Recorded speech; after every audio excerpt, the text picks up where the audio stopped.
The book of Jasher. This is the book of the generations of men whom God created upon the earth on the day when the Lord God made heaven and earth. Chapter 1. And God said, Let us make man in our image, after our likeness. And God created man in his own image. And God formed man from the ground, and he blew into his nostrils the breath of life, and man became a living soul endowed with speech. And the Lord said, It is not good for man to be alone. I will make unto him a helpmate. And the Lord caused a deep sleep to fall upon Adam, and he slept, and he took away one of his ribs, and he built flesh upon it, and formed it, and brought it to Adam. And Adam awoke from his sleep, and behold, a woman was standing before him. And he said, This is a bone of my bones, and it shall be called woman, for this has been taken from man. And Adam called her name Eve, for she was the mother of all living. And God blessed them, and called their names Adam and Eve in the day that he created them. And the Lord God said, Be fruitful, and multiply, and fill the earth. And the Lord God took Adam and his wife, and he placed them in the Garden of Eden to dress it, and to keep it. And he commanded them, and said unto them, From every tree of the garden you may eat, but from the tree of the knowledge of good and evil you shall not eat, for in the day that you eat thereof you shall surely die. And when God had blessed and commanded them, he went from them, and Adam and his wife dwelt in the garden according to the command which the Lord had commanded them. And the serpent which God had created with them in the earth came to them to incite them to transgress the command of God which he had commanded them. And the serpent enticed and persuaded the woman to eat from the tree of knowledge. And the woman hearkened to the voice of the serpent, and she transgressed the word of God, and took from the tree of the knowledge of good and evil, and she ate. And she took from it, and gave also to her husband, and he ate. And Adam and his wife transgressed the command of God which he commanded them, and God knew it. And his anger was kindled against them, and he cursed them. And the Lord God drove them that day from the Garden of Eden, to till the ground from which they were taken. And they went and dwelt at the east of the Garden of Eden. And Adam knew his wife Eve, and she bore 2 sons and 3 daughters. And she called the name of the firstborn Cain, saying, I have obtained a man from the Lord. And the name of the other she called Abel, for she said, In vanity we came into the earth, and in vanity we shall be taken from it. And the boys grew up, and their father gave them a possession in the land, and Cain was a tiller of the ground, and Abel a keeper of the sheep. And it was at the expiration of a few years that they brought an approximating offering to the Lord, and Cain brought from the fruit of the ground, and Abel brought from the firstlings of his flock, from the fat thereof. And God turned and inclined to Abel in his offering, and a fire came down from the Lord from heaven and consumed it. And unto Cain and his offering the Lord did not turn, and he did not incline to it, for he had brought from the inferior fruit of the ground before the Lord. And Cain was jealous against his brother Abel on account of this, and he sought a pretext to slay him. And in some time after, Cain and Abel his brother went one day into the field to do their work. And they were both in the field, Cain tilling and plowing his ground, and Abel feeding his flock. And the flock passed that part which Cain had plowed in the ground, and it sorely grieved Cain on this account. And Cain approached his brother Abel in anger, and said unto him, What is there between me and thee, that thou comest to dwell and bring thy flock to feed in my land? And Abel answered his brother Cain, and said unto him, What is there between me and thee, that thou shalt eat the flesh of my flock, and clothe thyself with their wool? And now therefore put off the wool of my sheep with which thou hast clothed thyself, and recompense me for their fruit and flesh, which thou hast eaten. And when thou shalt have done this, I will then go from thy land as thou hast said. And Cain said to his brother Abel, Surely if I slay thee this day, who will require thy blood from me? And Abel answered Cain, saying, Surely God, who has made us in the earth, he will avenge my cause, and he will require my blood from thee shouldst thou slay me. For the Lord is the judge and the arbiter, and it is he who will requite man according to his evil, and the wicked man according to the wickedness that he may do upon earth. And now if thou shouldest slay me here, surely God knoweth thy secret views, and will judge thee for the evil which thou didst declare to do unto me this day. And when Cain heard the words which Abel his brother had spoken, behold, the anger of Cain was kindled against his brother Abel for declaring this thing. And Cain hastened and rose up and took the iron part of his plowing instrument, with which he suddenly smote his brother, and he slew him. And Cain spilt the blood of his brother Abel upon the earth, and the blood of Abel streamed upon the earth before the flock. And after this Cain repented, having slain his brother, and he was sadly grieved, and he wept over him, and it vexed him exceedingly. And Cain rose up and dug a hole in the field wherein he put his brother's body, and he turned the dust over it. And the Lord knew what Cain had done to his brother. And the Lord appeared to Cain and said unto him, Where is Abel thy brother that was with thee? And Cain dissembled and said, I do not know. Am I my brother's keeper? And the Lord said unto him, What hast thou done? The voice of thy brother's blood crieth unto me from the ground where thou hast slain him. For thou hast slain thy brother, and hast dissembled before me, and didst imagine in thy heart that I saw thee not, nor knew all thy actions. But thou didst this thing, and didst slay thy brother for naught, and because he spoke rightly to thee. And now, therefore, cursed be thou from the ground, which opened its mouth to receive thy brother's blood from thy hand, and wherein thou didst bury him. And it shall be, when thou shalt till it, it shall no more give to thee its strength, as in the beginning. For thorns and thistles shall the ground produce, and thou shalt be moving and wandering in the earth until the day of thy death. And at that time Cain went out from the presence of the Lord from the place where he was, and he went moving and wandering in the land towards the east of Eden, he and all belonging to him. And Cain knew his wife in those days, and she conceived and bare a son, and he called his name Enoch, saying, In that time the Lord began to give him rest and quiet in the earth. And at that time Cain also began to build a city, and he built the city, and he called the name of the city Enoch, according to the name of his son, for in those days the Lord had given him rest upon the earth, and he did not move about and wander as in the beginning. And Irad was born to Enoch, and Irad begat Mehujael, and Mehujael begat Methuselah. End of chapter 1. Chapter 2. And it was in the 130th year of the life of Adam upon the earth that he again knew Eve his wife, and she conceived and bare a son in his likeness and in his image, and she called his name Seth, saying, Because God has appointed me another seed in the place of Abel, for Cain has slain him. And Seth lived 105 years, and he begat a son.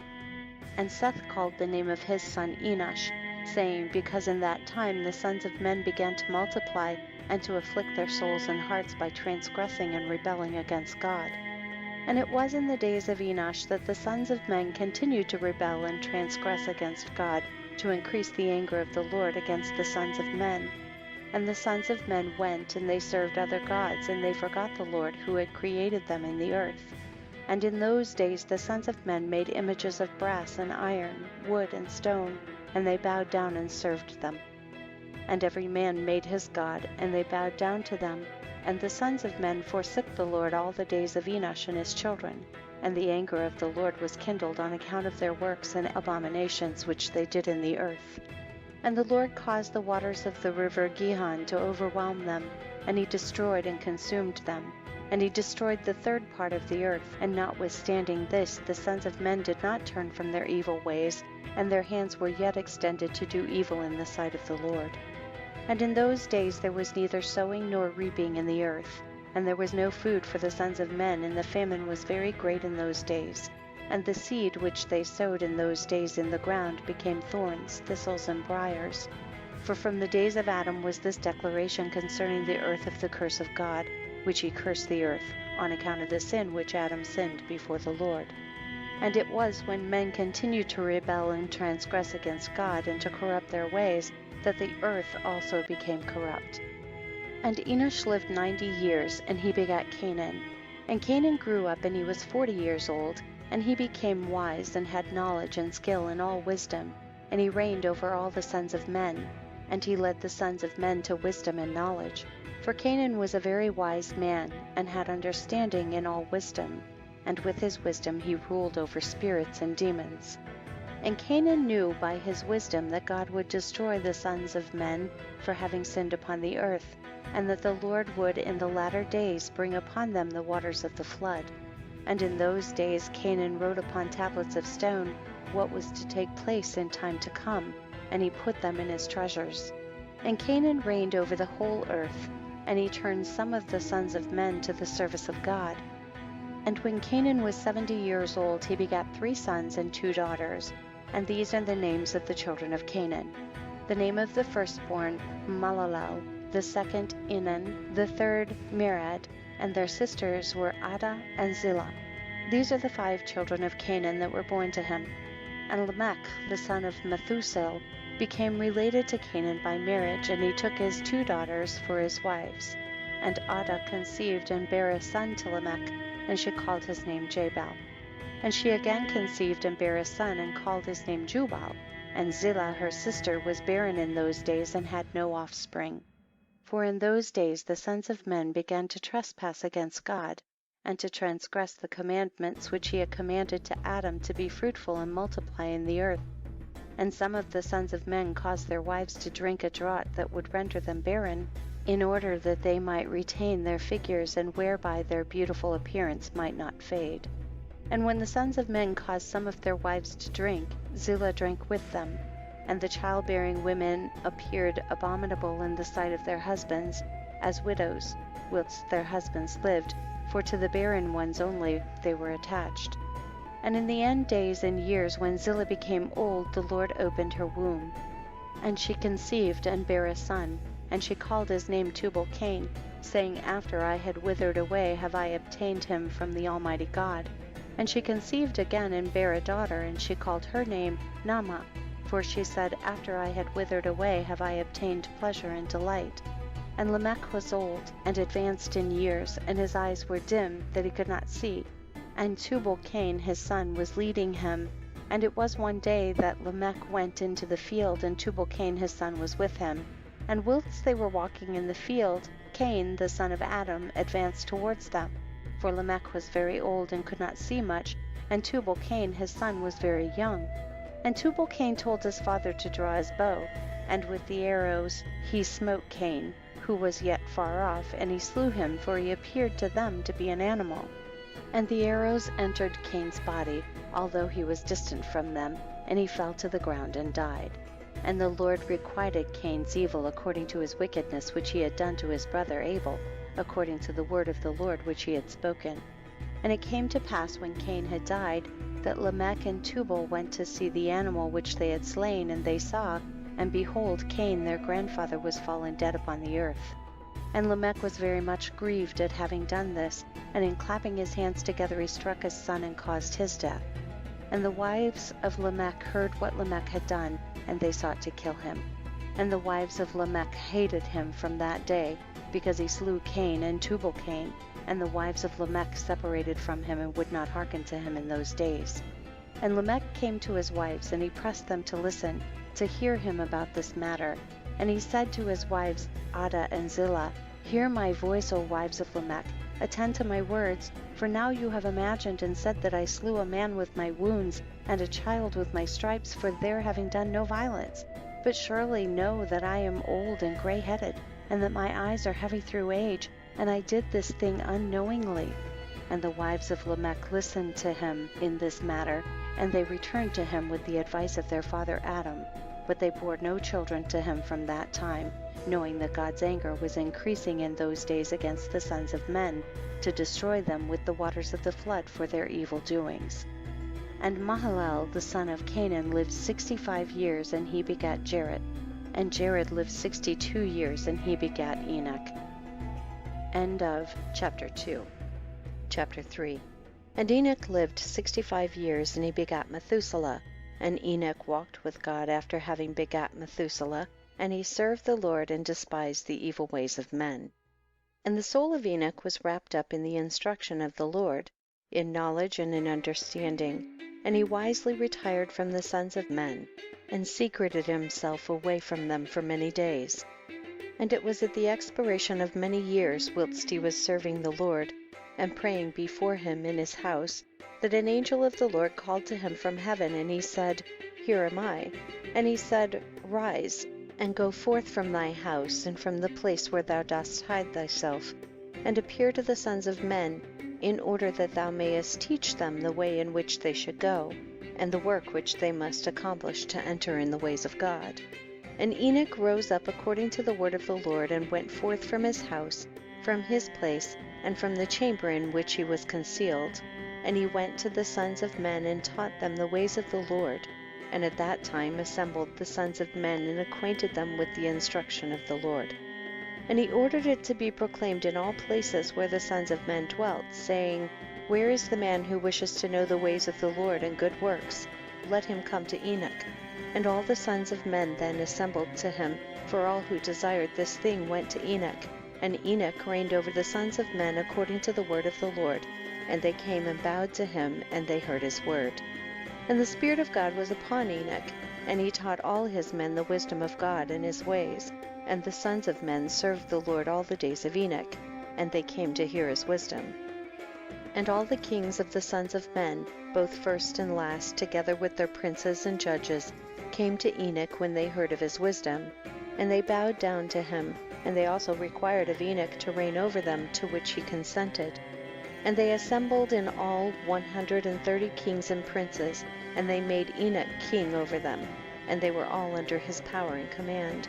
And Enoch taught them wisdom, knowledge, and the ways of the Lord, and he made peace amongst them, and peace was throughout the earth during the life of Enoch. And Enoch reigned over the sons of men 243 years, and he did justice and righteousness with all his people, and he led them in the ways of the Lord. And these are the generations of Enoch: Methuselah, Elisha, and Elimelech, 3 sons, and their sisters were Milcah and Naamah. And Methuselah lived 87 years, and he begat Lamech. And it was in the 56th year of the life of Lamech when Adam died. 930 years old was he at his death, and his 2 sons with Enoch and Methuselah his son buried him with great pomp, as at the burial of kings in the cave which God had told him. And in that place all the sons of men made a great mourning and weeping on account of Adam. It has therefore become a custom among the sons of men to this day. And Adam died because he ate of the tree of knowledge, he and his children after him, as the Lord God had spoken. And it was in the year of Adam's death, which was the 243rd year of the reign of Enoch. In that time Enoch resolved to separate himself from the sons of men, and to secrete himself as at first, in order to serve the Lord. And Enoch did so, but did not entirely secrete himself from them, but kept away from the sons of men 3 days, and then went to them for 1 day. And during the 3 days that he was in his chamber, he prayed to and praised the Lord his God, and the day on which he went and appeared to his subjects, he taught them the ways of the Lord, and all they asked him about the Lord he told them. And he did in this manner for many years. And he afterward concealed himself for 6 days, and appeared to his people 1 day in 7, and after that once in a month, and then once in a year, until all the kings, princes, and sons of men sought for him, and desired again to see the face of Enoch, and to hear his word. But they could not, as all the sons of men were greatly afraid of Enoch, and they feared to approach him on account of the godlike awe that was seated upon his countenance. Therefore no man could look at him, fearing he might be punished and die. And all the kings and princes resolved to assemble the sons of men, and to come to Enoch, thinking that they might all speak to him at the time when he should come forth amongst them. And they did so. And the day came when Enoch went forth, and they all assembled and came to him. And Enoch spoke to them the words of the Lord, and he taught them wisdom and knowledge. And they bowed down before him, and they said, May the king live! May the king live! And in some time after, when the kings and princes and the sons of men were speaking to Enoch, and Enoch was teaching them the ways of God, behold, an angel of the Lord then called unto Enoch from heaven, and wished to bring him up to heaven, to make him reign there over the sons of God, as he had reigned over the sons of men upon the earth. When at that time Enoch heard this, he went and assembled all the inhabitants of the earth, and taught them wisdom and knowledge, and gave them divine instructions. And he said to them, I have been required to ascend into heaven. I therefore do not know the day of my going. And now therefore I will teach you wisdom and knowledge, and will give you instruction before I leave you, how to act upon the earth, whereby you may live. And he did so. And he taught them wisdom and knowledge, and gave them instruction, and he reproved them. And he placed before them statutes and judgments to do upon earth. And he made peace amongst them, and he taught them everlasting life, and dwelt with them some time, teaching them all these things. And at that time the sons of men were with Enoch, and Enoch was speaking to them, and they lifted up their eyes, and the likeness of a great horse descending from heaven, and the horse paced in the air. And they told Enoch what they had seen, and Enoch said to them, On my account does this horse descend upon earth. The time is come when I must go from you, and I shall no more be seeing you. And the horse descended at that time, and stood before Enoch, and all the sons of men that were with Enoch saw him. And Enoch then again ordered a voice to be proclaimed, saying, Where is the man who delighteth to know the ways of the Lord his God? Let him come this day to Enoch before he is taken from us. And all the sons of men assembled and came to Enoch that day, and all the kings of the earth with their princes and counselors remained with him that day.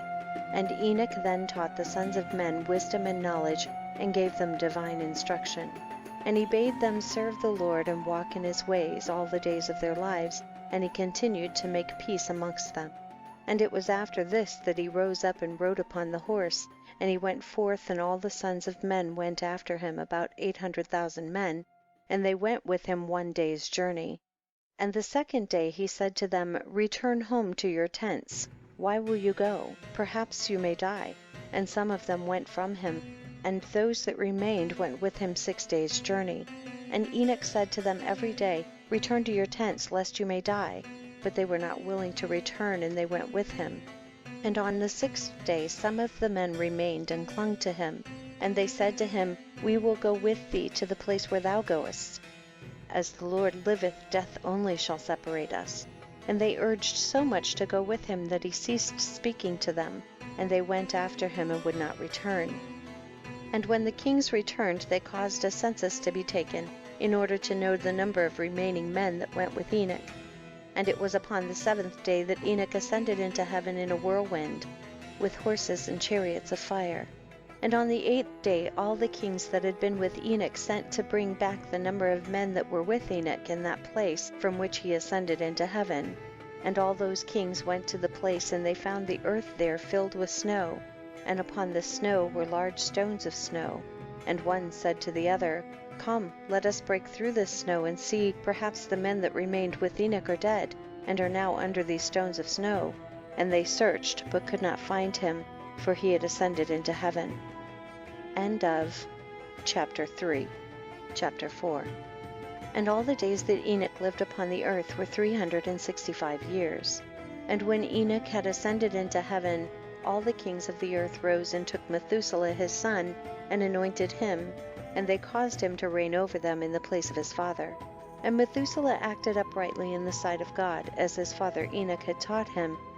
And he likewise, during the whole of his life, taught the sons of men wisdom, knowledge, and the fear of God. And he did not turn from the good way, either to the right or to the left. But in the latter days of Methuselah the sons of men turned from the Lord. They corrupted the earth, they robbed and plundered each other, and they rebelled against God, and they transgressed, and they corrupted their ways, and would not hearken to the voice of Methuselah, but rebelled against him. And the Lord was exceedingly wroth against them, and the Lord continued to destroy the seed in those days, so that there was neither sowing nor reaping in the earth. For when they sowed the ground in order that they might obtain food for their support, behold, thorns and thistles were produced which they did not sow. And still the sons of men did not turn from their evil ways, and their hands were still extended to do evil in the sight of God. And they provoked the Lord with their evil ways, and the Lord was very wroth, and repented that he had made man. And he thought to destroy and annihilate them, and he did so. In those days when Lamech the son of Methuselah was 160 years old, Seth the son of Adam died. And all the days that Seth lived were 912 years, and he died. And Lamech was 180 years old when he took Ashmua, the daughter of Elisha, the son of Enoch his uncle, and she conceived. And at that time the sons of men sowed the ground, and a little food was produced. Yet the sons of men did not turn from their evil ways, and they trespassed and rebelled against God. And the wife of Lamech conceived and bare him a son at that time, at the revolution of the year. And Methuselah called his name Noah, saying the earth was in his days at rest and free from corruption. And Lamech his father called his name Malacham, saying, This one shall comfort us in our works and miserable toil in the earth which God has cursed.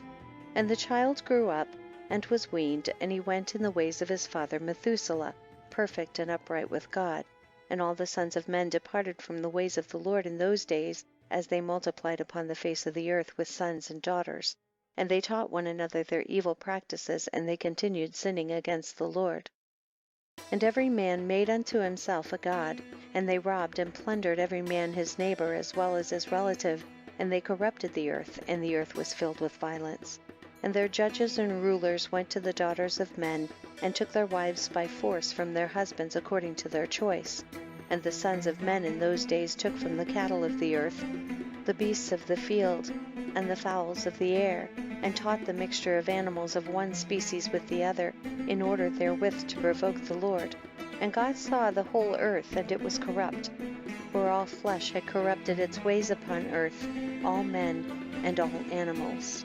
And the Lord said, I will blot out man that I created from the face of the earth, yea, from man to the birds of the air, together with cattle and beasts that are in the field, for I repent that I made them. And all men who walked in the ways of the Lord died in those days, before the Lord brought the evil upon man which he had declared, for this was from the Lord, that they should not see the evil which the Lord spoke of concerning the sons of men. And Noah found grace in the sight of the Lord, and the Lord chose him and his children to raise up seed from them upon the face of the whole earth. End of chapter 4. Chapter 5. And it was in the 84th year of the life of Noah that Enoch the son of Seth died. He was 905 years old at his death. And in the 179th year of the life of Noah, Cainan the son of Enoch died. And all the days of Cainan were 910 years, and he died. And in the 234th year of the life of Noah, Mahalalel the son of Cainan died. And the days of Mahalalel were 895 years, and he died. And Jared the son of Mahalalel died in those days, in the 336th year of the life of Noah. And all the days of Jared were 962 years, and he died. And all who followed the Lord died in those days, before they saw the evil which God declared to do upon the earth. And after the lapse of many years, in the 480th year of the life of Noah, when all those men who followed the Lord had died away from amongst the sons of men, and only Methuselah was then left, God said unto Noah and Methuselah, saying, Speak ye, and proclaim to the sons of men, saying, Thus saith the Lord, Return from your evil ways and forsake your works, and the Lord will repent of the evil that he declared to do to you, so that it shall not come to pass. For thus saith the Lord, Behold, I give you a period of 120 years. If you will turn to me and forsake your evil ways, then will I also turn away from the evil which I told you, and it shall not exist, saith the Lord. And Noah and Methuselah spoke all the words of the Lord to the sons of men, day after day, constantly speaking to them. But the sons of men would not hearken to them, nor incline their ears to their words, and they were stiff-necked. And the Lord granted them a period of 120 years, saying, If they will return, then will God repent of the evil, so as not to destroy the earth. And Noah, the son of Lamech, refrained from taking a wife in those days to beget children, for he said, Surely now God will destroy the earth. Wherefore then shall I beget children? And Noah was a just man. He was perfect in his generation, and the Lord chose him to raise up seed from his seed upon the face of the earth. And the Lord said unto Noah, Take unto thee a wife, and beget children, for I have seen thee righteous before me in this generation. And thou shalt raise up seed, and thy children with thee in the midst of the earth. And Noah went and took a wife, and he chose Naamah, the daughter of Enoch, and she was 580 years old. And Noah was 490 years old when he took Naamah for a wife. And Naamah conceived and bare a son, and he called his name Japheth, saying, God has enlarged me in the earth. And she conceived again and bare a son, and he called his name Shem, saying, God has made me a remnant, to raise up seed in the midst of the earth. And Noah was 502 years old when Naamah bare Shem. And the boys grew up and went in the ways of the Lord, in all that Methuselah and Noah their father taught them. And Lamech the father of Noah died in those days, yet verily he did not go with all his heart in the ways of his father, and he died in the 195th year of the life of Noah. And all the days of Lamech were 770 years, and he died. And all the sons of men who knew the Lord died in that year before the Lord brought evil upon them. For the Lord willed them to die, so as not to behold the evil that God would bring upon their brothers and relatives, as he had so declared to do. In that time the Lord said to Noah and Methuselah, Stand forth and proclaim to the sons of men all the words that I spoke to you in those days. Peradventure they may turn from their evil ways, and I will then repent of the evil, and will not bring it. And Noah and Methuselah stood forth and said in the ears of the sons of men all that God had spoken concerning them. But the sons of men would not hearken, neither would they incline their ears to all their declaration. And it was after this that the Lord said to Noah, The end of all flesh is come before me on account of their evil deeds, and behold, I will destroy the earth. And do thou take unto thee gopher wood, and go to a certain place, and make a large ark, and place it in that spot. And thus shalt thou make it: 300 cubits at its length, 50 cubits broad, and 30 cubits high. And thou shalt make unto thee a door, open at its side, and to a cubit thou shalt finish above, and cover it within and without with pitch. And behold, I will bring the flood of waters upon the earth, and all flesh be destroyed from under the heavens, all that is upon earth shall perish.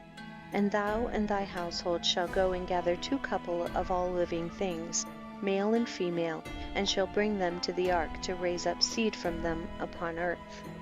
And gather unto thee all food that is eaten by all the animals, that there may be food for thee and for them. And thou shalt choose for thy sons 3 maidens from the daughters of men, and they shall be wives to thy sons. And Noah rose up, and he made the ark in the place where God had commanded him, and Noah did as God had ordered him. In his 595th year Noah commenced to make the ark, and he made the ark in 5 years, as the Lord had commanded. Then Noah took the 3 daughters of Eliakim the son of Methuselah for wives for his sons, as the Lord had commanded Noah. And it was at that time Methuselah the son of Enoch died. 960 years old was he at his death. End of chapter 5. Chapter 6.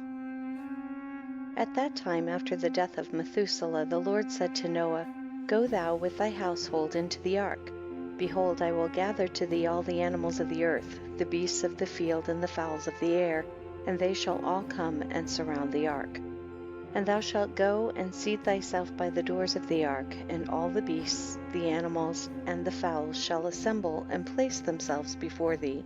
And such of them as shall come and crouch before thee shalt thou take and deliver into the hands of thy sons, who shall bring them to the ark, and all that will stand before thee thou shalt leave.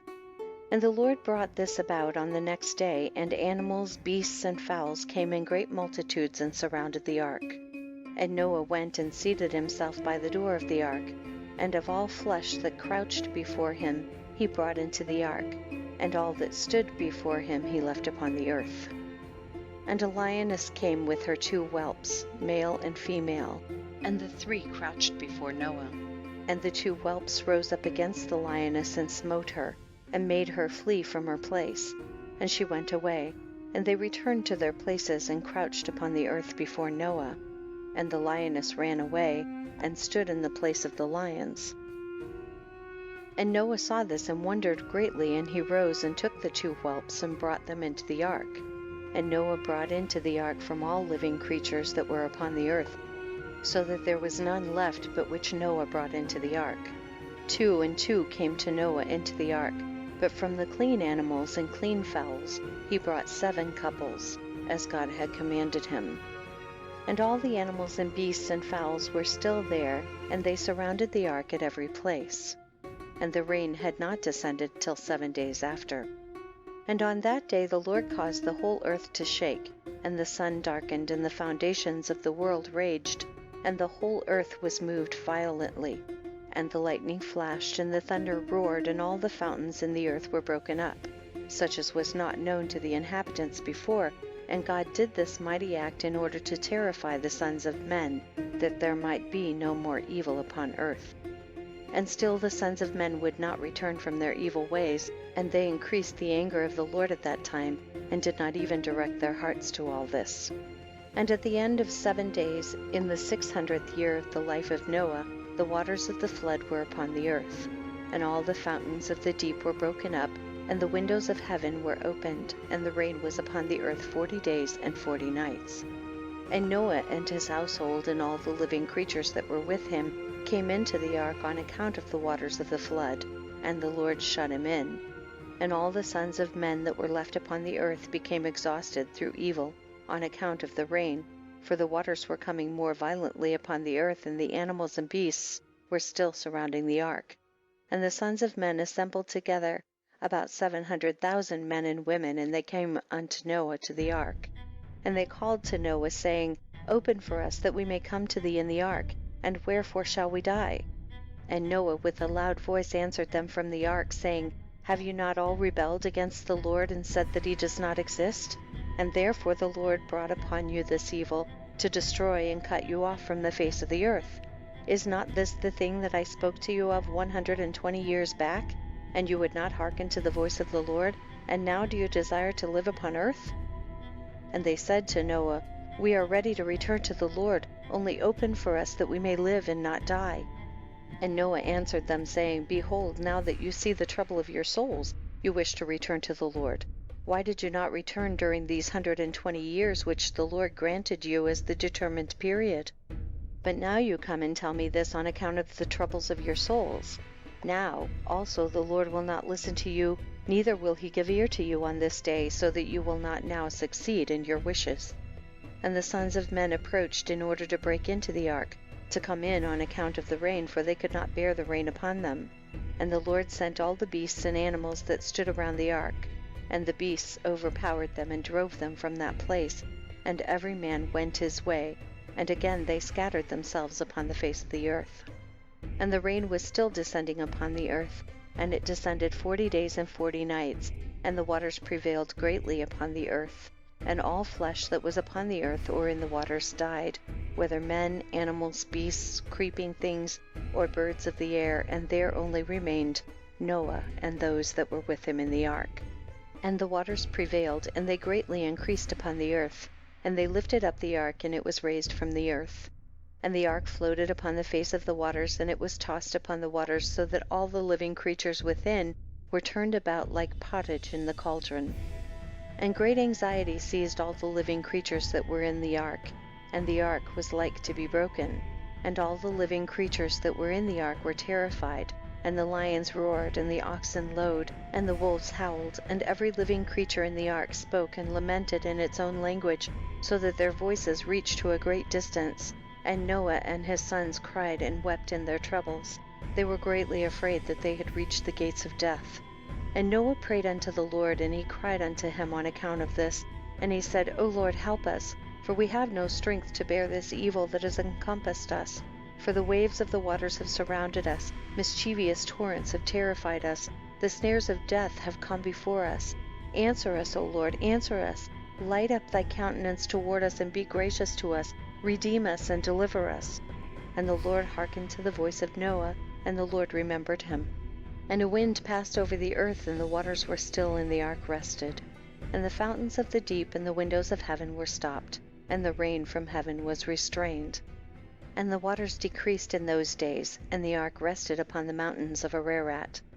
And Noah then opened the windows of the ark, and Noah still called out to the Lord at that time, and he said, O Lord, who didst form the earth and the heavens and all that are therein, bring forth our souls from this confinement and from the prison wherein thou hast placed us, for I am much wearied with sighing.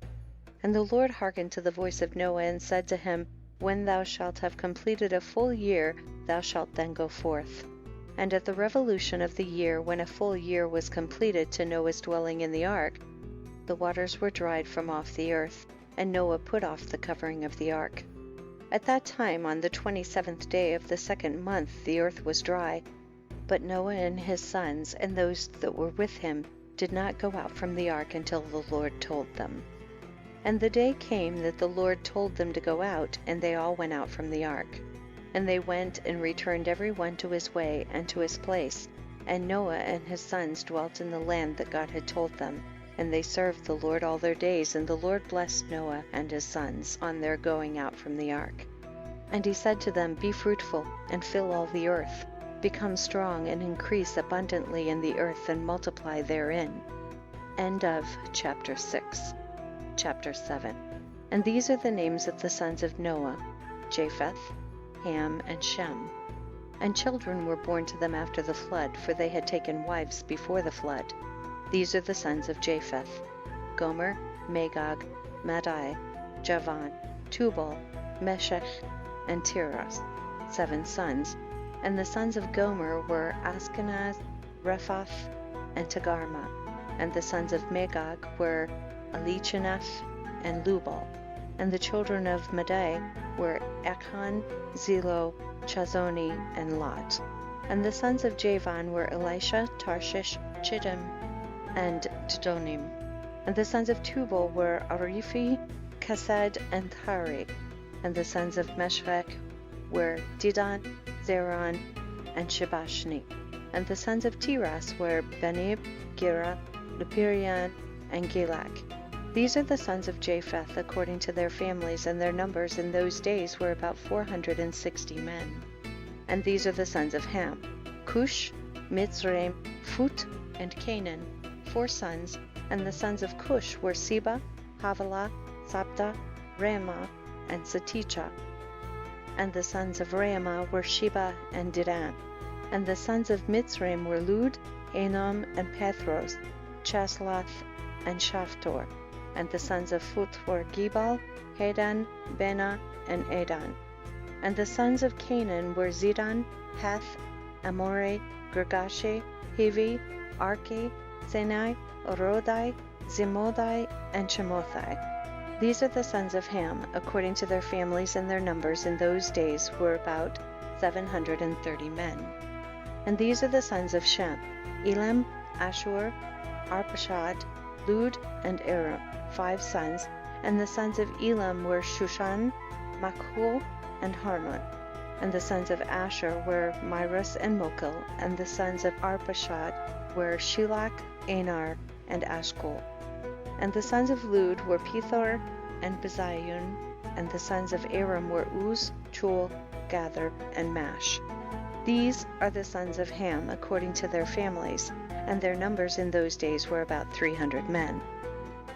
These are the generations of Shem. Shem begat Arpachshad, and Arpachshad begat Shelach, and Shelach begat Eber. And to Eber were born 2 children. The name of one was Peleg, for in his days the sons of men were divided, and in the latter days the earth was divided.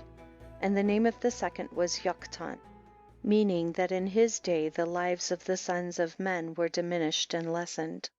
These are the sons of Yoktan: Almadad, Shelaph, Chazarmaveth, Yerach, Hadurum, Ozel, Diklah, Obal, Abimael, Sheba, Ophir, Havilah, and Jobab. All these are the sons of Yoktan. And Peleg his brother begat Yen, and Yen begat Serug, and Serug begat Nahor, and Nahor begat Terah. And Terah was 38 years old, and he begat Haran and Nahor. And Cush, the son of Ham, the son of Noah, took a wife in those days in his old age, and she bare a son, and they called his name Nimrod, saying, At that time the sons of men again began to rebel and transgress against God. And the child grew up, and his father loved him exceedingly, for he was the son of his old age. And the garments of skin which God made for Adam and his wife, when they went out of the garden, were given to Cush. For after the death of Adam and his wife, the garments were given to Enoch, the son of Jared, and when Enoch was taken up to God, he gave them to Methuselah his son. And at the death of Methuselah, Noah took them and brought them to the ark, and they were with him until he went out of the ark. And in their going out, Ham stole those garments from Noah, his father, and he took them and hid them from his brothers. And when Ham begat his firstborn Cush, he gave him the garments in secret, and they were with Cush many days. And Cush also concealed them from his sons and brothers, and when Cush had begotten Nimrod, he gave him those garments through his love for him. And Nimrod grew up, and when he was 20 years old he put on those garments. And Nimrod became strong when he put on the garments, and God gave him might and strength, and he was a mighty hunter in the earth. Yea, he was a mighty hunter in the field, and he hunted the animals, and he built altars, and he offered upon them the animals before the Lord. And Nimrod strengthened himself, and he rose up from amongst his brethren, and he fought the battles of his brethren against all their enemies round about. And the Lord delivered all the enemies of his brethren in his hands, and God prospered him from time to time in his battles, and he reigned upon the earth. Therefore it became current in those days, when a man ushered forth those that he had trained up for battle, he would say to them, like God did to Nimrod, who was a mighty hunter in the earth, and who succeeded in the battles that prevailed against his brethren, that he delivered them from the hands of their enemies, so may God strengthen us and deliver us this day. And when Nimrod was 40 years old, at that time there was a war between his brethren and the children of Japheth, so that they were in the power of their enemies. And Nimrod went forth at that time, and he assembled all the sons of Cush and their families, about 460 men, and he hired also from some of his friends and acquaintances about 80 men, and he gave them their hire, and he went with them to the battle. And when he was on the road, Nimrod strengthened the hearts of the people that went with him. And he said to them, Do not fear, neither be alarmed, for all our enemies will be delivered into our hands, and you may do with them as you please. And all the men that went were about 500, and they fought against their enemies, and they destroyed them, and subdued them. And Nimrod placed standing officers over them in their respective places. And he took some of their children as security, and they were all servants to Nimrod and to his brethren. And Nimrod and all the people that were with him turned homeward. And when Nimrod had joyfully returned from battle, after having conquered his enemies, all his brethren, together with those who knew him before, assembled to make him king over them. And they placed the regal crown upon his head. And he set over his subjects and people, princes, judges, and rulers, as is the custom amongst kings. And he placed Terah, the son of Nahor, the prince of his host, and he dignified him and elevated him above all his princes. And whilst he was reigning according to his heart's desire, after having conquered all his enemies around, he advised with his counselors to build a city for his palace, and they did so. And they found a large valley opposite to the east, and they built him a large and extensive city. And Nimrod called the name of the city that he built Shinar, for the Lord had vehemently shaken his enemies and destroyed them. And Nimrod dwelt in Shinar, and he reigned securely, and he fought with his enemies, and he subdued them, and he prospered in all his battles, and his kingdom became very great. And all nations and tongues heard of his fame, and they gathered themselves to him, and they bowed down to the earth, and they brought him offerings, and he became their Lord and King. And they all dwelt with him in the city of Shinar, and Nimrod reigned in the earth over all the sons of Noah, and they were all under his power and counsel. And all the earth was of one tongue, and words of union, but Nimrod did not go in the ways of the Lord, and he was more wicked than all the men that were before him, from the days of the flood until those days. And he made gods of wood and stone, and he bowed down to them, and he rebelled against the Lord, and taught all his subjects and the people of the earth his wicked ways. And Mardon his son was more wicked than his father. And everyone that heard of the acts of Mardon the son of Nimrod would say concerning him, From the wicked go forth wickedness. Therefore it became a proverb in the whole earth, saying, From the wicked goeth forth wickedness, and it was current in the words of men from that time to this. And Terah, the son of Nahor, prince of Nimrod's host, was in those days very great in the sight of the king and his subjects. And the king and princes loved him, and they elevated him very high.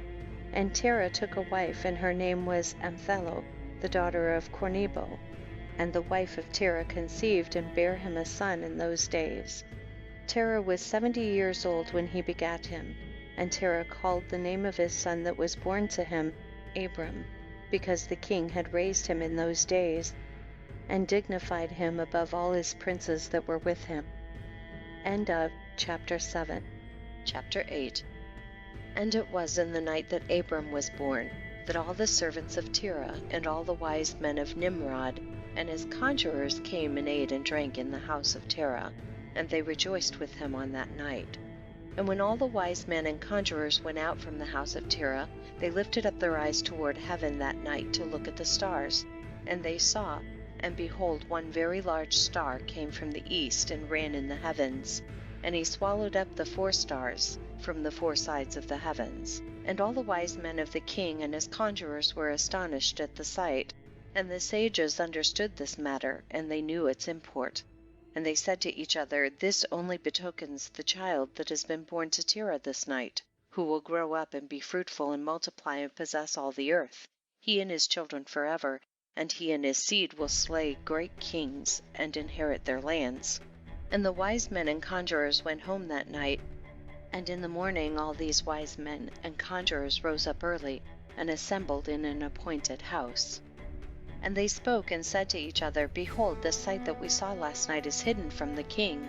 It has not been made known to him.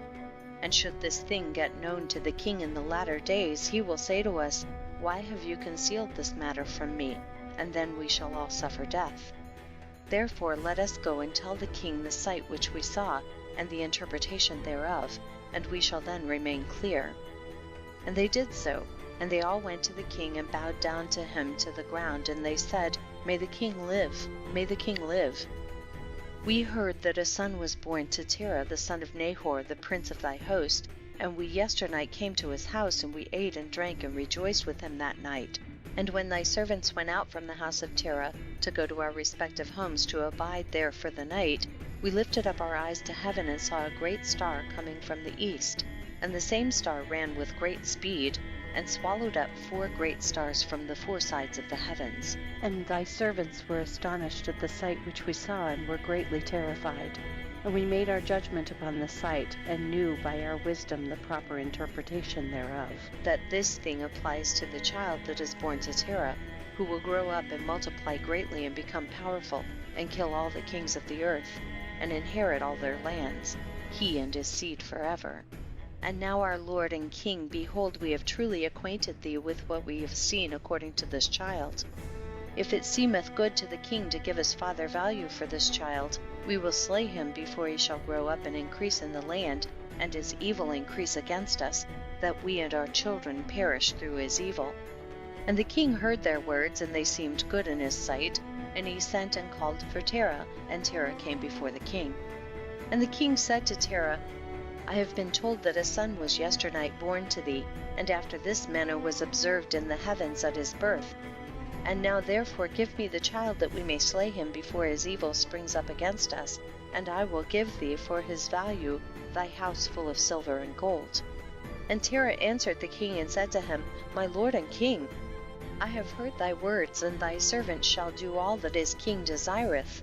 But my lord and king, I will tell thee what happened to me yesternight, that I may see what advice the king will give his servant, and then I will answer the king upon what he has just spoken. And the king said, Speak.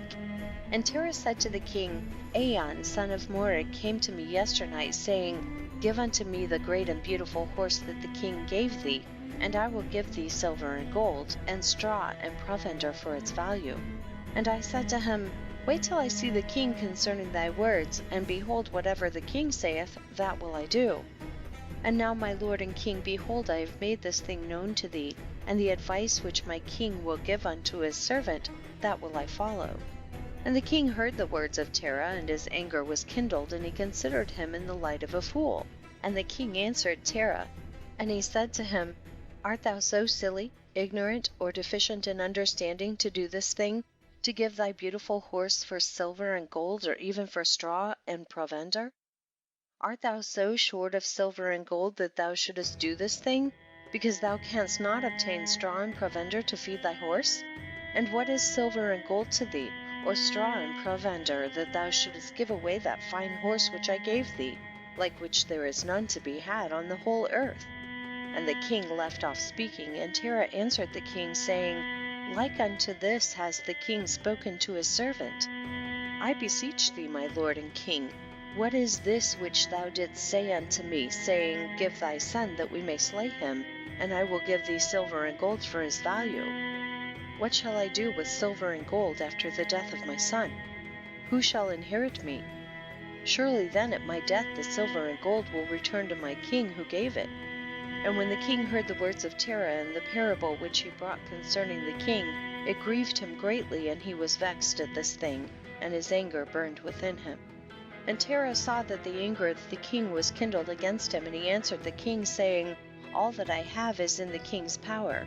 Whatever the king desireth to do to his servant, let him do. Yea, even my son, he is in the king's power, without value in exchange, he and his 2 brothers that are older than he. And the king said to Terah, No, but I will purchase thy younger son for a price. And Terah answered the king, saying, I beseech thee, my lord and king, to let thy servant speak a word before thee, and let the king hear the word of his servant. And Terah said, Let my king give me 3 days' time till I consider this matter within myself, and consult with my family concerning the words of my king. And he pressed the king greatly to agree to this. And the king hearkened to Terah, and he did so, and he gave him 3 days' time. And Terah went out from the king's presence, and he came home to his family, and spoke to them all the words of the king, and the people were greatly afraid. And it was in the 3rd day that the king sent to Terah, saying, Send me thy son for a price, as I spoke to thee. And shouldst thou not do this, I will send and slay all thou hast in thy house, so that thou shalt not even have a dog remaining. And Terah hastened, as the thing was urgent, from the king, and he took a child from one of his servants, which his handmaid had borne to him that day, and Terah brought the child to the king and received value for him. And the Lord was with Terah in this matter, that Nimrod might not cause Abram's death. And the king took the child from Terah, and with all his might dashed his head to the ground, for he thought it had been Abram. And this was concealed from him from that day, and it was forgotten by the king, as it was the will of the providence not to suffer Abram's death. And Terah took Abram his son secretly, together with his mother and nurse, and he concealed them in a cave, and he brought them their provisions monthly. And the Lord was with Abram in the cave, and he grew up. And Abram was in the cave 10 years, and the king and his princes, soothsayers and sages, thought that the king had killed Abram. End of chapter 8. Chapter 9. And Haran, the son of Terah, Abram's oldest brother, took a wife in those days. Haran was 39 years old when he took her, and the wife of Haran conceived and bare a son, and he called his name Lot. And she conceived again and bare a daughter, and she called her name Milcah. And she again conceived and bare a daughter, and she called her name Sarai. Haran was 42 years old when he begot Sarai, which was in the 10th year of the life of Abram. And in those days Abram and his mother and nurse went out from the cave, as the king and his subjects had forgotten the affair of Abram. And when Abram came out from the cave, he went to Noah and his son Shem, and he remained with them to learn the instruction of the Lord and his ways. And no man knew where Abram was, and Abram served Noah and Shem his son for a long time. And Abram was in Noah's house 39 years, and Abram knew the Lord from 3 years old, and he went in the ways of the Lord until the day of his death, as Noah and his son Shem had taught him. And all the sons of the earth in those days greatly transgressed against the Lord, and they rebelled against him, and they served other gods. And they forgot the Lord who had created them in the earth, and the inhabitants of the earth made unto themselves, at that time, every man his god, gods of wood and stone, which could neither speak, hear, nor deliver, and the sons of men served them, and they became their gods. And the king and all his servants, and Terah with all his household, were then the first of those that served gods of wood and stone. And Terah had 12 gods of large size made of wood and stone, after the 12 months of the year, and he served each one monthly, and every month Terah would bring his meat offering and drink offering to his gods. Thus did Terah all the days. And all that generation were wicked in the sight of the Lord, and they thus made every man his god, but they forsook the Lord who had created them. And there was not a man found in those days in the whole earth who knew the Lord, for they served each man his own god. except Noah and his household, and all those who were under his counsel knew the Lord in those days. And Abram the son of Terah was waxing great in those days in the house of Noah, and no man knew it, and the Lord was with him.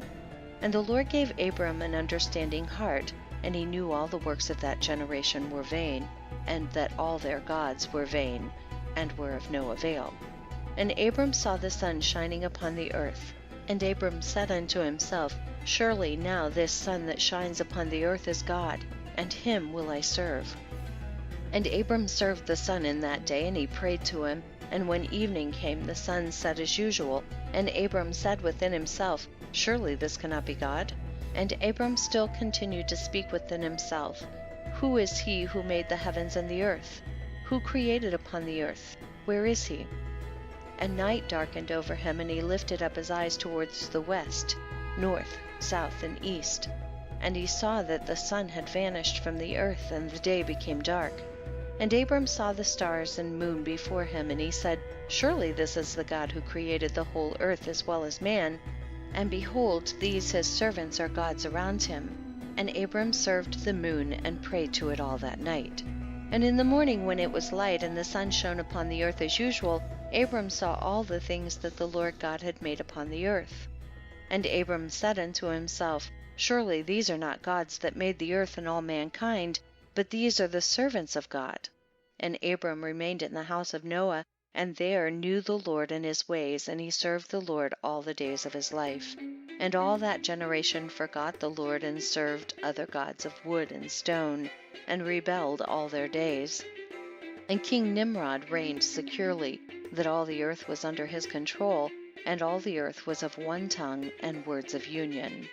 And all the princes of Nimrod and his great men took counsel together, Phut, Mitzrayim, Cush, and Canaan with their families, and they said to each other, Come, let us build ourselves a city, and in it a strong tower, and its top reaching heaven. And we will make ourselves famed, so that we may reign upon the whole earth, in order that the evil of our enemies may cease from us, that we may reign mightily over them, and that we may not become scattered over the earth on account of their wars. And they all went before the king, and they took the king these words, and the king agreed with them in this affair, and he did so. And all the families assembled, consisting of about 600,000 men, and they went to seek an extensive piece of ground to build the city and the tower. And they sought in the whole earth, and they found none like one valley at the east end of Shinar, about 2 days' walk, and they journeyed there, and they dwelt there. And they began to make bricks and burn fires to build the city and the tower that they had imagined to complete. And the building of the tower was unto them a transgression and a sin. And they began to build it. And whilst they were building against the Lord God of heaven, they imagined in their hearts to war against him, and to ascend into heaven. And all these people and all the families divided themselves in 3 parts. The first said, We will ascend into heaven and fight against him. The second said, We will ascend to heaven and place our own gods there and serve them. And the third part said, We will ascend to heaven and smite him with bows and spears. And God knew all their works and all their evil thoughts, and he saw the city and the tower which they were building. And when they were building, they built themselves a great city and a very high and strong tower. And on account of its height, the mortar and bricks did not reach the builders in their ascent to it, until those who went up had completed a full year, and after that they reached to the builders and gave them the mortar and bricks. Thus was it done daily. And behold, these ascended and others descended the whole day, and if a brick should fall from their hands and get broken, they would all weep over it. And if a man fell and died, none of them would look at him. And the Lord knew their thoughts, and it came to pass when they were building, they cast the arrows toward the heavens, and all the arrows fell upon them filled with blood. And when they saw them, they said to each other, Surely we have slain all those that are in heaven. For this was from the Lord, in order to cause them to err, and in order to destroy them from off the face of the ground. And they built the tower and the city, and they did this thing daily until many days and years were elapsed.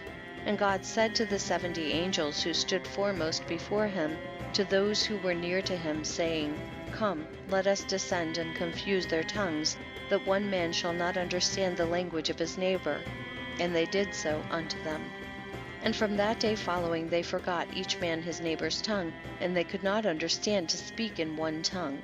And when the builder took from the hands of his neighbor lime or stone which he did not order, the builder would cast it away and throw it upon his neighbor that he would die.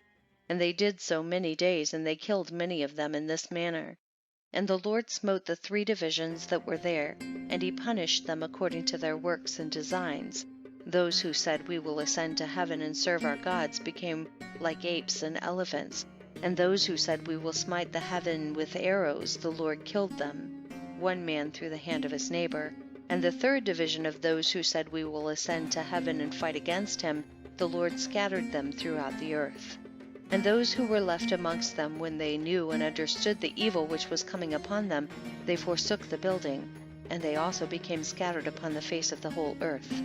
And they ceased building the city and the tower. Therefore he called that place Babel, for there the Lord confounded the language of the whole earth. Behold, it was at the east of the land of Shinar. And as to the tower which the sons of men built, the earth opened its mouth and swallowed up 1/3 part thereof. And a fire also descended from heaven and burnt another 1/3, and the other 1/3 is left to this day. And it is of that part which was aloft, and its circumference is 3 days' walk. And many of the sons of men died in that tower, a people without number. End of chapter 9. Chapter 10. And Peleg, the son of Eber, died in those days, in the 48th year of the life of Abram, son of Terah. And all the days of Terah were 239 years. And when the Lord had scattered the sons of men on account of their sin at the tower, behold, they spread forth into many divisions, and all the sons of men were dispersed into the 4 corners of the earth. And all the families became each according to its language, its land, or its city. And the sons of men built many cities according to their families, in all the places where they went, and throughout the earth where the Lord had scattered them. And some of them built cities in places from which they were afterward extirpated, and they called these cities after their own names, or the names of their children, or after their particular occurrences. And the sons of Japheth, the son of Noah, went and built themselves cities in the place where they were scattered, and they called all their cities after their names. And the sons of Japheth were divided upon the face of the earth into many divisions and languages. And these are the sons of Japheth according to their families: Gomer, Magog, Madai, Javan, Tubal, Meshach, and Tiras. And these are the children of Japheth according to their generations. And the generation of Gomer according to their cities were the Francum, who dwelt in the land of Franza by the river Franza, by the river Sina. And the children of Rephath are the Bartonim, who dwell in the land of Bartonia, by the river Leda, which empties its waters in the great sea Gihon, that is Oceanus. And the children of Togarmah are 10 families, and these are their names: Buzar, Parzunach, Belgar, Elikanom, Ragbib, Tarki, Big, Zebuk, Ongal, and Tilmaz. All these spread and rested in the north and built themselves cities, and they called their cities after their own names. Those are they who abide by the rivers Hithlah and Italak unto this day. But the families of Angoli, Belgar, and Puzunach, they dwell by the great river Dubni. And the names of their cities are also according to their own names. And the children of Javan are the Javanim, who dwell in the land of Macedonia. And the children of Madai are the Orilim, that dwell in the land of Curson. And the children of Tubal are those that dwell in the land of Tuscanah, by the river Pasha. And the children of Meshach are the Shubashni, and the children of Tiras are the Rushash, Cushni, and Angolis. All these went and built themselves cities. Those are the cities that are situated by the sea Jabos, by the river Kura, which empties itself in the river Tragon. And the children of Elisha are the Almanim, and they also went and built themselves cities. Those are the cities situated between the mountains of Job and Shebathmo. And of them were the people of Lombarde, who dwell opposite the mountains of Job and Shebathmo. And they conquered the land of Italia, and remained there until this day. And the children of Chittim are the Romim, who dwell in the valley of Canopia by the river Tibreu. And the children of Dudonim are those who dwell in the cities of the sea Gihon in the land of Bordna. These are the families of the children of Japheth according to their cities and languages, when they were scattered after the tower, and they called their cities after their names and occurrences. And these are the names of all their cities according to their families, which they built in those days after the tower. And the children of Ham were Cush, Mitzrayim, Phut, and Canaan, according to their generation and cities. All these went and built themselves cities as they found fit places for them, and they called their cities after the names of their fathers Cush, Mitzrayim, Phut, and Canaan. And the children of Mitzrayim are the Ludim, Anamim, Lehabim, Naphtuchim, Pathrusim, Kasluchim, and Kaphturim, 7 families. All these dwell by the river Sihor, that is the brook of Egypt, and they built themselves cities and called them after their own names. And the children of Pathros and Kasluch intermarried together, and from them went forth the Pelishtim, the Azathim, and the Gerarim, the Githim, and the Ekronim, in all 5 families. These also built themselves cities, and they called their cities after the names of their fathers unto this day. And the children of Canaan also built themselves cities, and they called their cities after their names, 11 cities, and others without number. And 4 men from the family of Ham went to the land of the plain. These are the names of the 4 men: Sodom, Gomorrah, Admah, and Zeboim. And these men built themselves 4 cities in the land of the plain, and they called the names of their cities after their own names. And they and their children and all belonging to them dwelt in those cities, and they were fruitful and multiplied greatly and dwelt peaceably. And Seir the son of Hur, son of Hivi, son of Canaan, went and found a valley opposite to Mount Paran, and he built a city there. He and his 7 sons and his household dwelt there, and he called the city which he built Seir, according to his name, that is, the land of Seir unto this day. These are the families of the children of Ham according to their languages and cities, when they were scattered to their countries after the tower. And some of the children of Shem, son of Noah, father of all the children of Eber, also went and built themselves cities in the places wherein they were scattered, and they called their cities after their names. And the sons of Shem were Elam, Ashur, Arpachshad, Lud, and Aram. And they built themselves cities and called the names of their cities after their names. And Asher, son of Shem, and his children and household went forth at that time, a very large body of them, and they went to a distant land that they found, and they met with a very extensive valley in the land that they went to. And they built themselves 4 cities, and they called them after their own names and occurrences. And these are the names of the city which the children of Asher built: Nineveh, Rezin, Kalach, and Rehobothar. And the children of Asher dwell there unto this day. And the children of Aram also went and built themselves a city, and they called the name of the city Uz, after their eldest brother, and they dwelt therein. That is the land of Uz to this day. And in the 2nd year after the tower, a man from the house of Asher, whose name was Bela, went from the land of Nineveh to sojourn with his household, wherever he could find a place. And they came until opposite the cities of the plain against Sodom, and they dwelt there. And the man rose up and built there a small city, and called its name Bela, after his name. That is the land of Zor unto this day. And these are the families of the children of Shem, according to their language and cities, after they were scattered upon the earth after the tower. And every kingdom, city, and family of the families of the children of Noah built themselves many cities after this. And they established governments in all their cities, in order to be regulated by their orders. So did all the families of the children of Noah forever. End of chapter 10. Chapter 11. And Nimrod son of Cush was still in the land of Shinar, and he reigned over it and dwelt there, and he built cities in the land of Shinar. And these are the names of the 4 cities which he built, and he called their names after the occurrences that happened to them in the building of the tower. And he called the first Babel, saying, because the Lord there confounded the language of the whole earth. And the name of the second he called Erech, because from there God dispersed them. And the third he called Eshed, saying, there was a great battle at that place. And the fourth he called Calneh, because his princes and mighty men were consumed there, and they vexed the Lord. They rebelled and transgressed against him. And when Nimrod had built these cities in the land of Shinar, he placed in them the remainder of his people, his princes and his mighty men that were left in his kingdom. And Nimrod dwelt in Babel, and he there renewed his reign over the rest of his subjects.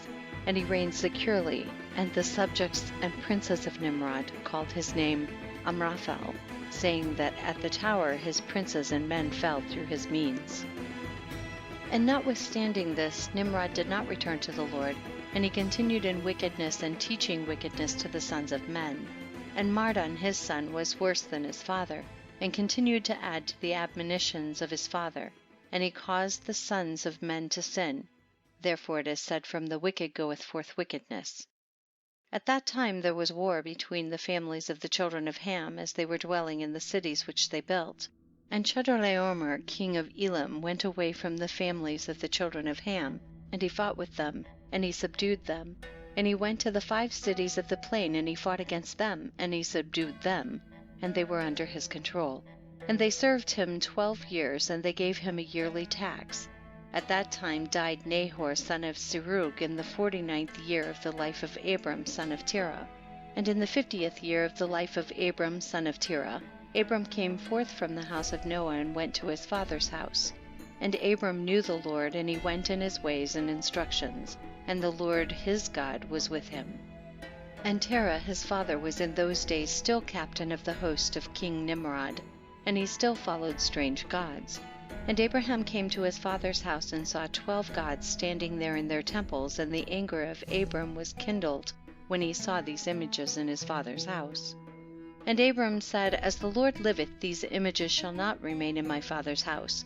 So shall the Lord who created me do unto me, if in 3 days' time I do not break them all. And Abram went from them, and his anger burned within him. And Abram hastened and went from the chamber to his father's outer court. And he found his father sitting in the court, and all his servants with him. And Abram came and sat before him. And Abram asked his father, saying, Father, tell me, where is God who created heaven and earth, and all the sons of men upon the earth? And who created thee and me? And Terah answered his son Abram and said, Behold, those who created us are all with us in the house. And Abram said to his father, My lord, shew them to me, I pray thee. And Terah brought Abram into the chamber of the inner court, and Abram saw, and behold, the whole room was full of gods of wood and stone, 12 great images, and others less than they without number. And Terah said to his son, Behold, these are they which made all thou seest upon earth, and which created me, and thee, and all mankind. And Terah bowed down to his gods, and he then went away from them. And Abram his son went away with him. And when Abram had gone from them, he went to his mother and sat before her. And he said to his mother, Behold, my father has shown me those who made heaven and earth, and all the sons of men. Now therefore hasten and fetch a kid from the flock, and make of it savory meat, that I may bring it to my father's gods, as an offering for them to eat. Perhaps I may thereby become acceptable to them. And his mother did so, and she fetched a kid, and made savory meat thereof, and brought it to Abram. And Abram took the savory meat from his mother, and brought it before his father's gods, and he drew nigh to them, that they might eat. And Terah his father did not know of it. And Abram saw on the day when he was sitting amongst them, that they had no voice, no hearing, no motion, and not one of them could stretch forth his hand to eat. And Abram mocked them, and said, Surely the savory meat that I prepared has not pleased them, or perhaps it was too little for them, and for that reason they would not eat. Therefore tomorrow I will prepare fresh savory meat, better and more plentiful than this, in order that I may see the result. And it was on the next day that Abram directed his mother concerning the savory meat, and his mother rose and fetched 3 fine kids from the flock, and she made of them some excellent savory meat, such as her son was fond of, and she gave it to her son Abram, and Terah his father did not know of it. And Abram took the savory meat from his mother, and brought it before his father's gods into the chamber. And he came nigh unto them that they might eat. And he placed it before them, and Abram sat before them all day, thinking perhaps they might eat.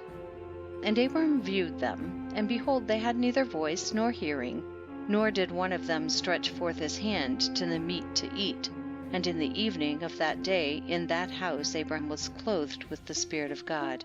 And he called out and said, Woe unto my father in this wicked generation, whose hearts are all inclined to vanity, who serve these idols of wood and stone, which can neither eat, smell, hear, nor speak, who have mouths without speech, eyes without sight, ears without hearing, hands without feeling, and legs which cannot move.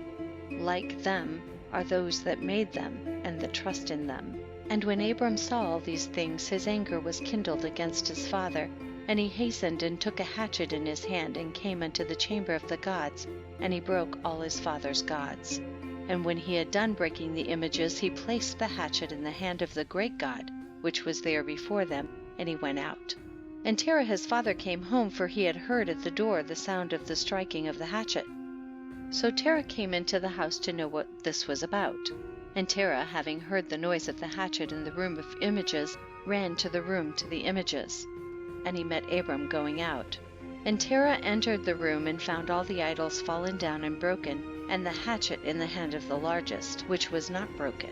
And the savory meat which Abram his son had made was still before them. And when Terah saw this, his anger was greatly kindled, and he hastened and went from the room to Abram. And he found Abram his son still sitting in the house, and he said to him, What is this work thou hast done to my gods? And Abram answered Terah his father, and he said, Not so, my lord, for I brought savory meat before them. And when I came nigh to them with the meat that they might eat, they all at once stretched forth their hands to eat, before the great one had put forth his hand to eat. And the large one saw their works that they did before him, and his anger was violently kindled against them, and he went and took the hatchet that was in the house, and came to them, and broke them all. And behold, the hatchet is yet in his hand, as thou seest. And Terah's anger was kindled against his son Abram when he spoke this. And Terah said to Abram his son in his anger, What is this tale that thou hast told? Thou speakest lies to me. Is there in these gods spirit, soul, or power to do all thou hast told me? Are they not wood and stone, and have I not myself made them? And canst thou speak such lies, saying that the large God that was with them smote them? It is thou that didst place the hatchet in his hands, and then sayest he smote them all. And Abram answered his father, and said to him, And how canst thou then serve these idols, in whom there is no power to do anything? Can those idols in which thou trustest deliver thee?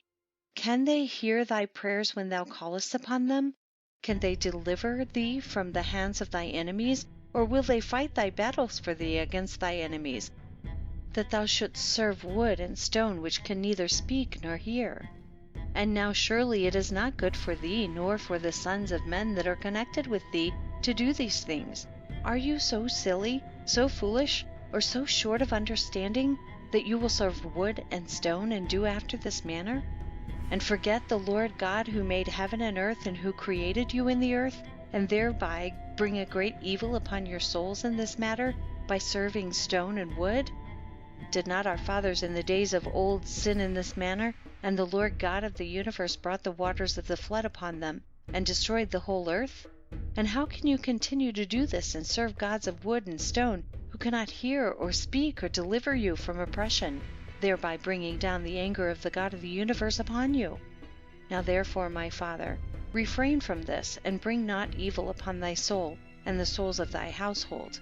And Abram hastened and sprang from before his father, and took the hatchet from his father's largest idol, with which Abram broke it, and ran away. And Terah, seeing all that Abram had done, hastened to go from his house. And he went to the king, and he came before Nimrod, and stood before him. And he bowed down to the king. And the king said, What dost thou want? And he said, I beseech thee, my lord, to hear me. Now 50 years back a child was born to me, and thus has he done to my gods, and thus has he spoken.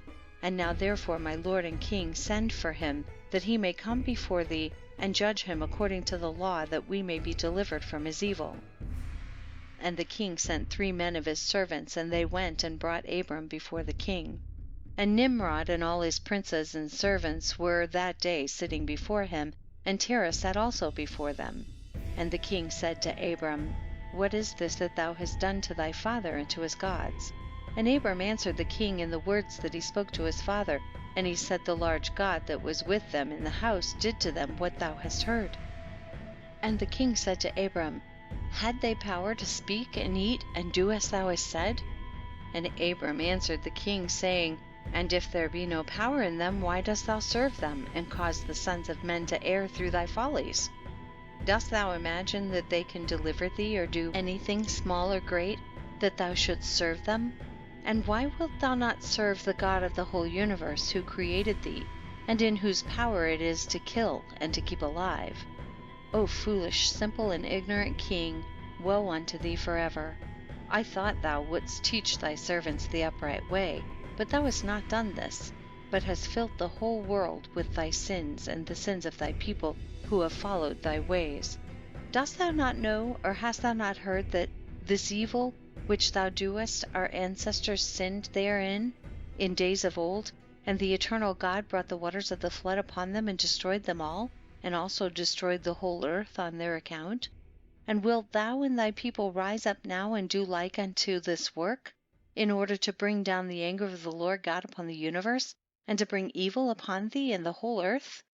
Now therefore put away this evil deed which thou doest, and serve the God of the universe, as thy soul is in his hands, and then it will be well with thee. And if thy wicked heart will not hearken to my words, to cause thee to forsake thy evil ways, and to serve the eternal God, then thou wilt die in shame in the latter days, thou, thy people, and all who are connected with thee, hearing thy words or walking in thy evil ways. And when Abram had ceased speaking before the king and princes, Abram lifted up his eyes to the heavens, and he said, The Lord seeth all the wicked, and he will judge them. End of chapter 11. Chapter 12. And when the king heard the words of Abram, he ordered him to be put into prison.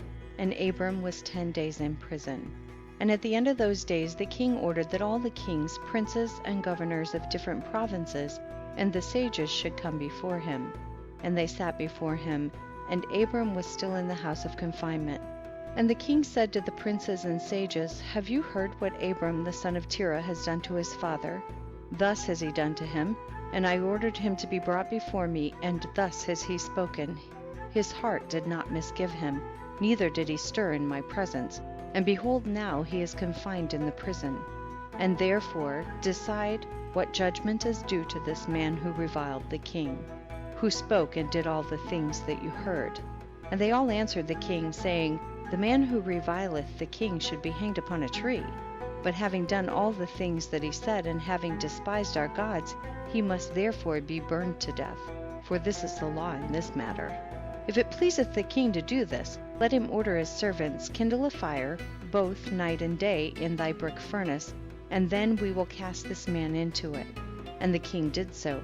And he commanded his servants that they should prepare a fire for 3 days and 3 nights in the king's furnace, that is, in Casdim. And the king ordered them to take Abram from prison and bring him out to be burned. And all the king's servants, princes, lords, governors, and judges, and all the inhabitants of the land, about 900,000 men, stood opposite the furnace to see Abram. And all the women and little ones crowded upon the roofs and towers to see what was doing with Abram, and they all stood together at a distance, and there was not a man left that did not come on that day to behold the scene. And when Abram was come, the conjurers of the king and the sages saw Abram, and they cried out to the king, saying, Our sovereign lord, surely this is the man whom we know to have been the child at whose birth the great star swallowed the 4 stars, which we declared to the king now 50 years since. And behold, now his father has also transgressed thy command, and mocked thee by bringing thee another child, which thou didst kill. And when the king heard their words, he was exceedingly wroth, and he ordered Terah to be brought before him. And the king said, Hast thou heard what the conjurers have spoken? Now tell me truly, how didst thou? And if thou shalt speak truth, thou shalt be acquitted. And seeing that the king's anger was so much kindled, Terah said to the king, My lord and king, thou hast heard the truth, and what the sages have spoken is right. And the king said, How couldst thou do this thing, to transgress my orders, and to give me a child that thou didst not beget, and to take value for him? And Terah answered the king, Because my tender feelings were excited for my son at that time, and I took a son of my handmaid, and I brought him to the king. And the king said, Who advised thee to this? Tell me, do not hide aught from me, and then thou shalt not die. And Terah was greatly terrified in the king's presence, and he said to the king, It was Haran, my eldest son, who advised me to do this. And Haran was in those days that Abram was born, 32 years old. But Haran did not advise his father to anything, for Terah said this to the king in order to deliver his soul from the king, for he feared greatly. And the king said to Terah, Haran, thy son, who advised thee to this, shall die through fire with Abram, for the sentence of death is upon him for having rebelled against the king's desire in doing this thing. And Haran at that time felt inclined to follow the ways of Abram, but he kept it within himself. And Haran said in his heart, Behold, now the king has seized Abram on account of these things which Abram did, and it shall come to pass that if Abram prevail over the king, I will follow him. But if the king prevail, I will go after the king. And when Terah had spoken this to the king concerning Haran his son, the king ordered Haran to be seized with Abram. And they brought them both, Abram and Haran his brother, to cast them into the fire. And all the inhabitants of the land, and the king's servants and princes, and all the women and little ones were there standing that day over them. And the king's servants took Abram and his brother, and they stripped them of all their clothes, excepting their lower garments which were upon them. And they bound their hands and feet with linen cords, and the servants of the king lifted them up and cast them both into the furnace. And the Lord loved Abram, and he had compassion over him. And the Lord came down and delivered Abram from the fire, and he was not burned. But all the cords with which they bound him were burned, while Abram remained, and walked about in the fire. And Haran died when they had cast him into the fire, and he was burned to ashes, for his heart was not perfect with the Lord. And those men who cast him into the fire, the flame of fire spread over them, and they were burned, and 12 men of them died. And Abram walked in the midst of the fire 3 days and 3 nights, and all the servants of the king saw him walking in the fire, and they came and told the king, saying, Behold, we have seen Abram walking about in the midst of the fire, and even the lower garments which are upon him are not burned, but the cord with which he was bound is burned. And when the king heard their words, his heart fainted, and he would not believe them. So he sent other faithful princes to see this matter, and they went and saw it and told it to the king. And the king rose to go and see it. And he saw Abram walking to and fro in the midst of the fire, and he saw Haran's body burned, and the king wondered greatly. And the king ordered Abram to be taken out from the fire, and his servants approached to take him out, and they could not, for the fire was round about, and the flame ascending toward them from the furnace. And the king's servants fled from it, and the king rebuked them, saying, Make haste, and bring Abram out of the fire, that you shall not die. And the servants of the king again approached to bring Abram out, and the flames came upon them and burned their faces, so that 8 of them died. And when the king saw that his servants could not approach the fire lest they should be burned, the king called to Abram, O servant of the God who is in heaven, go forth from amidst the fire, come hither before me. And Abram hearkened to the voice of the king, and he went forth from the fire, and he came and stood before the king.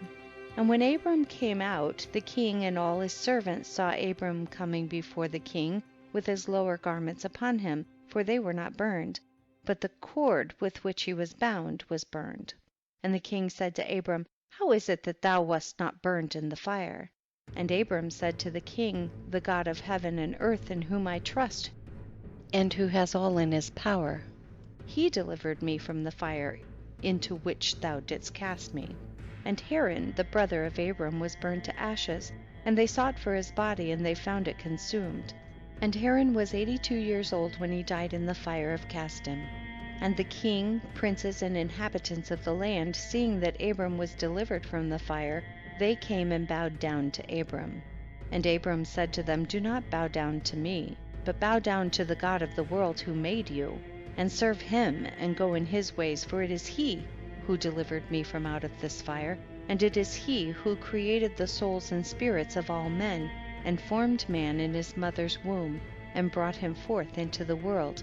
And it is he who will deliver those who trust in him from all pain. And this thing seemed very wonderful in the eyes of the king and princes, that Abram was saved from the fire, and that Haran was burned. And the king gave Abram many presents, and he gave him his 2 head servants from the king's house. The name of the one was Oni, and the name of the other was Eliezer. And all the king's princes and servants gave Abram many gifts of silver and gold and pearl, and the king and his princes sent him away, and he went in peace. And Abram went forth from the king in peace, and many of the king's servants followed him, and about 300 men joined him. And Abram returned on that day and went to his father's house, he and the men that followed him. And Abram served the Lord his God all the days of his life, and he walked in his ways and followed his law. And from that day forward Abram inclined the hearts of the sons of men to serve the Lord. And at that time Nahor and Abram took unto themselves wives, the daughters of their brother Haran. The wife of Nahor was Milcah, and the name of Abram's wife was Sarai. And Sarai, wife of Abram, was barren. She had no offspring in those days. And at the expiration of 2 years from Abram's going out of the fire, that is in the 52nd year of his life, behold, King Nimrod sat in Babel upon the throne. And the king fell asleep and dreamed that he was standing with his troops and hosts in a valley opposite the king's furnace. And he lifted up his eyes and saw a man in the likeness of Abram coming forth from the furnace, and that he came and stood before the king with his drawn sword, and then sprang to the king with his sword, when the king fled from the man, for he was afraid. And while he was running, the man threw an egg upon the king's head, and the egg became a great river. And the king dreamed that all his troops sank in that river and died. And the king took flight with 3 men who were before him, and he escaped. And the king looked at these men, and they were clothed in princely dresses as the garments of kings, and had the appearance and majesty of kings. And while they were running, the river again turned to an egg before the king. And there came forth from the egg a young bird, which came before the king, and flew at his head, and plucked out the king's eye. And the king was grieved at the sight, and he awoke out of his sleep, and his spirit was agitated, and he felt a great terror. And in the morning the king rose from the couch in fear, and he ordered all the wise men and magicians to come before him, when the king related his dream to them. And a wise servant of the king, whose name was Enoch, answered the king, saying, This is nothing else but the evil of Abram and his seed, which will spring up against my lord and king in the latter days. And behold, the day will come when Abram and his seed and the children of his household will war with my king, and they will smite all the king's hosts and his troops. And as to what thou hast said concerning 3 men which thou didst see like unto thyself, and which did escape, this means that only thou wilt escape with 3 kings from the kings of the earth, who will be with thee in battle. And that which thou sawest of the river, which turned to an egg as at first, and the young bird plucking out thine eye, this means nothing else but the seed of Abram, which will slay the king in latter days. This is my king's dream, and this is its interpretation. And the dream is true, and the interpretation which thy servant has given thee is right. Now therefore, my king, surely thou knowest that it is now 52 years since thy sages saw this at the birth of Abram, and if my king will suffer Abram to live in the earth, it will be to the injury of my lord and king. For all the days that Abram liveth, neither thou nor thy kingdom will be established, for this was known formerly at his birth. And why will not my king slay him, that his evil may be kept from thee in latter days? And Nimrod hearkened to the voice of Enoch, and he sent some of his servants in secret to go and seize Abram, and bring him before the king to suffer death. And Eliezer, Abram's servant, whom the king had given him, was at that time in the presence of the king, and he heard what Enoch had advised the king, and what the king had said to cause Abram's death. And Eliezer said to Abram, Hasten, rise up and save thy soul, that thou mayest not die through the hands of the king. For thus did he see in a dream concerning thee, and thus did Enoch interpret it. And thus also did Enoch advise the king concerning thee. And Abram hearkened to the voice of Eliezer, and Abram hastened and ran for safety to the house of Noah and his son Shem. And he concealed himself there, and found a place of safety. And the king's servants came to Abram's house to seek him, but they could not find him.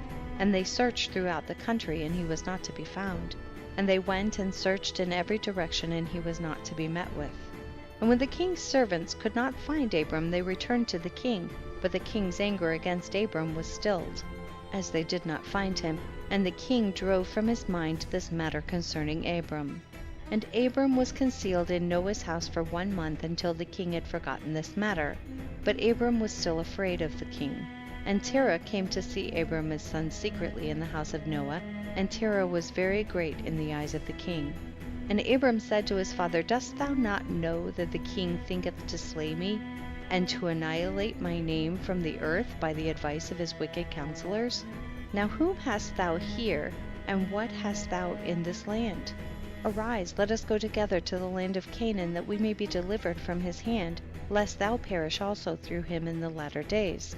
Dost thou not know, or hast thou not heard, that it is not through love that Nimrod giveth thee all his honor, but it is only for his benefit that he bestoweth all this good upon thee? And if he do unto thee greater good than this, surely these are only vanities of the world, for wealth and riches cannot avail in the day of wrath and anger. Now therefore hearken to my voice, and let us arise and go to the land of Canaan, out of the reach of injury from Nimrod. And serve thou the Lord who created thee in the earth, and it will be well with thee. And cast away all the vain things which thou pursuest. And Abram ceased to speak when Noah and his son Shem answered Terah, saying, True is the word which Abram has said unto thee. And Terah hearkened to the voice of his son Abram, and Terah did all that Abram said, for this was from the Lord, that the king should not cause Abram's death. End of chapter 12. Chapter 13. And Terah took his son Abram and his grandson Lot, the son of Haran, and Sarai, his daughter-in-law, the wife of his son Abram, and all the souls of his household, and went with them from Ur-Kasdim to go to the land of Canaan. And when they came as far as the land of Haran, they remained there, for it was exceeding good land for pasture, and of sufficient extent for those who accompanied them.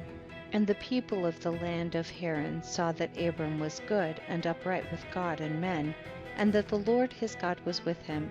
And some of the people of the land of Haran came and joined Abram, and he taught them the instruction of the Lord and his ways. And those men remained with Abram in his house, and they adhered to him. And Abram remained in the land 3 years, and at the expiration of 3 years the Lord appeared to Abram and said to him, I am the Lord who brought thee forth from Ur-Kasdim, and delivered thee from the hands of thine enemies. And now therefore, if thou wilt hearken to my voice, and keep my commandments, my statutes, and my laws, then will I cause thy enemies to fall before thee, and I will multiply thy seed like the stars of heaven. And I will send my blessing upon all the works of thy hands, and thou shalt lack nothing. Arise now, take thy wife, and all belonging to thee, and go to the land of Canaan, and remain there. And I will there be unto thee for a God, and I will bless thee. And Abram rose and took his wife and all belonging to him, and he went to the land of Canaan, as the Lord had told him. And Abram was 50 years old when he went from Haran. And Abram came to the land of Canaan, and dwelt in the midst of the city, and he there pitched his tent amongst the children of Canaan, inhabitants of the land.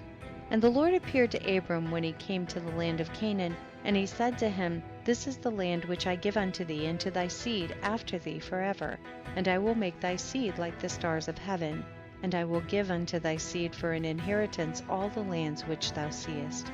And Abram built an altar in the place where God had spoken to him, and Abram there called upon the name of the Lord.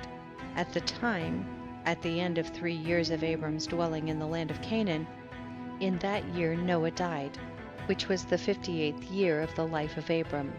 And all the days that Noah lived were 950 years, and he died. And Abram dwelt in the land of Canaan, he, his wife, and all belonging to him, and all those that accompanied him, together with those that joined him from the people of the land. But Nabor, Abram's brother, and Terah his father, and Lot the son of Haran and all belonging to them dwelt in Haran. In the 5th year of Abram's dwelling in the land of Canaan, the people of Sodom and Gomorrah and all the cities of the plain revolted from the power of Chedorlaomer king of Elam, for all the kings of the cities of the plain had served Chedorlaomer for 12 years and given him a yearly tax. But in those days, in the 13th year, they rebelled against him. And in the 10th year of Abram's dwelling in the land of Canaan, there was a war between Nimrod king of Shinar and Chedorlaomer king of Elam. And Nimrod came to fight with Chedorlaomer and to subdue him. For Chedorlaomer was at that time one of the princes of the hosts of Nimrod. And when all the people at the tower were dispersed, and those that remained were also scattered upon the face of the earth, Chedorlaomer went to the land of Elam, and reigned over it, and rebelled against his lord. And in those days when Nimrod saw that the cities of the plain had rebelled, he came with pride and anger to war with Chedorlaomer, and Nimrod assembled all his princes and subjects, about 700,000 men, and went against Chedorlaomer. And Chedorlaomer went out to meet him with 5,000 men. And they prepared for battle in the valley of Babel, which is between Elam and Shinar. And all those kings fought there. And Nimrod and his people were smitten before the people of Chedorlaomer, and there fell from Nimrod's men about 600,000, and Mardon the king's son fell amongst them. And Nimrod fled and returned in shame and disgrace to his land, and he was under subjection to Chedorlaomer for a long time. And Chedorlaomer returned to his land, and sent princes of his host to the kings that dwelt around him, to Arioch king of Elasar, and to Tidal king of Goyim, and made a covenant with them, and they were all obedient to his commands. And it was in the 15th year of Abram's dwelling in the land of Canaan, which is the 70th year of the life of Abram, and the Lord appeared to Abram in that year, and he said to him, I am the Lord who brought thee out from Ur-Kasdim, to give thee this land for an inheritance. Now therefore walk before me and be perfect, and keep my commands. For to thee and to thy seed I will give this land for an inheritance, from the river Mitzrayim unto the great river Euphrates. And thou shalt come to thy fathers in peace and in good age, and the 4th generation shall return here in this land, and shall inherit it forever. And Abram built an altar, and he called upon the name of the Lord who appeared to him, and he brought up sacrifices upon the altar to the Lord. At that time Abram returned and went to Haran to see his father and mother, and his father's household. And Abram and his wife and all belonging to him returned to Haran. And Abram dwelt in Haran 5 years. And many of the people of Haran, about 72 men, followed Abram, and Abram taught them the instruction of the Lord and his ways, and he taught them to know the Lord. In those days the Lord appeared to Abram in Haran, and he said to him, Behold, I spoke unto thee these 20 years back, saying, Go forth from thy land, from thy birthplace, and from thy father's house, to the land which I have shown thee, to give it to thee and to thy children. For there in that land will I bless thee, and make thee a great nation, and make thy name great, and in thee shall the families of the earth be blessed. Now therefore arise, go forth from this place, thou, thy wife, and all belonging to thee, also every one born in thy house, and all the souls thou hast made in Haran, and bring them out with thee from here, and rise to return to the land of Canaan. And Abram arose and took his wife Sarai, and all belonging to him, and all that were born to him in his house, and the souls which they had made in Haran, and they came out to go to the land of Canaan. And Abram went and returned to the land of Canaan according to the word of the Lord, and Lot the son of his brother Haran went with him. And Abram was 75 years old when he went forth from Haran to return to the land of Canaan. And he came to the land of Canaan according to the word of the Lord to Abram, and he pitched his tent, and he dwelt in the plain of Mamre. And with him was Lot his brother's son, and all belonging to him. And the Lord again appeared to Abram and said, To thy seed will I give this land. And he there built an altar to the Lord who appeared to him, which is still to this day in the plains of Mamre.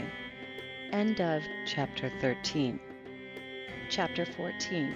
In those days there was in the land of Shinar a wise man who had understanding in all wisdom, and of a beautiful appearance, but he was poor and indigent. His name was Rikayon, and he was hard set to support himself. And he resolved to go to Egypt to Ahasuerus, the son of Anom, king of Egypt, to show the king his wisdom, for perhaps he might find grace in his sight to raise him up and give him maintenance. And Rikayon did so. And when Rikayon came to Egypt, he asked the inhabitants of Egypt concerning the king, and the inhabitants of Egypt told him the custom of the king of Egypt, for it was then the custom of the king of Egypt that he went from his royal palace and was seen abroad only one day in the year, and after that the king would return to his palace to remain there. And on the day when the king went forth, he passed judgment in the land, and everyone having a suit came before the king that day to obtain his request.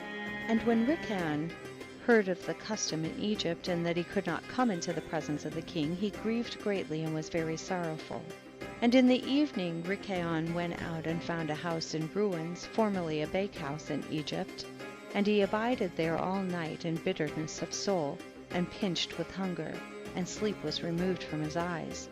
And Rikayon considered within himself what he should do in the town until the king made his appearance, and how he might maintain himself there. And he rose in the morning and walked about, and met in his way those who sold vegetables and various sorts of seeds with which they supplied the inhabitants. And Rikayon wished to do the same in order to get a maintenance in the city, but he was unacquainted with the custom of the people, and he was like a blind man among them. And he went and obtained vegetables to sell them for his support. And the rabble assembled about him and ridiculed him, and took his vegetables from him and left him nothing. And he rose up from there in bitterness of soul, and went sighing to the bakehouse in which he had remained all the night before, and he slept there the second night. And on that night again he reasoned within himself how he could save himself from starvation, and he devised a scheme how to act. And he rose up in the morning and acted ingeniously, and went and hired 30 strong men of the rabble, carrying their war instruments in their hands, and he led them to the top of the Egyptian sepulchre, and he placed them there. And he commanded them, saying, Thus saith the king, strengthen yourselves and be valiant men, and let no man be buried here until 200 pieces of silver be given, and then he may be buried. And those men did according to the order of Rikayon to the people of Egypt the whole of that year. And in 8 months' time Rikayon and his men gathered great riches of silver and gold, and Rikayon took a great quantity of horses and other animals, and he hired more men, and he gave them horses, and they remained with him. And when the year came around, at the time the king went forth into the town, all the inhabitants of Egypt assembled together to speak to him concerning the work of Rikayon and his men. And the king went forth on the appointed day, and all the Egyptians came before him and cried unto him, saying, May the king live forever. What is this thing thou doest in the town to thy servants, not to suffer a dead body to be buried until so much silver and gold be given? Was there ever the like unto this done in the whole earth from the days of former kings, yea, even from the days of Adam unto this day, that the dead should not be buried only for a set price? We know it to be the custom of kings to take a yearly tax from the living, but thou dost not only do this, but from the dead also thou exactest a tax day by day. Now, O king, we can no more bear this, for the whole city is ruined on this account, and dost thou not know it? And when the king heard all that they had spoken, he was very wroth, and his anger burned within him at this affair, for he had known nothing of it. And the king said, Who and where is he that dares to do this wicked thing in my land without my command? Surely you will tell me. And they told him all the works of Rikayon and his men, and the king's anger was aroused, and he ordered Rikayon and his men to be brought before him. And Rikayon took about 1,000 children, sons and daughters, and clothed them in silk and embroidery, and he set them upon horses, and sent them to the king by means of his men. And he also took a great quantity of silver and gold and precious stones, and a strong and beautiful horse as a present for the king, with which he came before the king and bowed down to the earth before him. And the king, his servants, and all the inhabitants of Egypt wondered at the work of Rikayon, and they saw his riches and the present that he had brought to the king. And it greatly pleased the king, and he wondered at it. And when Rikayon sat before him, the king asked him concerning all his works. And Rikayon spoke all his words wisely before the king, his servants, and all the inhabitants of Egypt. And when the king heard the words of Rikayon and his wisdom, Rikayon found grace in his sight, and he met with grace and kindness from all the servants of the king and from all the inhabitants of Egypt, on account of his wisdom and excellent speeches, and from that time they loved him exceedingly. And the king answered and said to Rikayon, Thy name shall no more be called Rikayon, but Pharaoh shall be thy name, since thou didst exact a tax from the dead. And he called his name Pharaoh. And the king and his subjects loved Rikayon for his wisdom, and they consulted with all the inhabitants of Egypt to make him prefect under the king. And all the inhabitants of Egypt and its wise men did so, and it was made a law in Egypt. And they made Rikayon Pharaoh prefect under Ahasuerus king of Egypt. And Rikayon Pharaoh governed over Egypt, daily administering justice to the whole city. But Ahasuerus the king would judge the people of the land one day in the year, when he went out to make his appearance. And Rikayon Pharaoh cunningly usurped the government of Egypt, and he exacted a tax from all the inhabitants of Egypt. And all the inhabitants of Egypt greatly loved Rikayon Pharaoh, and they made a decree to call every king that should reign over them and their seed in Egypt, Pharaoh. Therefore all the kings that reigned in Egypt from that time forward were called Pharaoh unto this day. End of chapter 14. Chapter 15. And in that year there was a heavy famine throughout the land of Egypt, and the inhabitants of the land could not remain on account of the famine, for it was very grievous. And Abram and all belonging to him rose and went down to Egypt on account of the famine. And when they were at the brook Mitzraim, they remained there some time to rest from the fatigue of the road. And Abram and Sarai were walking at the border of the brook Mitzraim. And Abram beheld his wife Sarai, that she was very beautiful. And Abram said to his wife Sarai, Since God has created thee with such a beautiful countenance, I am afraid of the Egyptians, lest they should slay me and take thee away, for the fear of God is not in these places. Surely then thou shalt do this, say thou art my sister to all that may ask thee, in order that it may be well with me, and that we may live and not be put to death. And Abram commanded the same to all those that came with him to Egypt on account of the famine. Also his nephew Lot he commanded, saying, If the Egyptians ask thee concerning Sarai, say she is the sister of Abram. And yet with all these orders Abram did not put confidence in them, but he took Sarai and placed her in a chest and concealed it amongst their vessels. For Abram was greatly concerned about Sarai on account of the wickedness of the Egyptians. And Abram and all belonging to him rose up from the brook Mitzraim and came to Egypt. And they had scarcely entered the gates of the city when the guards stood up to them, saying, Give tithe to the king from what you have, and then you may come into the town. And Abram and those that were with him did so. And Abram with the people that were with him came to Egypt. And when they came, they brought the chest in which Sarai was concealed, and the Egyptians saw the chest. And the king's servants approached Abram, saying, What hast thou here in this chest which we have not seen? Now open thou the chest, and give tithe to the king of all that it contains. And Abram said, This chest I will not open, but all you demand upon it I will give. And Pharaoh's officers answered Abram, saying, It is a chest of precious stones. Give us the tenth thereof. Abram said, All that you desire I will give, but you must not open the chest. And the king's officers pressed Abram, and they reached the chest and opened it with force, and they saw, and behold, a beautiful woman was in the chest. And when the officers of the king beheld Sarai, they were struck with admiration at her beauty. And all the princes and servants of Pharaoh assembled to see Sarai, for she was very beautiful. And the king's officers ran and told Pharaoh all that they had seen, and they praised Sarai to the king. And Pharaoh ordered her to be brought, and the woman came before the king. And Pharaoh beheld Sarai, and she pleased him exceedingly, and he was struck with her beauty. And the king rejoiced greatly on her account, and made presents to those who brought him the tidings concerning her. And the woman was then brought to Pharaoh's house. And Abram grieved on account of his wife, and he prayed to the Lord to deliver her from the hands of Pharaoh. And Sarai also prayed at that time, and said, O Lord God, thou didst tell my lord Abram to go from his land, and from his father's house to the land of Canaan. And thou didst promise to do well with him if he would perform thy commands. Now behold, we have done that which thou didst command us, and we left our land and our families, and we went to a strange land, and to a people whom we have not known before. And we came to this land to avoid the famine, and this evil accident has befallen me.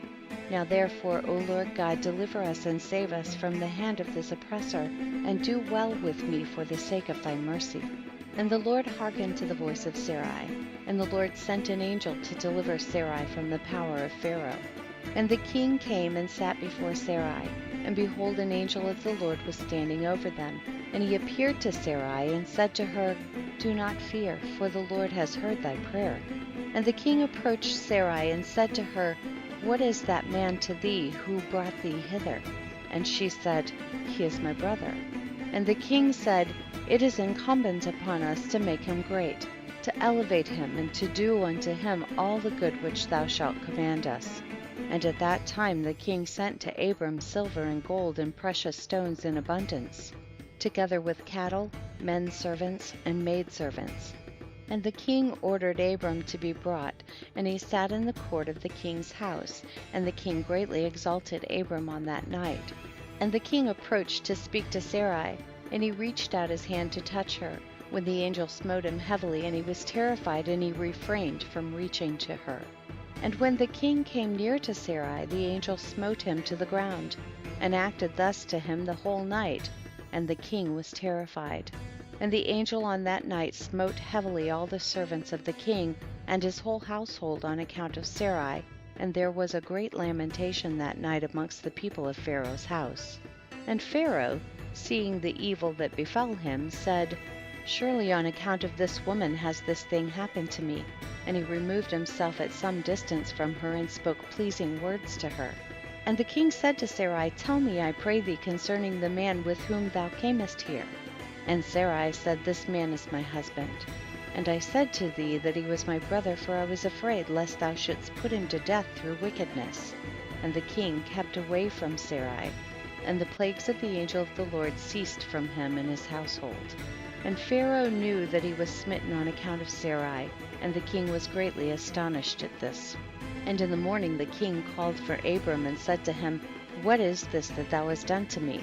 Why didst thou say, She is my sister? Owing to which I took her unto me for a wife, and this heavy plague has therefore come upon me and my household. Now therefore here is thy wife, take her, and go from our land, lest we all die on her account. And Pharaoh took more cattle, men servants, and maidservants, and silver and gold to give to Abram, and he returned unto him Sarai his wife. And the king took a maiden whom he begat by his concubines, and he gave her to Sarai for a handmaid. And the king said to his daughter, It is better for thee, my daughter, to be a handmaid in this man's house, than to be a mistress in my house, after we have beheld the evil that befell us on account of this woman. And Abram arose, and he and all belonging to him went away from Egypt. And Pharaoh ordered some of his men to accompany him, and all that went with him. And Abram returned to the land of Canaan, to the place where he had made the altar, where he at first had pitched his tent. And Lot, the son of Haran, Abram's brother, had a heavy stock of cattle, flocks, and herds, and tents, for the Lord was bountiful to them on account of Abram. And when Abram was dwelling in the land, the herdsmen of Lot quarreled with the herdsmen of Abram, for their property was too great for them to remain together in the land, and the land could not bear them on account of their cattle. And when Abram's herdsmen went to feed their flock, they would not go into the fields of the people of the land, but the cattle of Lot's herdsmen did otherwise, for they were suffered to feed in the fields of the people of the land. And the people of the land saw this occurrence daily, and they came to Abram and quarreled with him on account of Lot's herdsmen. And Abram said to Lot, What is this thou art doing to me, to make me despicable to the inhabitants of the land, that thou orderest thy herdsmen to feed thy cattle in the fields of other people? Dost thou not know that I am a stranger in this land amongst the children of Canaan? And why wilt thou do this unto me? And Abram quarreled daily with Lot on account of this, but Lot would not listen to Abram, and he continued to do the same. And the inhabitants of the land came and told Abram. And Abram said unto Lot, How long wilt thou be to me for a stumbling block with the inhabitants of the land? Now I beseech thee, let there be no more quarreling between us, for we are kinsmen. But I pray thee, separate from me, go and choose a place where thou mayest dwell with thy cattle and all belonging to thee, but keep thyself at a distance from me, thou and thy household. And be not afraid in going from me, for if any one do an injury to thee, let me know, and I will avenge thy cause from him, only remove from me. And when Abram had spoken all these words to Lot, then Lot arose and lifted up his eyes toward the plain of Jordan. And he saw that the whole of this place was well watered, and good for man as well as affording pasture for cattle. And Lot went from Abram to that place, and he there pitched his tent and dwelt in Sodom, and they were separated from each other. And Abram dwelt in the plain of Mamre, which is in Hebron, and he pitched his tent there, and Abram remained in that place many years. End of chapter 15. Chapter 16. At that time Chedorlaomer king of Elam sent to all the neighboring kings, to Nimrod king of Shinar, who was then under his power, and to Tidal king of Goyim, and to Arioch king of Elasar, with whom he had made a covenant, saying, Come up to me and assist me, that we may smite all the towns of Sodom and its inhabitants, for they have rebelled against me these 13 years. And these 4 kings went up with all their camps, about 800,000 men, and they went as they were, and smote every man they found in their road. And the 5 kings of Sodom and Gomorrah, Shinab, king of Admah, Shemebar, king of Zeboim, Bera, king of Sodom, Bersha, king of Gomorrah, and Bela, king of Zoar, went out to meet them, and they all joined together in the valley of Siddim. And these 9 kings made war in the valley of Siddim, and the kings of Sodom and Gomorrah were smitten before the kings of Elam. And the valley of Siddim was full of lime pits, and the kings of Elam pursued the kings of Sodom. And the kings of Sodom with their camps fled and fell into the lime pits, and all that remained went to the mountain for safety. And the 5 kings of Elam came after them and pursued them to the gates of Sodom, and they took all that there was in Sodom. And they plundered all the cities of Sodom and Gomorrah, and they also took Lot, Abram's brother's son, and his property. And they seized all the goods of the cities of Sodom, and they went away. And Enoch, Abram's servant, who was in the battle, saw this, and told Abram all that the kings had done to the cities of Sodom, and that Lot was taken captive by them. And Abram heard this, and he rose up with about 318 men that were with him, and he that night pursued these kings and smote them, and they all fell before Abram and his men, and there was none remaining but the 4 kings who fled, and they went each his own road. And Abram recovered all the property of Sodom, and he also recovered Lot and his property, his wives and little ones, and all belonging to him, so that Lot lacked nothing. And when he returned from smiting these kings, he and his men passed the valley of Siddim, where the kings had made war together. And Bera, king of Sodom, and the rest of his men that were with him, went out from the lime pits into which they had fallen to meet Abram and his men. And Adonizedek, king of Jerusalem, the same was Shem, went out with his men to meet Abram and his people, with bread and wine, and they remained together in the valley of Melech. And Adonizedek blessed Abram, and Abram gave him 1/10 from all that he had brought from the spoil of his enemy, for Adonizedek was a priest before God. And all the kings of Sodom and Gomorrah who were there with their servants approached Abram and begged of him to return them their servants, whom he had made captive, and to take unto himself all the property. And Abram answered the kings of Sodom, saying, As the Lord liveth, who created heaven and earth, and who redeemed my soul from all affliction, and who delivered me this day from my enemies, and gave them into my hand, I will not take anything belonging to you, that you may not boast tomorrow, saying, Abram became rich from our property that he saved. For the Lord my God, in whom I trust, said unto me, Thou shalt lack nothing, for I will bless thee in all the works of thy hands. And now therefore, behold, here is all belonging to you, take it and go.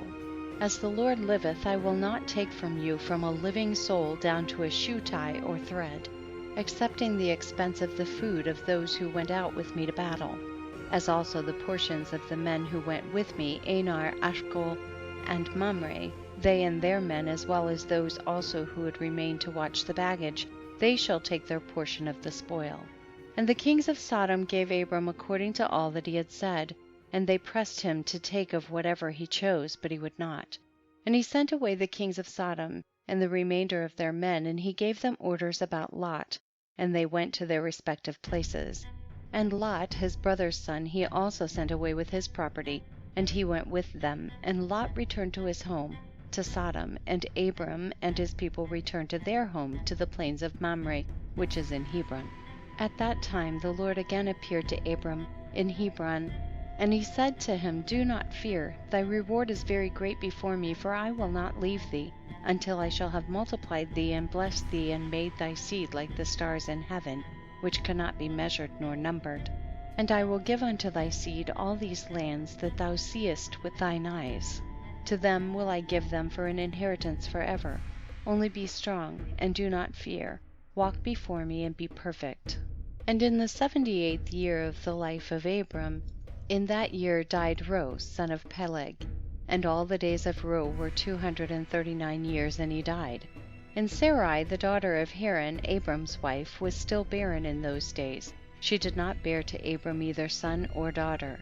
And when she saw that she bare no children, she took her handmaid Hagar, whom Pharaoh had given her, and she gave her to Abram her husband for a wife.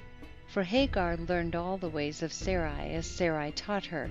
She was not in any way deficient in following her good ways. And Sarai said to Abram, Behold, here is my handmaid Hagar. Go to her, that she may bring forth upon my knees, that I may also obtain children through her. And at the end of 10 years of Abram's dwelling in the land of Canaan, which is the 85th year of Abram's life, Sarai gave Hagar unto him. And Abram hearkened to the voice of his wife Sarai, and he took his handmaid Hagar, and Abram came to her, and she conceived. And when Hagar saw that she had conceived, she rejoiced greatly, and her mistress was despised in her eyes. And she said within herself, This can only be that I am better before God than Sarai my mistress. For all the days that my mistress has been with my Lord, she did not conceive, but me the Lord has caused in so short a time to conceive by him. And when Sarai saw that Hagar had conceived by Abram, Sarai was jealous of her handmaid.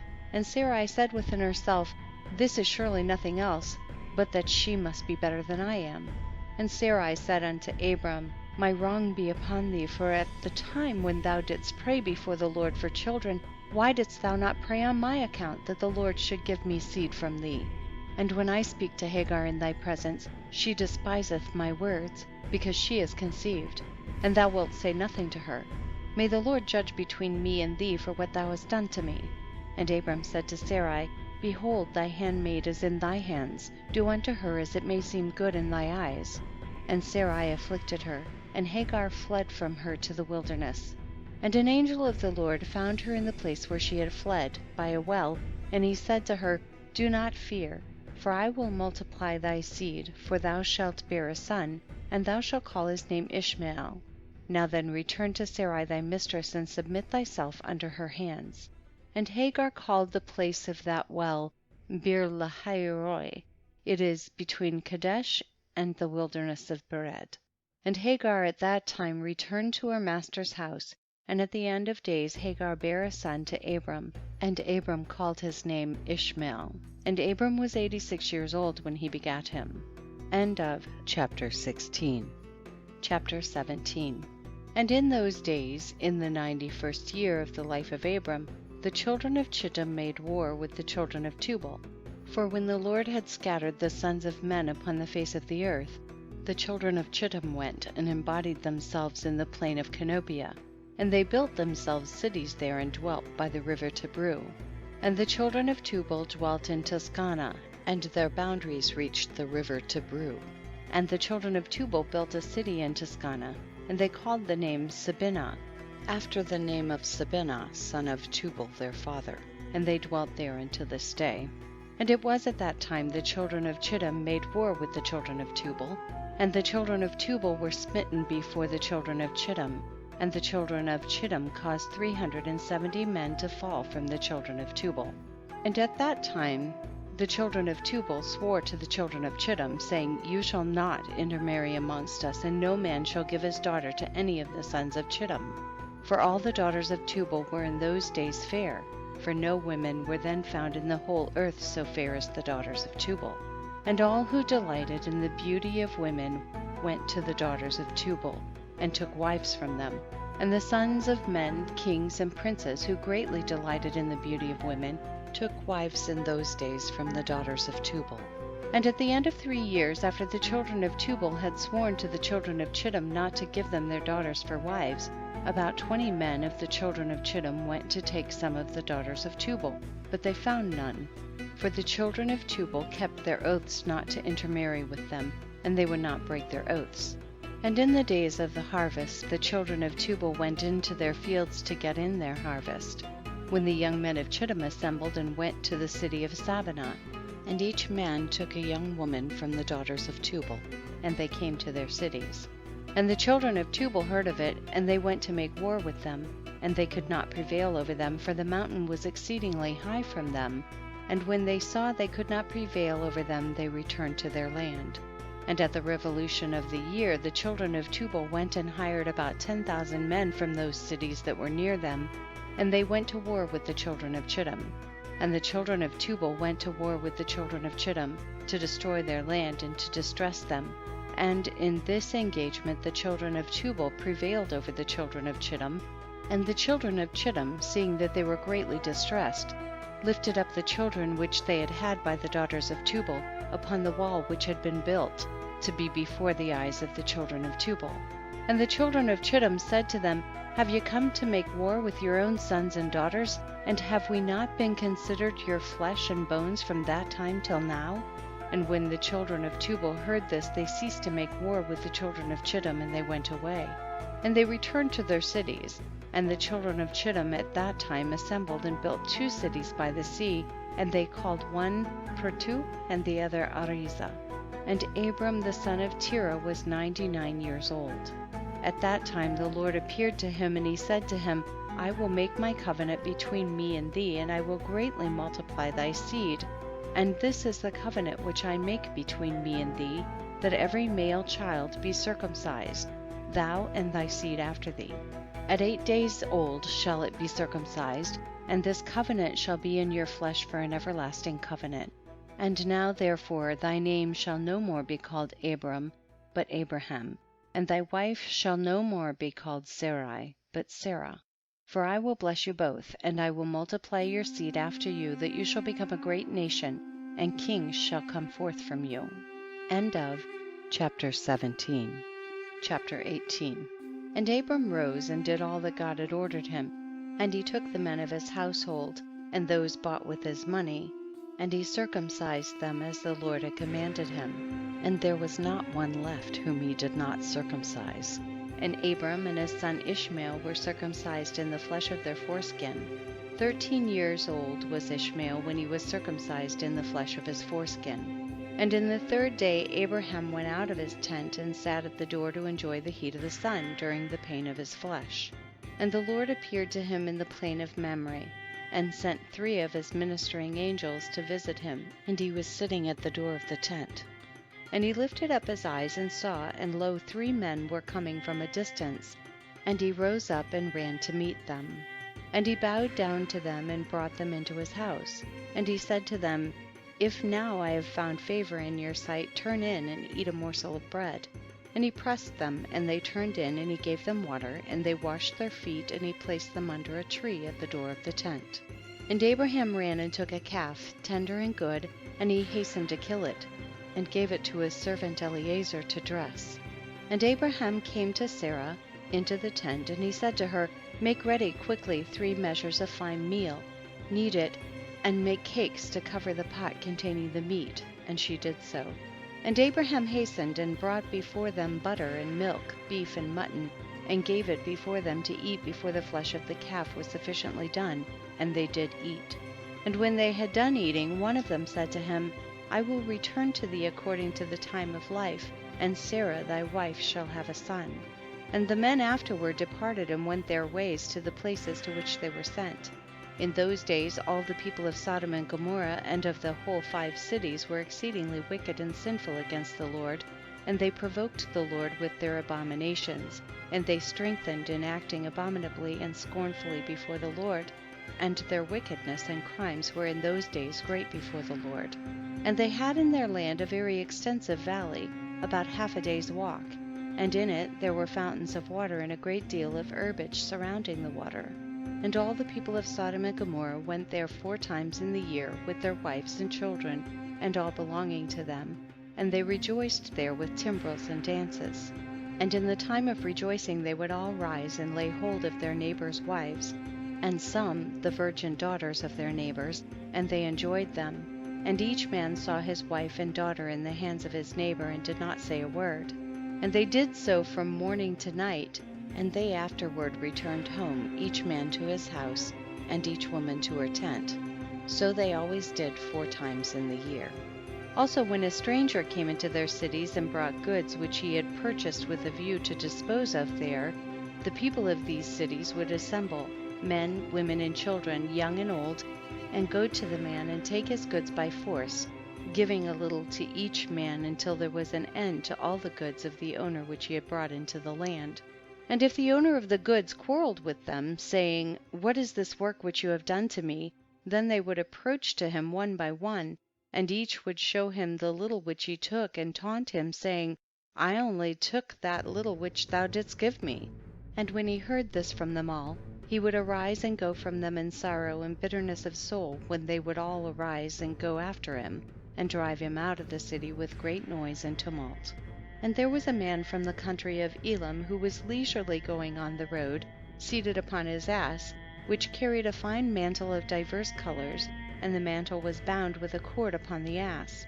And the man was on his journey, passing through the street of Sodom, when the sun set in the evening, and he remained there in order to abide during the night, but no one would let him into his house.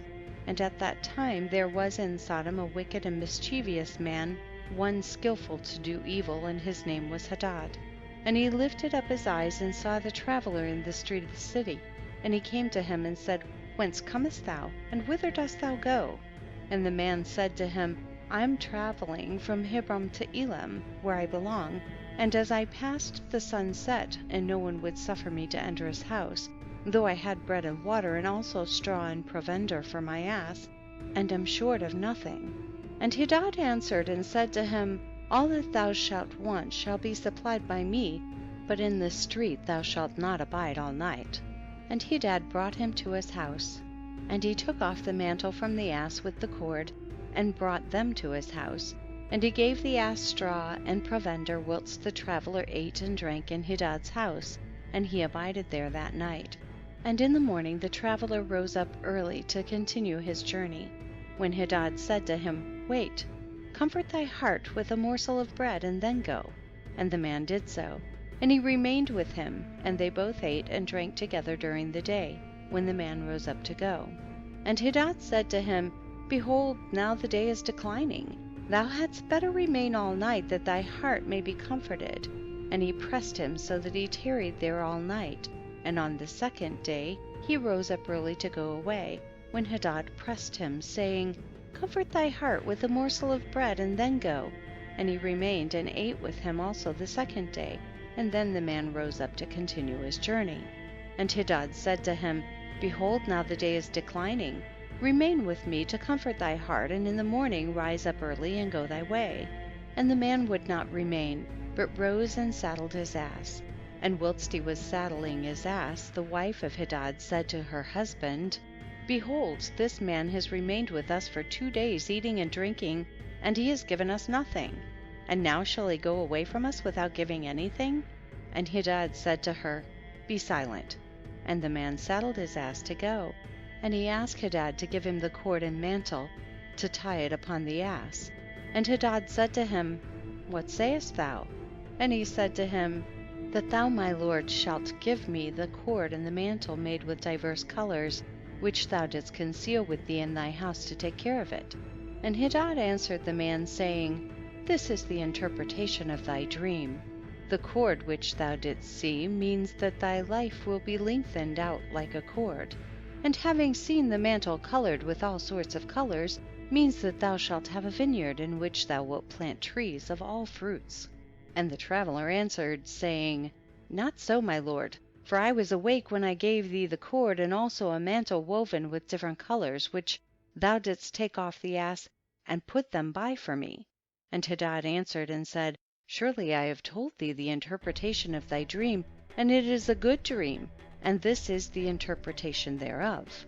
Now the sons of men give me 4 pieces of silver, which is my charge for interpreting dreams, and of thee I only require 3 pieces of silver. And the man was provoked at the words of Hadad, and he cried bitterly, and he brought Hadad to Sirach, judge of Sodom. And the man laid his cause before Sirach the judge, when Hadad replied, saying, It is not so, but thus the matter stands. And the judge said to the traveler, This man Hadad telleth thee truth, for he is famed in the cities for the accurate interpretation of dreams.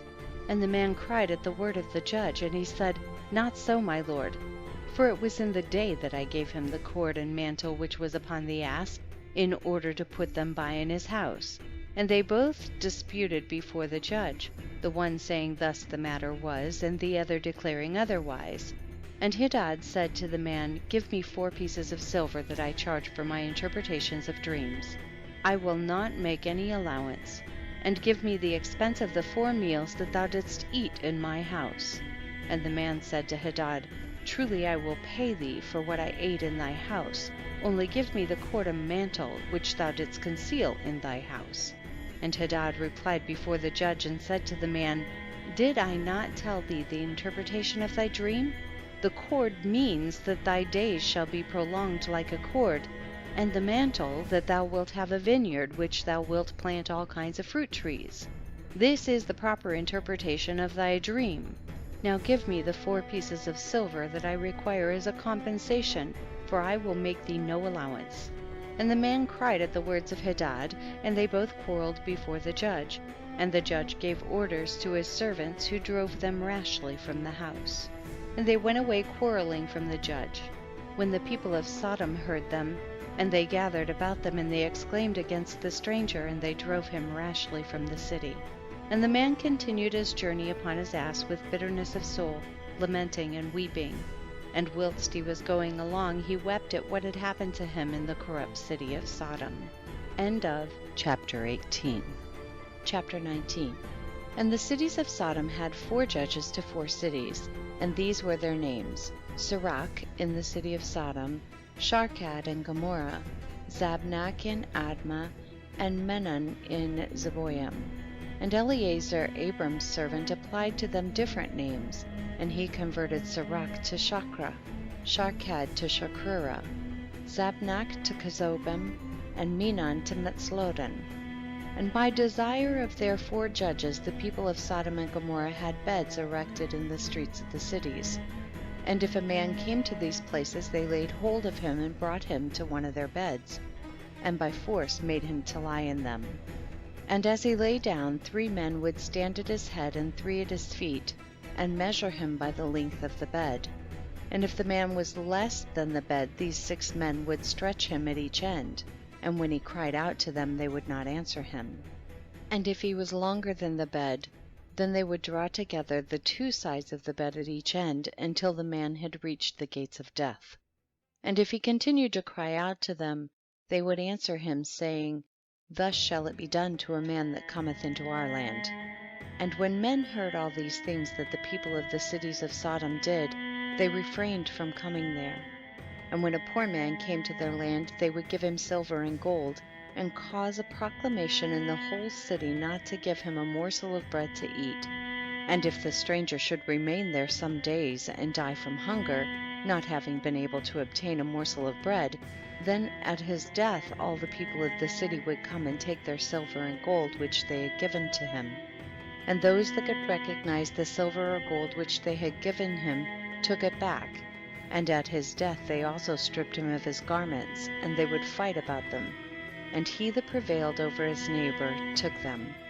And they would after that carry him and bury him under some of the shrubs in the deserts. So they did all the days to anyone that came to them and died in their land. And in the course of time, Sarah sent Eliezer to Sodom to see Lot and inquire after his welfare. And Eliezer went to Sodom, and he met a man of Sodom fighting with a stranger. And the man of Sodom stripped the poor man of all his clothes and went away. And this poor man cried to Eliezer and supplicated his favor on account of what the man of Sodom had done to him. And he said to him, Why dost thou act thus to the poor man who came to thy land? And the man of Sodom answered Eliezer, saying, Is this man thy brother? Or have the people of Sodom made thee a judge this day, that thou speakest about this man? And Eliezer strove with the man of Sodom on account of the poor man.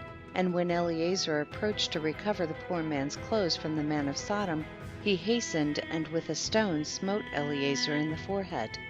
And the blood flowed copiously from Eliezer's forehead. And when the man saw the blood, he caught hold of Eliezer, saying, Give me my hire for having rid thee of this bad blood that was in thy forehead, for such is the custom and the law in our land. And Eliezer said to him, Thou hast wounded me, and requirest me to pay thee thy hire?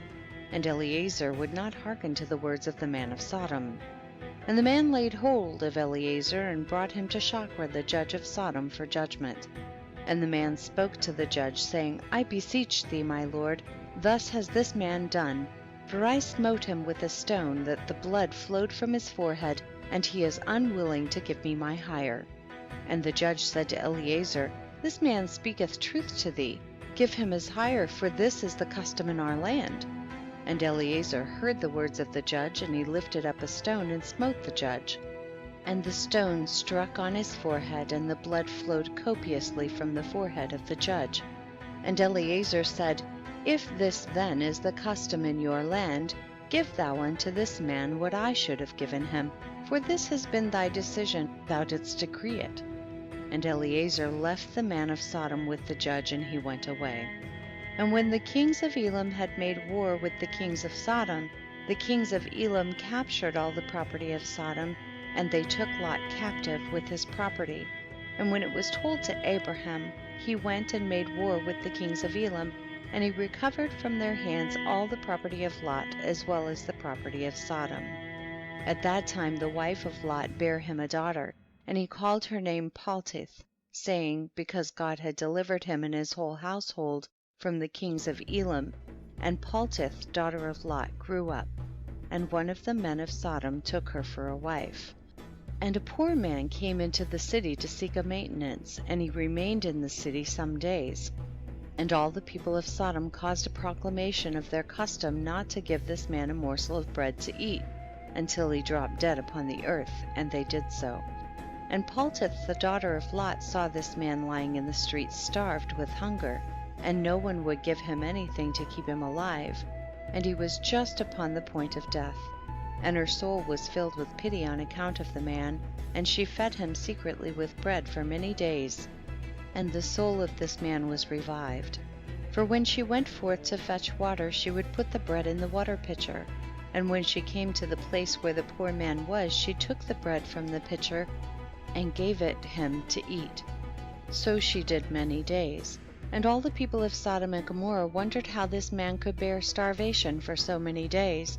And they said to each other, This can only be that he eats and drinks, for no man can bear starvation for so many days, or live as this man has, without even his countenance changing. And 3 men concealed themselves in a place where the poor man was stationed, to know who it was that brought him bread to eat. And Paltith, daughter of Lot, went forth that day to fetch water. And she put bread into her pitcher of water, and she went to draw water by the poor man's place. And she took out the bread from the pitcher, and gave it to the poor man, and he ate it. And the 3 men saw what Paltith did to the poor man, and they said to her, It is thou then who hast supported him, and therefore has he not starved, nor changed in appearance, nor died like the rest. And the 3 men went out of the place in which they were concealed, and they seized Paltith and the bread which was in the poor man's hand. And they took Paltith and brought her before their judges, and they said to them, Thus did she do, and it is she who supplied the poor man with bread. Therefore did he not die all this time. Now therefore declare to us the punishment due to this woman for having transgressed our law. And the people of Sodom and Gomorrah assembled and kindled a fire in the street of the city, and they took the woman and cast her into the fire, and she was burned to ashes. And in the city of Admah there was a woman to whom they did the like. For a traveler came into the city of Admah to abide there all night, with the intention of going home in the morning, and he sat opposite the door of the house of the young woman's father, to remain there, as the sun had set when he had reached that place. And the young woman saw him sitting by the door of the house, and he asked her for a drink of water. And she said to him, Who art thou? And he said to her, I was this day going on the road, and reached here when the sun set, so I will abide here all night, and in the morning I will arise early and continue my journey. And the young woman went into the house and fetched the man bread and water to eat and drink. And this affair became known to the people of Admah, and they assembled and brought the young woman before the judges, that they should judge her for this act. And the judge said, The judgment of death must pass upon this woman, because she transgressed our law, and this therefore is the decision concerning her.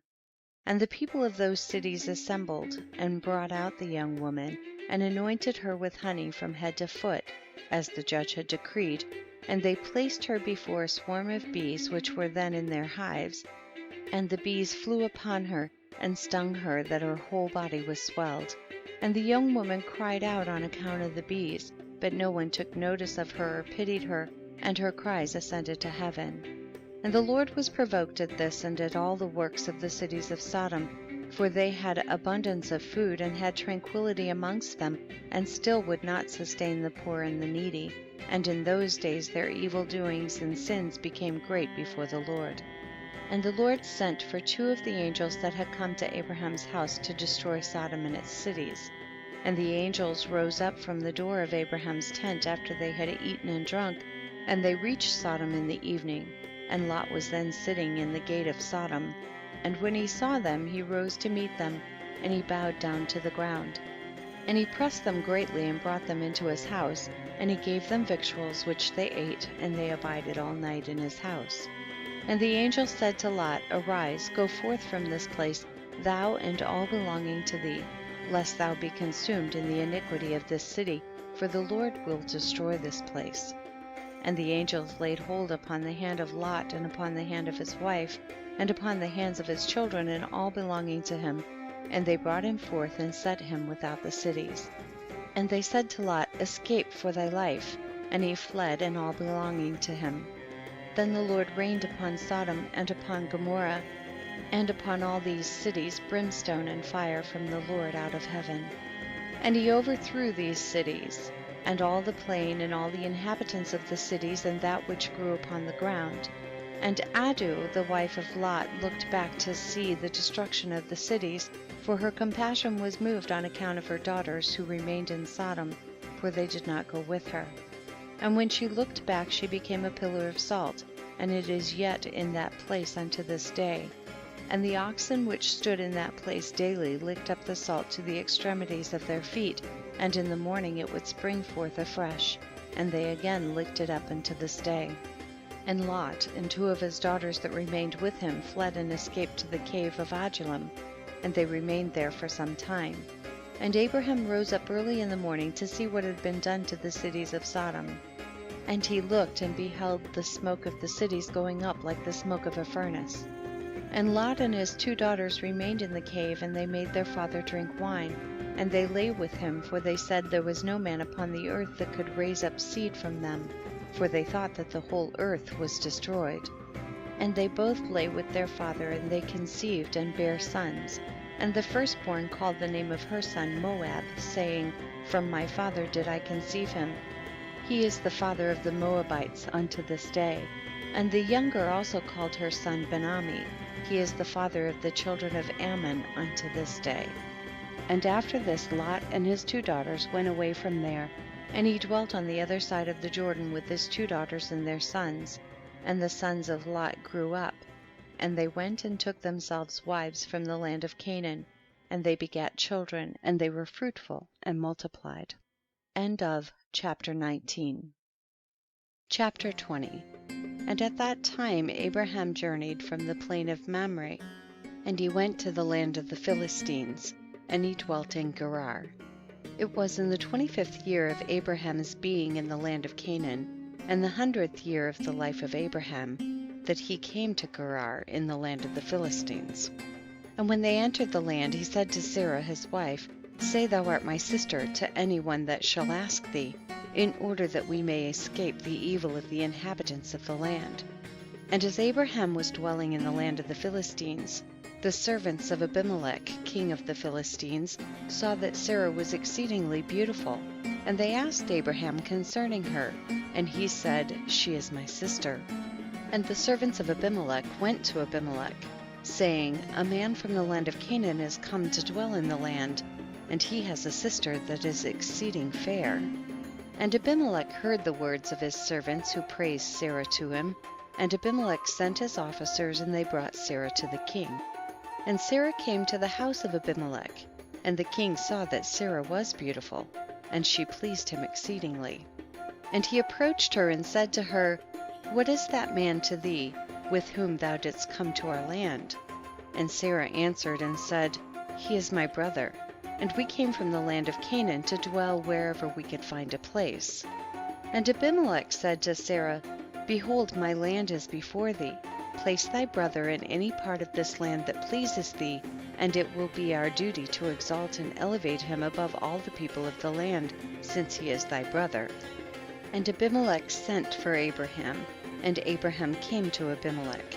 And Abimelech said to Abraham, Behold, I have given orders that thou shalt be honored as thou desirest, on account of thy sister Sarah. And Abraham went forth from the king, and the king's present followed him. As at evening time before men lie down to rest, the king was sitting upon his throne, and a deep sleep fell upon him, and he lay upon the throne and slept till morning. And he dreamed that an angel of the Lord came to him with a drawn sword in his hand, and the angel stood over Abimelech, and wished to slay him with the sword. And the king was terrified in his dream, and said to the angel, In what have I sinned against thee, that thou comest to slay me with thy sword? And the angel answered and said to Abimelech, Behold, thou diest on account of the woman which thou didst yesternight bring to thy house. For she is a married woman, the wife of Abraham who came to thy house. Now therefore return that man his wife, for she is his wife. And shouldst thou not return her, know that thou wilt surely die, thou and all belonging to thee. And on that night there was a great outcry in the land of the Philistines. And the inhabitants of the land saw the figure of a man standing with a drawn sword in his hand, and he smote the inhabitants of the land with the sword, yea, he continued to smite them. And the angel of the Lord smote the whole land of the Philistines on that night, and there was a great confusion on that night and on the following morning. And every womb was closed, and all their issues, and the hand of the Lord was upon them on account of Sarah, wife of Abraham, whom Abimelech had taken. And in the morning Abimelech rose with terror and confusion, and with a great dread. And he sent and had his servants called in, and he related his dream to them, and the people were greatly afraid. And one man standing amongst the servants of the king answered the king, saying, O sovereign king, restore this woman to her husband, for he is her husband. For the like happened to the king of Egypt when this man came to Egypt. And he said concerning his wife, She is my sister, for such is his manner of doing when he cometh to dwell in the land in which he is a stranger. And Pharaoh sent and took this woman for a wife, and the Lord brought upon him grievous plagues until he returned the woman to her husband. Now therefore, O sovereign king, know what happened yesternight to the whole land, for there was a very great consternation, and great pain and lamentation, and we know that this was on account of the woman which thou didst take. Now therefore restore this woman to her husband, lest it should befall us as it did to Pharaoh king of Egypt and his subjects, and that we may not die. And Abimelech hastened and called, and had Sarah called for, and she came before him. And he had Abraham called for, and he came before him. And Abimelech said to them, What is this work you've been doing in saying you are brother and sister? And I took this woman for a wife. And Abraham said, Because I thought I should suffer death on account of my wife. And Abimelech took flocks and herds, and men servants and maid servants, and 1,000 pieces of silver, and he gave them to Abraham, and he returned Sarah to him. And Abimelech said to Abraham, Behold, the whole land is before thee, dwell in it wherever thou shalt choose. And Abraham and Sarah his wife went forth from the king's presence with honor and respect, and they dwelt in the land, even in Gerar. And all the inhabitants of the land of the Philistines and the king's servants were still in pain, through the plague which the angel had inflicted upon them the whole night on account of Sarah. And Abimelech sent for Abraham, saying, Pray now for thy servants to the Lord thy God, that he may put away this mortality from amongst us. And Abraham prayed on account of Abimelech and his subjects, and the Lord heard the prayer of Abraham, and he healed Abimelech and all his subjects. End of chapter 20. Chapter 21. And it was at that time, at the end of 1 year and 4 months of Abraham's dwelling in the land of the Philistines, in Gerar, that God visited Sarah, and the Lord remembered her, and she conceived and bare a son to Abraham. And Abraham called the name of the son which was born to him, which Sarah bare to him, Isaac. And Abraham circumcised his son Isaac at 8 days old, as God had commanded Abraham to do unto his seed after him. And Abraham was 100 and Sarah 90 years old when Isaac was born to them. And the child grew up, and he was weaned, and Abraham made a great feast upon the day that Isaac was weaned. And Shem and Eber and all the great people of the land, and Abimelech, king of the Philistines, and his servants, and Phicol, the captain of his host, came to eat and drink and rejoice at the feast which Abraham made upon the day of his son Isaac's being weaned.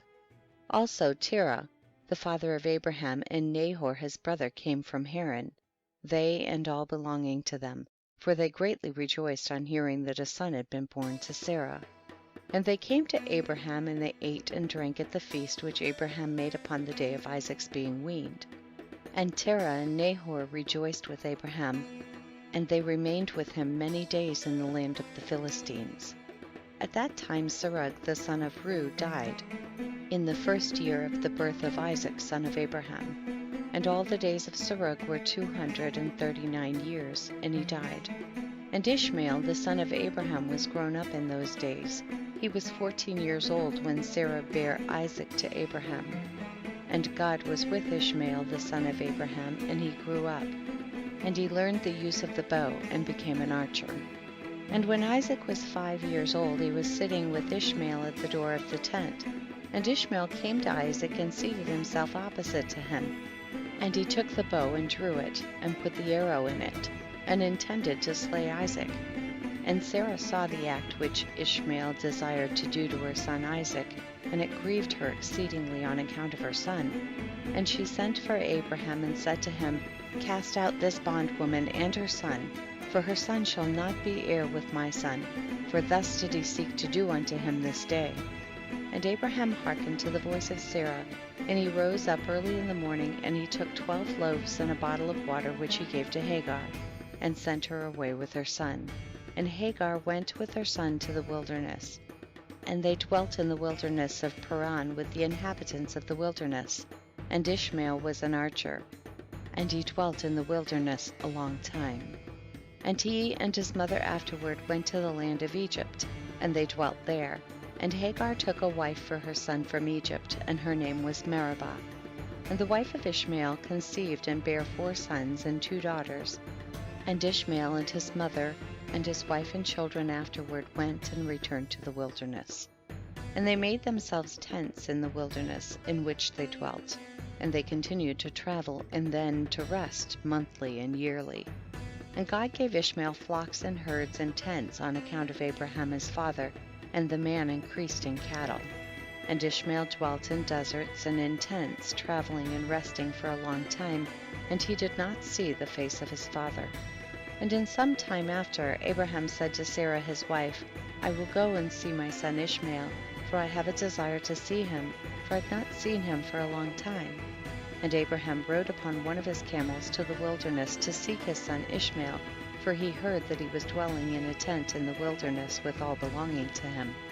And Abraham went to the wilderness, and he reached the tent of Ishmael about noon. And he asked after Ishmael. And he found the wife of Ishmael sitting in the tent with her children, and Ishmael her husband and his mother were not with them. And Abraham asked the wife of Ishmael, saying, Where has Ishmael gone? And she said, He has gone to the field to hunt. And Abraham was still mounted upon the camel, for he would not get off to the ground, as he had sworn to his wife Sarah that he would not get off from the camel. And Abraham said to Ishmael's wife, My daughter, give me a little water that I may drink, for I am fatigued from the journey. And Ishmael's wife answered and said to Abraham, We have neither water nor bread. And she continued sitting in the tent, and did not notice Abraham, neither did she ask him who he was. But she was beating her children in the tent, and she was cursing them. And she also cursed her husband Ishmael, and reproached him. And Abraham heard the words of Ishmael's wife to her children, and he was very angry and displeased. And Abraham called to the woman to come out to him from the tent, and the woman came and stood opposite to Abraham, for Abraham was still mounted upon the camel. And Abraham said to Ishmael's wife, When thy husband Ishmael returneth home, say these words to him. A very old man from the land of the Philistines came hither to seek thee. And thus was his appearance and figure. I did not ask him who he was, and seeing thou wast not here, he spoke unto me and said, When Ishmael thy husband returneth, tell him thus did the man say, When thou comest home, put away this nail of the tent which thou hast placed here, and place another nail in its stead. And Abraham finished his instructions to the woman, and he returned and went off on the camel homeward. And after that Ishmael came from the chase, he and his mother, and returned to the tent, and his wife spoke these words to him. A very old man from the land of the Philistines came to seek thee, and thus was his appearance and figure. I did not ask him who he was, and seeing thou wast not at home, he said to me, When thy husband cometh home, tell him, Thus saith the old man, Put away the nail of the tent which thou hast placed here, and place another nail in its stead. And Ishmael heard the words of his wife, and he knew that it was his father, and that his wife did not honor him. And Ishmael understood his father's words that he had spoken to his wife, and Ishmael hearkened to the voice of his father. And Ishmael cast off that woman, and she went away.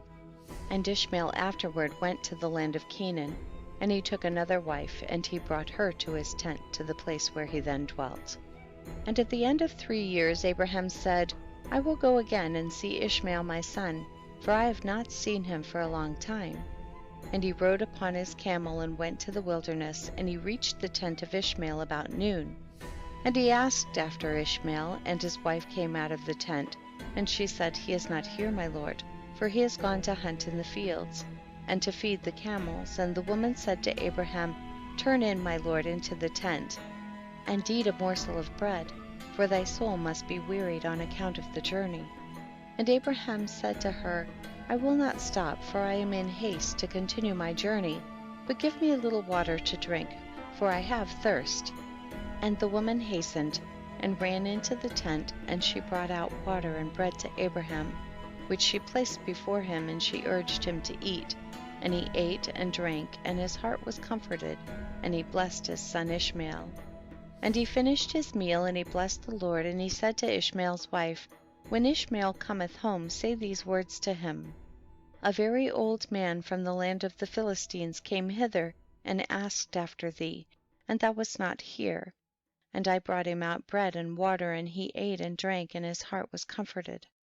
And he spoke these words to me, When Ishmael thy husband cometh home, say unto him, The nail of the tent which thou hast is very good, do not put it away from the tent. And Abraham finished commanding the woman, and he rode off to his home to the land of the Philistines. And when Ishmael came to his tent, his wife went forth to meet him with joy and a cheerful heart.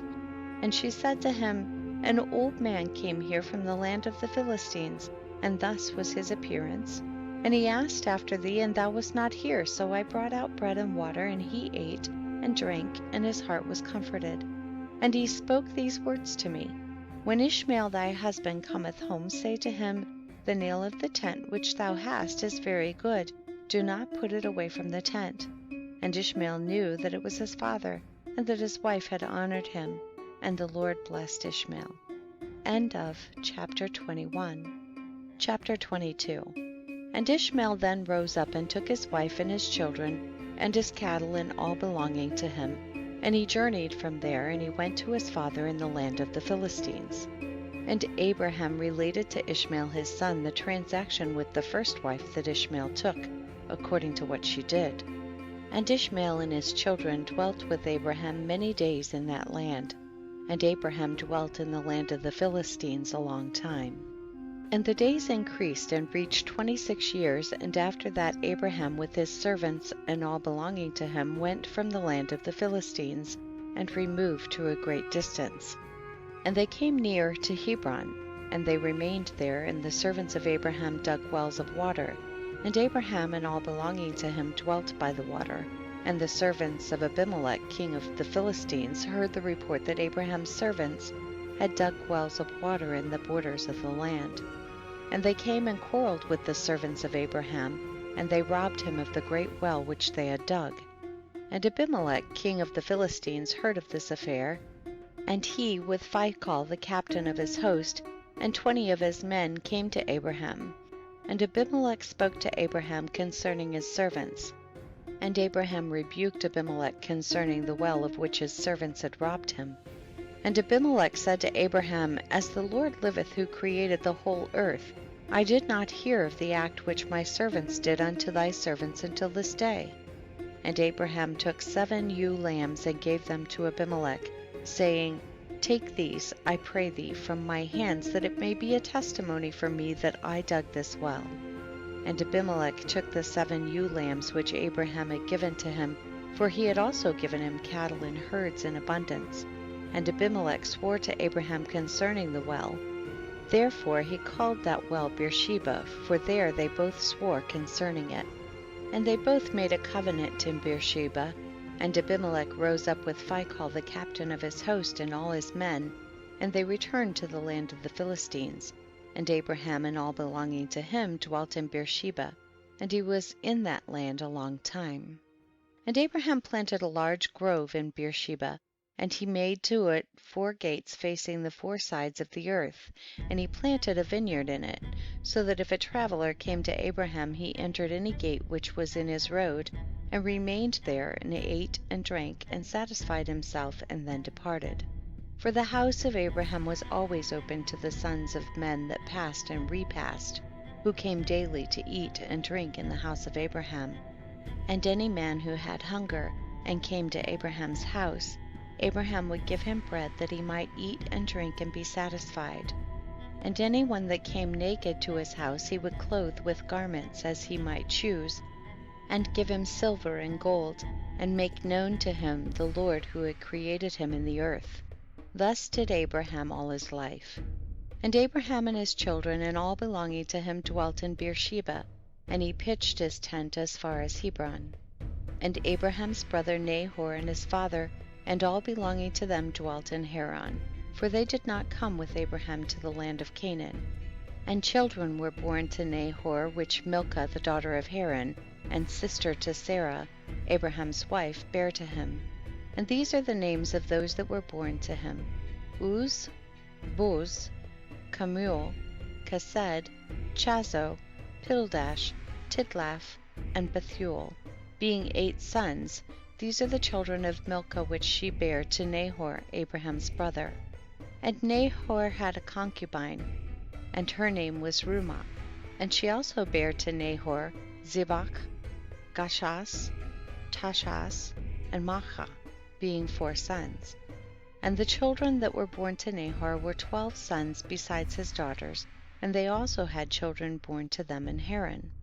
And the children of Uz, the firstborn of Nahor, were Abi, Chereph, Gedin, Milos, and Deborah their sister. And the sons of Buz were Barachel, Namath, Shiva, and Madanu. And the sons of Kemuel were Aram and Rechab. And the sons of Kesed were Anamelech, Meshai, Benan, and Yiphi. And the sons of Chazo were Pildash, Mechai, and Ophir. And the sons of Pildash were Arud, Chamam, Mered, and Malach. And the sons of Yidlaph were Mushan, Cushan, and Mutzi. And the children of Bethuel were Sakhar, Laban, and their sister Rebekah. These are the families of the children of Nahor that were born to them in Haran. And Aram the son of Kemuel and Rechab his brother went away from Haran, and they found a valley in the land by the river Euphrates. And they built a city there, and they called the name of the city after the name of Pethor the son of Aram, that is, Aram Naharaim, unto this day. And the children of Chesed also went to dwell where they could find a place. And they went, and they found a valley opposite to the land of Shinar, and they dwelt there. And they there built themselves a city, and they called the name of the city Chesed, after the name of their father, that is the land of Casdim, unto this day. And the Casdim dwelt in that land, and they were fruitful and multiplied exceedingly. And Terah, father of Nahor and Abraham, went and took another wife in his old age, and her name was Pelilah, and she conceived and bare him a son, and he called his name Zobah. And Terah lived 25 years after he begot Zobah. And Terah died in that year that was in the 35th year of the birth of Isaac, son of Abraham. And the days of Terah were 205 years, and he was buried in Haran. And Zobah, the son of Terah, lived 30 years, and he begot Aram, Achlis, and Merik. And Aram, son of Zobah, son of Terah, had 3 wives, and he begot 12 sons and 3 daughters. And the Lord gave to Aram, the son of Zobah, riches and possessions, and abundance of cattle, and flocks and herds, and the man increased greatly. And Aram, the son of Zobah, and his brother, and all his household journeyed from Haran, and they went to dwell where they should find a place, for their property was too great to remain in Haran. For they could not stop in Haran together with their brethren, the children of Nahor. And Aram, the son of Zobah, went with his brethren, and they found a valley at a distance toward the eastern country, and they dwelt there. And they also built a city there, and they called the name thereof Aram, after the name of their eldest brother, that is Aram Zobah to this day.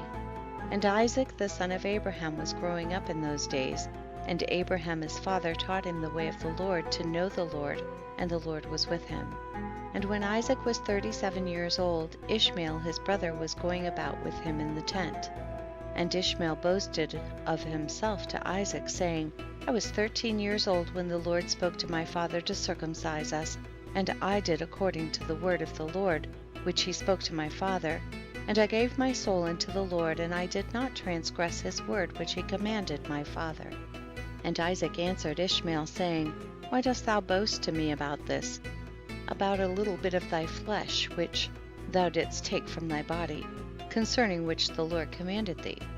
As the Lord liveth, the God of my father Abraham, if the Lord should say unto my father, Take now thy son Isaac, and bring him up an offering before me, I would not refrain, but I would joyfully accede to it. And the Lord heard the word that Isaac spoke to Ishmael, and it seemed good in the sight of the Lord, and he thought to try Abraham in this matter. And the day arrived when the sons of God came and placed themselves before the Lord, and Satan also came with the sons of God before the Lord. And the Lord said unto Satan, Whence comest thou? And Satan answered the Lord and said, From going to and fro in the earth, and from walking up and down in it. And the Lord said to Satan, What is thy word to me concerning all the children of the earth? And Satan answered the Lord and said, I have seen all the children of the earth who serve thee, and remember thee when they require anything from thee. And when thou givest them the thing which they require from thee, they sit at their ease, and forsake thee, and they remember thee no more. Hast thou seen Abraham the son of Terah, who at first had no children, and he served thee and erected altars to thee wherever he came? And he brought up offerings upon them, and he proclaimed thy name continually to all the children of the earth. And now that his son Isaac is born to him, he has forsaken thee. He has made a great feast for all the inhabitants of the land, and the Lord he has forgotten. For amidst all that he has done, he brought thee no offering, neither burnt offering nor peace offering, neither ox, lamb, nor goat of all that he killed on the day that his son was weaned. Even from the time of his son's birth till now, being 37 years, he built no altar before thee, nor brought up any offering to thee. For he saw that thou didst give what he requested before thee, and he therefore forsook thee. And the Lord said to Satan, Hast thou thus considered my servant Abraham? For there is none like him upon the earth, a perfect and an upright man before me, one that feareth God and avoideth evil. As I live, were I to say unto him, Bring up Isaac thy son before me, he would not withhold him from me, much more if I told him to bring up a burnt offering before me from his flocks or herds. And Satan answered the Lord and said, Speak then now unto Abraham as thou hast said, and thou wilt see whether he will not this day transgress and cast aside thy words. End of chapter 22. Chapter 23. At that time the word of the Lord came to Abraham, and he said unto him, Abraham. And he said, Here I am. And he said to him, Take now thy son, thine only son, whom thou lovest, even Isaac, and go to the land of Moriah, and offer him there for a burnt offering upon the mountains which shall be shown to thee. For there wilt thou see a cloud and the glory of the Lord. And Abraham said within himself, How shall I separate my son Isaac from Sarah his mother, in order to bring him up for a burnt offering before the Lord? And Abraham came into the tent, and he sat before Sarah his wife, and he spoke these words to her. My son Isaac is grown up, and he has not for some time studied the service of his God. Now tomorrow I will go and bring him to Shem, and Eber his son, and there he will learn the ways of the Lord, for they will teach him to know the Lord, as well as to know that when he prayeth continually before the Lord, he will answer him. Therefore there he will know the way of serving the Lord his God. And Sarah said, Thou hast spoken well. Go, my lord, and do unto him as thou hast said. But remove him not at a great distance from me, neither let him remain there too long, for my soul is bound within his soul. And Abraham said unto Sarah, My daughter, let us pray to the Lord our God that he may do good with us. And Sarah took her son Isaac, and he abided all night with her. And she kissed and embraced him, and gave him instructions till morning. And she said to him, O my son, how can my soul separate itself from thee? And she still kissed him and embraced him, and she gave Abraham instructions concerning him. And Sarah said to Abraham, O my lord, I pray thee, take heed of thy son, and place thine eyes over him, for I have no other son nor daughter but him. O forsake him not.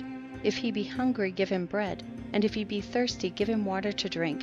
Do not let him go on foot, neither let him sit in the sun. Neither let him go by himself in the road, neither force him from whatever he may desire, but do unto him as he may say to thee. And Sarah wept bitterly the whole night on account of Isaac, and she gave him instructions till morning. And in the morning Sarah selected a very fine and beautiful garment from those garments which she had in the house that Abimelech had given to her. And she dressed Isaac her son therewith, and she put a turban upon his head, and she enclosed a precious stone in the top of the turban. And she gave them provision for the road, and they went forth. And Isaac went with his father Abraham, and some of their servants accompanied them to see them off the road. And Sarah went out with them, and she accompanied them upon the road to see them off. And they said to her, Return to the tent. And when Sarah heard the words of her son Isaac, she wept bitterly. And Abraham her husband wept with her, and their son wept with them a great weeping. Also those who went with them wept greatly. And Sarah caught hold of her son Isaac, and she held him in her arms, and she embraced him and continued to weep with him. And Sarah said, Who knoweth if after this day I shall ever see thee again? And they still wept together. Abraham, Sarah, and Isaac, and all those that accompanied them on the road wept with them. And Sarah afterward turned away from her son, weeping bitterly, and all her men servants and maidservants returned with her to the tent. And Abraham went with Isaac his son to bring him up as an offering before the Lord, as he had commanded him.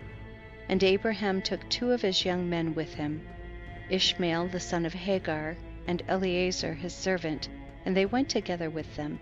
And whilst they were walking in the road, the young men spoke these words to themselves. And Ishmael said to Eliezer, Now my father Abraham is going with Isaac to bring him up for a burnt offering to the Lord, as he commanded him. Now when he returneth, he will give unto me all that he possesseth, to inherit after him, for I am his firstborn. And Eliezer answered Ishmael and said, Surely Abraham did cast thee away with thy mother, and swear that thou shouldst not inherit anything of all he possesses. And to whom will he give all that he has, with all his treasures, but unto me his servant, who has been faithful in his house, who has served him night and day, and has done all that he desired me? To me will he bequeath at his death all that he possesses.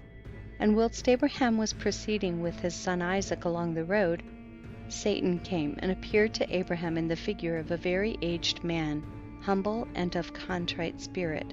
And he approached Abraham and said to him, Art thou silly or brutish that thou goest to do this thing this day to thine only son? For God gave thee a son in thy latter days, in thy old age, and wilt thou go and slaughter him this day because he committed no violence? And wilt thou cause the soul of thine only son to perish from the earth? Dost thou not know and understand that this thing cannot be from the Lord? For the Lord cannot do unto man such evil upon earth, to say to him, Go slaughter thy child. And Abraham heard this, and knew that it was the word of Satan, who endeavored to draw him aside from the way of the Lord. But Abraham would not hearken to the voice of Satan, and Abraham rebuked him so that he went away. And Satan returned and came to Isaac, and he appeared unto Isaac in the figure of a young man, comely and well favored. And he approached Isaac and said unto him, Dost thou not know and understand that thy old silly father bringeth thee to the slaughter this day for naught? Now therefore, my son, do not listen nor attend to him, for he is a silly old man, and let not thy precious soul and beautiful figure be lost from the earth. And Isaac heard this, and said unto Abraham, Hast thou heard, my father, that which this man has spoken? Even thus has he spoken. And Abraham answered his son Isaac, and said to him, Take heed of him, and do not listen to his words, nor attend to him, for he is Satan, endeavoring to draw us aside this day from the commands of God. And Abraham still rebuked Satan, and Satan went from them. And seeing he could not prevail over them, he hid himself from them, and he went and passed before them in the road. And he transformed himself to a large brook of water in the road. And Abraham and Isaac and his 2 young men reached that place, and they saw a brook large and powerful as the mighty waters. And they entered the brook and passed through it, and the waters at first reached their legs. And they went deeper in the brook, and the waters reached up to their necks, and they were all terrified on account of the water. And whilst they were going over the brook, Abraham recognized that place, and he knew that there was no water there before. And Abraham said to his son Isaac, I know this place in which there was no brook nor water. Now therefore it is this Satan who does all this to us, to draw us aside this day from the commands of God. And Abraham rebuked him, and said unto him, The Lord rebuke thee, O Satan, be gone from us, for we go by the commands of God. And Satan was terrified at the voice of Abraham, and he went away from them, and the place again became dry land as it was at first. And Abraham went with Isaac toward the place that God had told him. And on the 3rd day Abraham lifted up his eyes, and saw the place at a distance which God had told him of. And a pillar of fire appeared to him that reached from the earth to heaven, and a cloud of glory upon the mountain, and the glory of the Lord was seen in the cloud. And Abraham said to Isaac, My son, dost thou see in that mountain, which we perceive at a distance, that which I see upon it?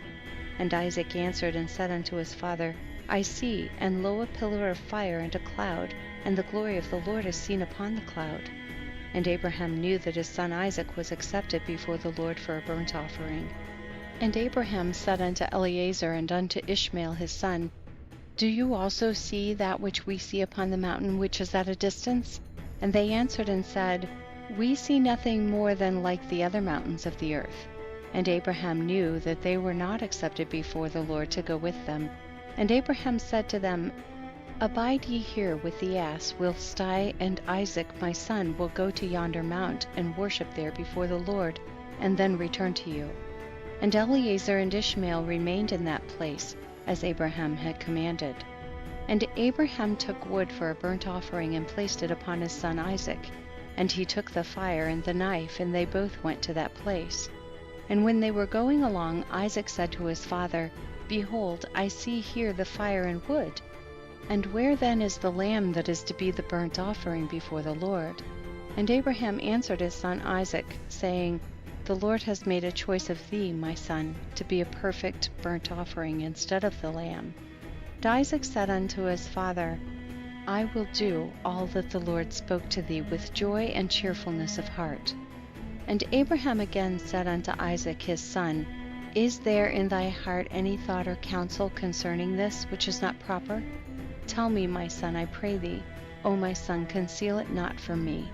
And Isaac answered his father Abraham and said unto him, O my father, as the Lord liveth, and as thy soul liveth, there is nothing in my heart to cause me to deviate either to the right or to the left from the word that he has spoken to thee.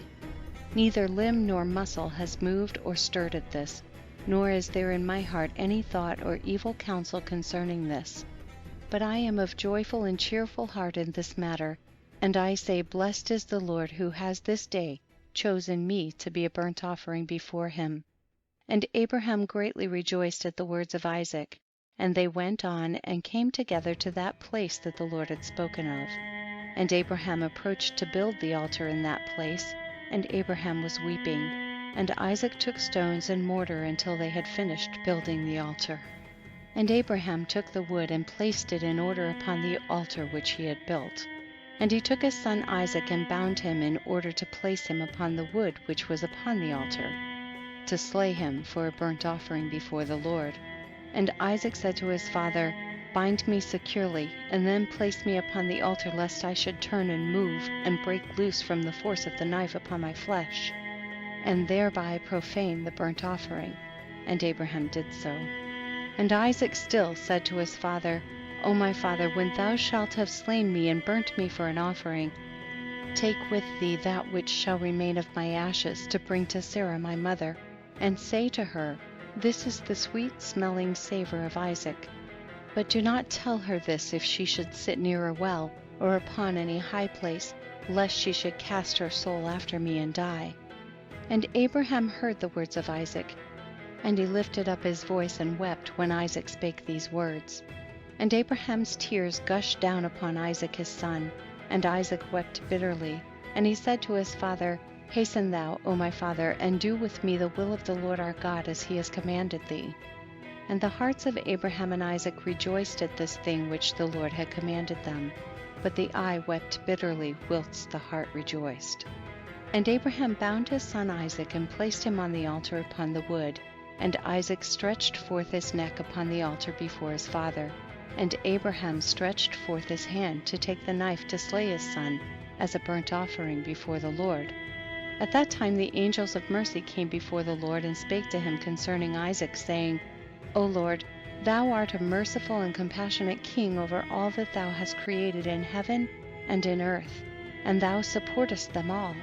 Give therefore ransom and redemption instead of thy servant Isaac, and pity and have compassion upon Abraham and upon Isaac his son, who are this day performing thy commands.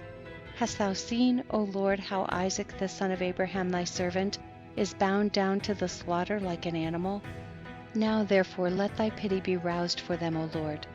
At that time the Lord appeared unto Abraham and called to him from heaven and said unto him, Lay not thine hand upon the lad, neither do thou anything unto him. For now I know that thou fearest God in performing this act, and in not withholding thy son, thine only son, from me. And Abraham lifted up his eyes and saw, and behold, a ram was caught in a thicket by his horns. That was the ram which the Lord God had created in the earth in the day that he made earth and heaven. For the Lord had prepared this ram from that day to be a burnt offering instead of Isaac. And this ram was advancing to Abraham when Satan caught hold of him and entangled his horns in the thicket, that he might not advance to Abraham, in order that Abraham might slay his son. And Abraham, seeing the ram advancing to him and Satan withholding him, fetched him and brought him before the altar. And he loosened his son Isaac from his binding, and he put the ram in his stead.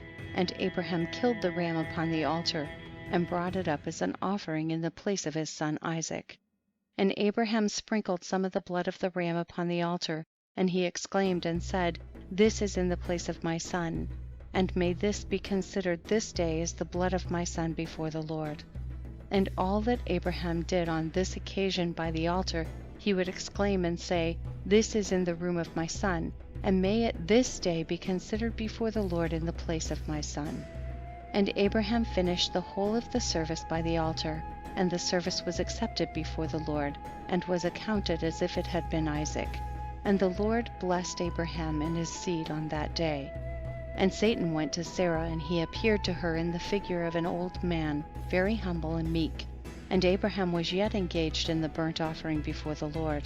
And he said to her, Dost thou not know all the work that Abraham has made with thine only son this day? For he took Isaac and built an altar and killed him, and brought him up as a sacrifice upon the altar. And Isaac cried and wept before his father, but he looked not at him, neither did he have compassion over him.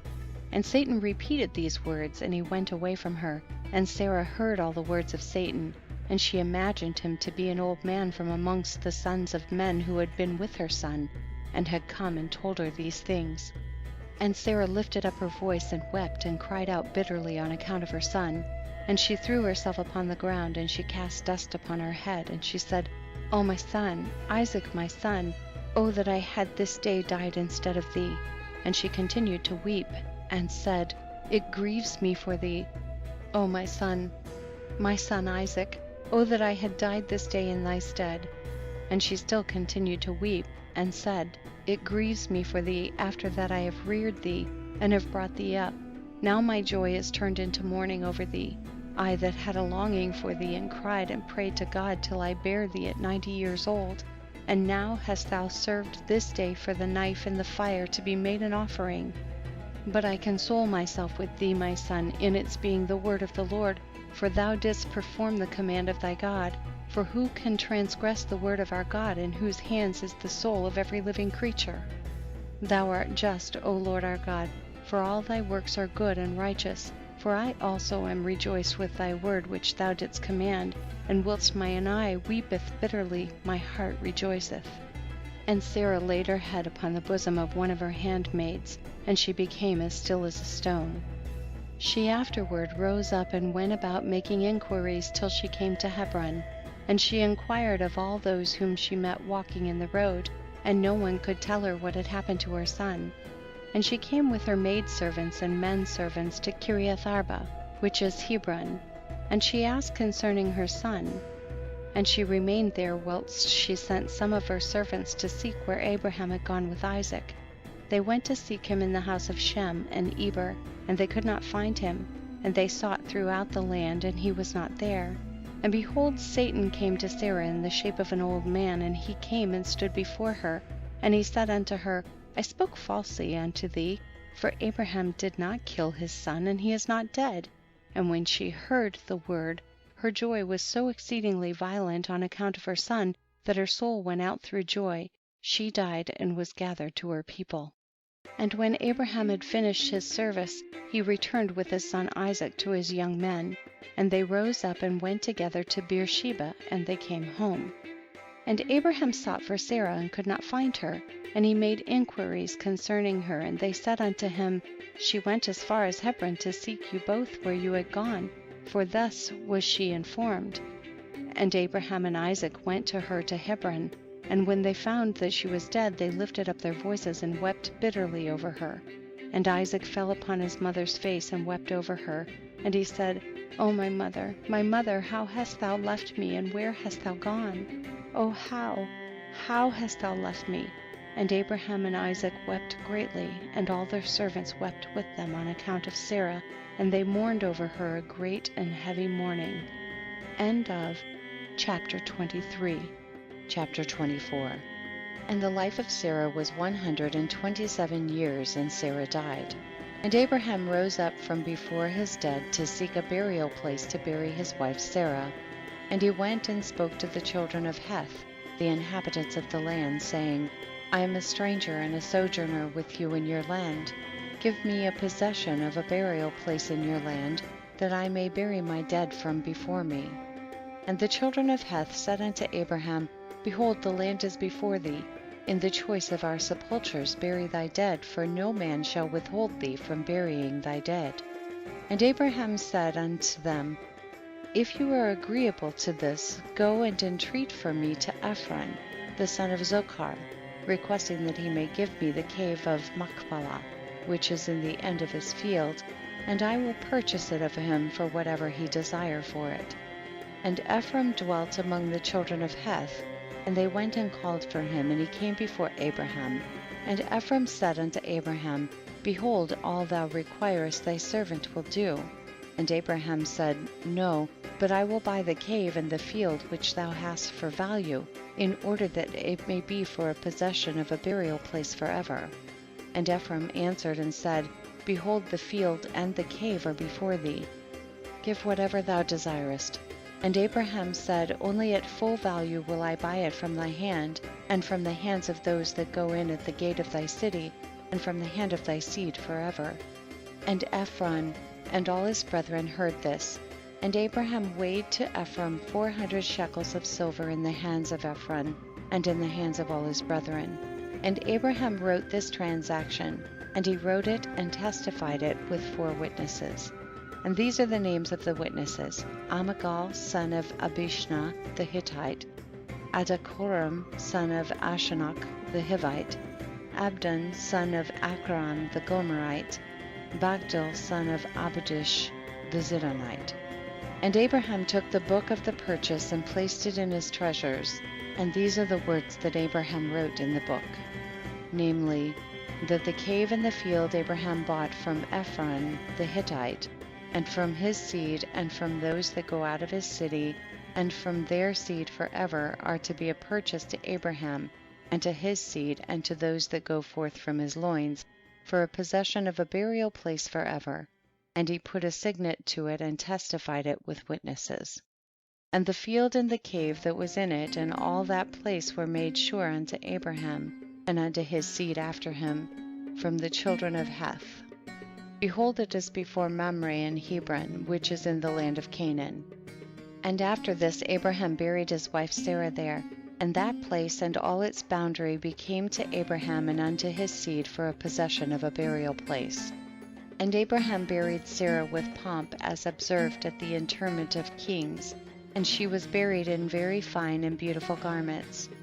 And at her bier was Shem, his sons Eber and Abimelech, together with Anar, Ashkol, and Mamre, and all the grandees of the land followed her bier. And the days of Sarah were 127 years, and she died. And Abraham made a great and heavy mourning, and he performed the rites of mourning for 7 days. And all the inhabitants of the land comforted Abraham and Isaac his son on account of Sarah. And when the days of their mourning passed by, Abraham sent away his son Isaac, and he went to the house of Shem and Eber to learn the ways of the Lord and his instructions. And Abraham remained there 3 years. At that time Abraham rose up with all his servants, and they went and returned homeward to Beersheba. And Abraham and all his servants remained in Beersheba. And at the revolution of the year, Abimelech the king of the Philistines died in that year. He was 193 years old at his death. And Abraham went with his people to the land of the Philistines, and they comforted the whole household and all his servants. And he then turned and went home. And it was after the death of Abimelech that the people of Gerar took Ben-Molech his son, and he was only 12 years old, and they made him king in the place of his father. And they called his name Abimelech, after the name of his father, for thus was it their custom to do in Gerar. And Abimelech reigned instead of Abimelech, his father, and he sat upon his throne. And Lot the son Haran also died in those days, in the 39th year of the life of Isaac, and all the days that Lot lived were 140 years, and he died. And these are the children of Lot that were born to him by his daughters. The name of the firstborn was Moab, and the name of the second was Ben-Ammi. And the 2 sons of Lot went and took themselves wives from the land of Canaan, and they bare children to them, and the children of Moab were Ed, Maon, Tarsus, and Canville, 4 sons. These are the fathers to the children of Moab unto this day. And all the families of the children of Lot went to dwell wherever they should light upon, for they were fruitful and increased abundantly. And they went and built themselves cities in the land where they dwelt, And they called the names of their cities which they built after their own names. And Nahor the son of Terah, brother to Abraham, died in those days in the 40th year of the life of Isaac. And all the days of Nahor were 172 years, and he died and was buried in Haran. And when Abraham heard that his brother was dead, he grieved sadly, and he mourned over his brother many days. And Abraham called for Eliezer his head servant to give him orders concerning his house, and he came and stood before him. And Abraham said to him, Behold, I am old, I do not know the day of my death, for I am advanced in days. Now therefore rise up, go forth, and do not take a wife for my son from this place and from this land, from the daughters of the Canaanites amongst whom we dwell, but go to my land and to my birthplace, and take from thence a wife for my son. And the Lord God of heaven and earth, who took me from my father's house and brought me to this place, and said unto me, To thy seed will I give this land for an inheritance forever, he will send his angel before thee and prosper thy way, that thou mayest obtain a wife for my son from my family and from my father's house. And the servant answered his master Abraham and said, Behold, I go to thy birthplace and to thy father's house, and take a wife for thy son from there. But if the woman be not willing to follow me to this land, shall I take thy son back to the land of thy birthplace? And Abraham said unto him, Take heed that thou bring not my son hither again, for the Lord before whom I have walked, he will send his angel before thee and prosper thy way. And Eliezer did as Abraham ordered him. And Eliezer swore unto Abraham his master upon this matter. And Eliezer rose up and took 10 camels of the camels of his master, and 10 men from his master's servants with him, and they rose up and went to Haran, the city of Abraham and Nahor, in order to fetch a wife for Isaac the son of Abraham. And whilst they were gone, Abraham sent to the house of Shem and Eber, and they brought from thence his son Isaac. And Isaac came home to his father's house to Beersheba, whilst Eliezer and his men came to Haran. And they stopped in the city by the watering place, and he made his camels kneel down by the water, and they remained there. And Eliezer, Abraham's servant, prayed and said, O God of Abraham my master, send me, I pray thee, good speed this day, and show kindness unto my master, that thou shalt appoint this day a wife for my master's son from his family. And the Lord hearkened to the voice of Eliezer for the sake of his servant Abraham, and he happened to meet with the daughter of Bethuel, son of Milcah, the wife of Nahor, brother to Abraham, and Eliezer came to her house. And Eliezer related to them all his concerns, and that he was Abraham's servant, and they greatly rejoiced at him. And they all blessed the Lord who brought this thing about, and they gave him Rebekah, the daughter of Bethuel, for a wife for Isaac. And the young woman was of very comely appearance. She was a virgin, and Rebekah was 10 years old in those days. And Bethuel and Laban and his children made a feast on that night, and Eliezer and his men came and ate and drank and rejoiced there on that night. And Eliezer rose up in the morning, he and the men that were with him, and he called to the whole household of Bethuel, saying, Send me away that I may go to my master. And they rose up and sent away Rebekah and her nurse Deborah, the daughter of Uz, and they gave her silver and gold, men servants and maidservants, and they blessed her. And they sent Eliezer away with his men, and the servants took Rebekah, and he went and returned to his master to the land of Canaan. And Isaac took Rebekah, and she became his wife, and he brought her into the tent. And Isaac was 40 years old when he took Rebekah, the daughter of his uncle Bethuel, for a wife. End of chapter 24. Chapter 25. And it was at that time that Abraham again took a wife in his old age, and her name was Keturah, from the land of Canaan. And she bare unto him Zimrah, Jokshan, Medan, Midian, Yishbak, and Shuach, being 6 sons. And the children of Zemran were Abihan, Molich, and Merim. And the sons of Yokshan were Sheba and Dedan. And the sons of Medan were Amida, Joab, Gochi, Elisha, and Nothach. And the sons of Midian were Ephah, Epher, Chanok, Abida, and Eldah. And the sons of Yishbak were Mechiro, Boyodua, and Tater. And the sons of Shuach were Bildad, Mamdad, Munan, and Meban. All these are the families of the children of Keturah the Canaanitish woman, which she bare unto Abraham the Hebrew. And Abraham sent all these away, and he gave them gifts, and they went away from his son Isaac to dwell wherever they should find a place. And all these went to the mountain at the east, and they built themselves 6 cities in which they dwelt unto this day. But the children of Sheba and Dedan, children of Yokshan with their children, did not dwell with their brethren in their cities, and they journeyed and encamped in the countries and wildernesses unto this day. And the children of Midian, son of Abraham, went to the east of the land of Cush, and they there found a large valley in the eastern country, and they remained there, and built a city, and they dwelt therein. That is the land of Midian unto this day.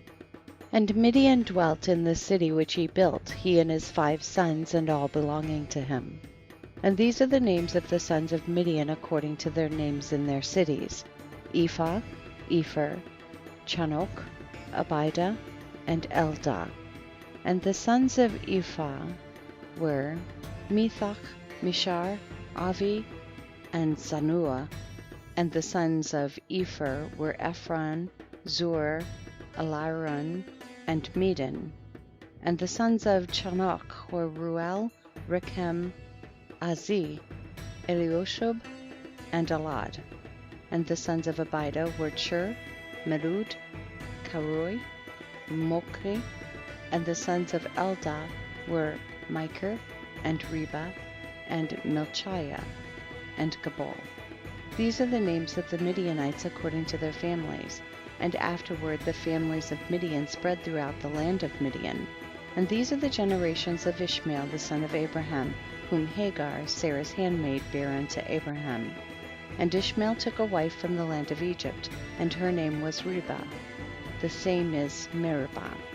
And Ribah bare unto Ishmael Nebaioth, Kedar, Adbeel, Mibsam, and their sister Bosmath. And Ishmael cast away his wife Ribah, and she went from him and returned to Egypt to the house of her father, and she dwelt there, for she had been very bad in the sight of Ishmael, and in the sight of his father Abraham. And Ishmael afterward took a wife from the land of Canaan, and her name was Malchuth. And she bare unto him Nishma, Duma, Masa, Shaddad, Tima, Yeter, Naphish, and Kedma. These are the sons of Ishmael, and these are their names, being 12 princes according to their nations. And the families of Ishmael afterward spread forth, and Ishmael took his children and all the property that he had gained, together with the souls of his household, and all belonging to him, and they went to dwell where they should find a place. And they went and dwelt near the wilderness of Paran, and their dwelling was from Havilah unto Shur, that is before Egypt as thou comest toward Assyria. And Ishmael and his sons dwelt in the land, and they had children born to them, and they were fruitful and increased abundantly. And these are the names of the sons of Nebaioth, the firstborn of Ishmael: Mend, Send, and Maon. And the sons of Kedar were Elayan, Kizim, Shamad, and Eli. And the sons of Adbeel were Chamad and Jabin. And the sons of Mibsam were Obadiah, Abedmelech, and Eush. These are the families of the children of Ribah the wife of Ishmael. And the sons of Mishma the son of Ishmael were Shammua, Zechariah, and Obed. And the sons of Duma were Kazed, Eli, Machmad, and Ahmed. And the sons of Masa were Milan, Mula, and Ibadidan. And the sons of Chidad were Azar, Minzar, and Abedmelech. And the sons of Tema were Seir, Sadon, and Yakol. And the sons of Yeter were Merith, Yaish, Alro, and Pakoth. And the sons of Maphish were Ebed-Tamed, Abiasaph, and Mir. And the sons of Kedma were Kalib, Takhti, and Omir. These were the children of Malchuth the wife of Ishmael according to their families. All these are the families of Ishmael according to their generations, and they dwelt in those lands wherein they had built themselves cities unto this day. And Rebekah the daughter of Bethuel, the wife of Abraham's son Isaac, was barren in those days, and she had no offspring. And Isaac dwelt with his father in the land of Canaan. And the Lord was with Isaac. And Arpachshad the son of Shem, the son of Noah, died in those days, in the 48th year of the life of Isaac. And all the days that Arpachshad lived were 438 years, and he died. End of chapter 25. Chapter 26. And in the 59th year of the life of Isaac the son of Abraham, Rebekah his wife was still barren in those days. And Rebekah said unto Isaac, Truly I have heard, my lord, that thy mother Sarah was barren in her days until my lord Abraham, thy father, prayed for her, and she conceived by him. Now therefore stand up, pray thou also to God, and he will hear thy prayer and remember us through his mercies. And Isaac answered his wife Rebekah, saying, Abraham has already prayed for me to God to multiply his seed. Now therefore this barrenness must proceed to us from thee. And Rebekah said unto him, But arise now thou also, and pray that the Lord may hear thy prayer and grant me children. And Isaac hearkened to the words of his wife. And Isaac and his wife rose up and went to the land of Moriah to pray there and to seek the Lord.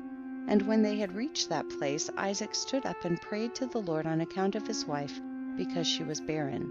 And Isaac said, O Lord God of heaven and earth, whose goodness and mercies fill the earth, thou who didst take my father from his father's house and from his birthplace, and didst bring him unto this land, and didst say unto him, To thy seed will I give the land, and thou didst promise him, and didst declare unto him, I will multiply thy seed as the stars of heaven, and as the sand of the sea. Now may thy words be verified which thou didst speak unto my father.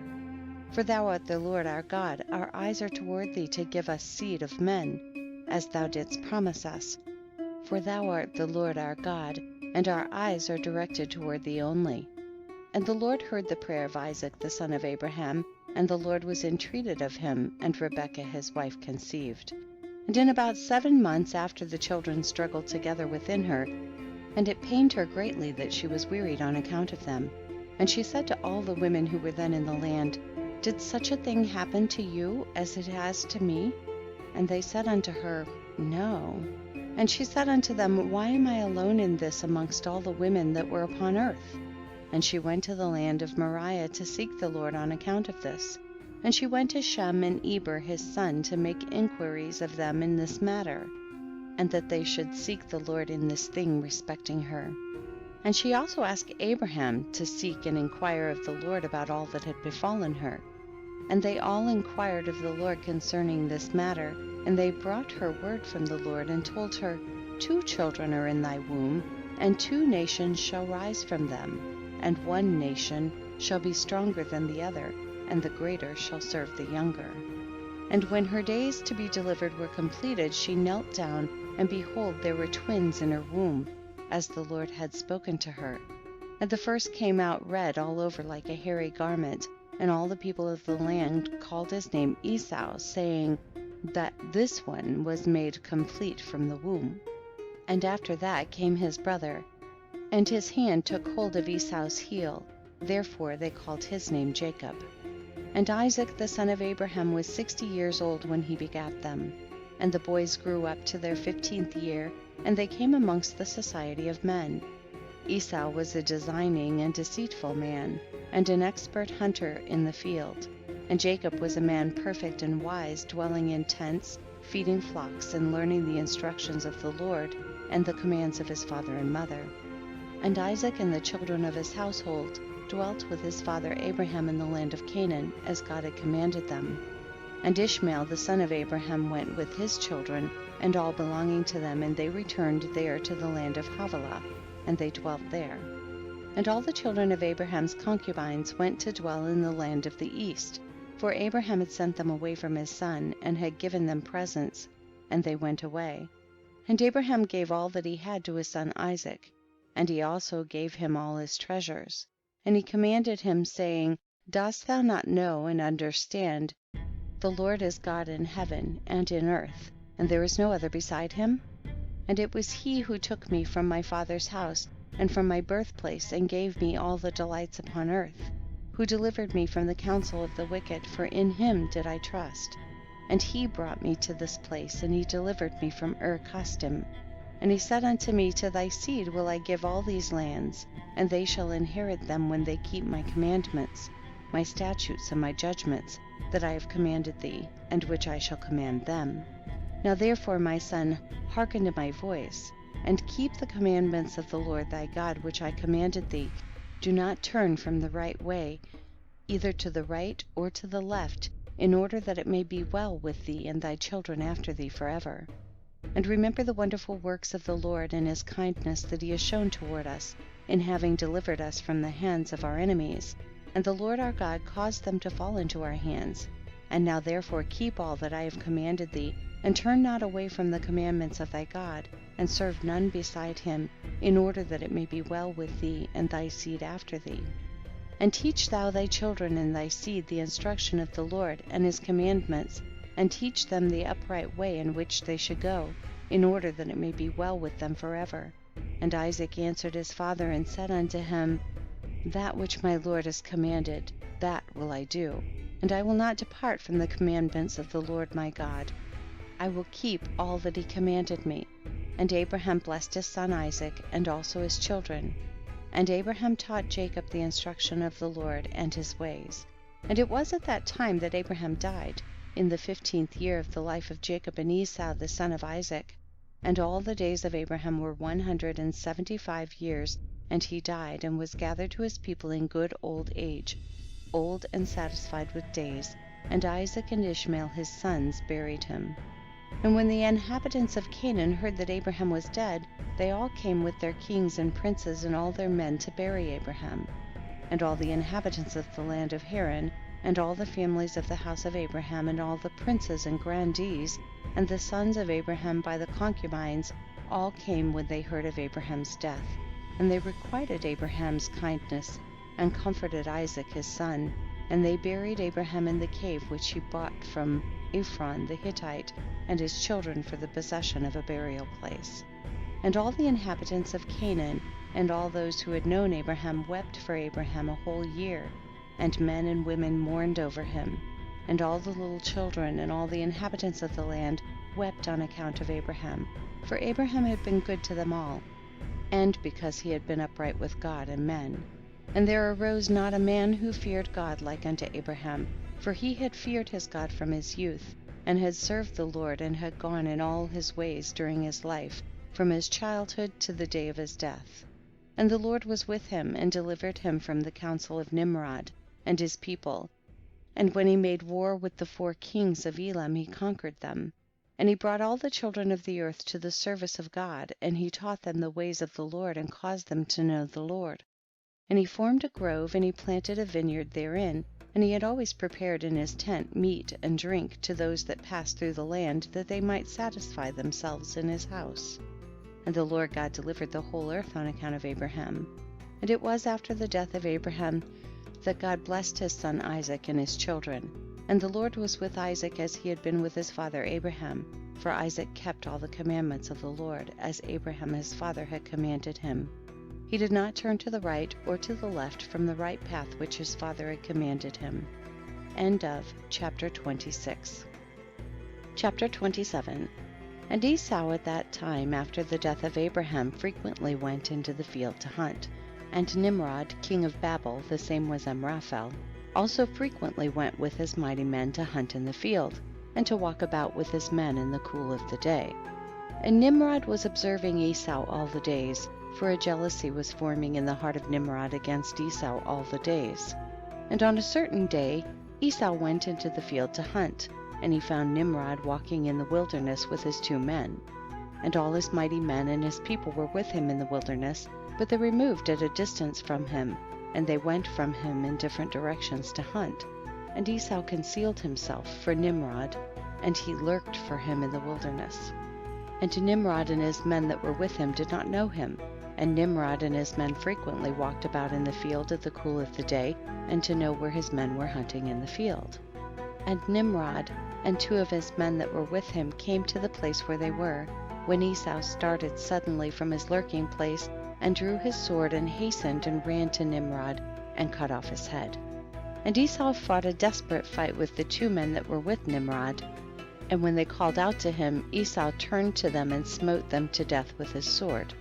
And all the mighty men of Nimrod who had left him to go to the wilderness heard the cry at a distance, and they knew the voices of those 2 men, and they ran to know the cause of it, when they found their king and the 2 men that were with him lying dead in the wilderness.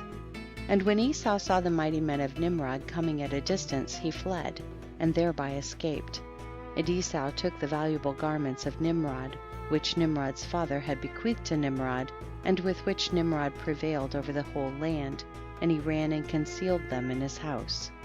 And Esau took those garments and ran into the city on account of Nimrod's men, and he came unto his father's house wearied and exhausted from fight. And he was ready to die through grief when he approached his brother Jacob and sat before him. And he said unto his brother Jacob, Behold, I shall die this day, and wherefore then do I want the birthright? And Jacob acted wisely with Esau in this matter. And Esau sold his birthright to Jacob, for it was so brought about by the Lord. And Esau's portion in the cave of the field of Machpelah, which Abraham had bought from the children of Heth for the possession of a burial ground, Esau also sold to Jacob, and Jacob bought all this from his brother Esau for value given. And Jacob wrote the whole of this in a book, and he testified the same with witnesses, and he sealed it, and the book remained in the hands of Jacob. And when Nimrod the son of Cush died, his men lifted him up and brought him in consternation and buried him in his city, and all the days that Nimrod lived were 215 years, and he died. And the days that Nimrod reigned upon the people of the land were 185 years, and Nimrod died by the sword of Esau in shame and contempt. And the seed of Abraham caused his death, as he had seen in his dream. And at the death of Nimrod his kingdom became divided into many divisions, and all those parts that Nimrod reigned over were restored to the respective kings of the land, who recovered them after the death of Nimrod. And all the people of the house of Nimrod were for a long time enslaved to all the other kings of the land. End of chapter 27. Chapter 28. And in those days after the death of Abraham in that year the Lord brought a heavy famine in the land. And whilst the famine was raging in the land of Canaan, Isaac rose up to go down to Egypt on account of the famine, as his father Abraham had done. And the Lord appeared that night to Isaac, and he said to him, Do not go down to Egypt, but rise and go to Gerar, to Abimelech king of the Philistines, and remain there till the famine shall cease. And Isaac rose up and went to Gerar as the Lord had commanded him, and he remained there a full year. And when Isaac came to Gerar, the people of the land saw that Rebekah his wife was of a beautiful appearance. And the people of Gerar asked Isaac concerning his wife, and he said, She is my sister. For he was afraid to say she was his wife, lest the people of the land should slay him on account of her. And the princes of Abimelech went and praised the woman to the king, but he answered them not, neither did he attend to their words. But he heard them say that Isaac declared her to be his sister, so the king reserved this within himself. And when Isaac had remained 3 months in the land, Abimelech looked out at the window, and he saw, and behold, Isaac was sporting with Rebekah his wife.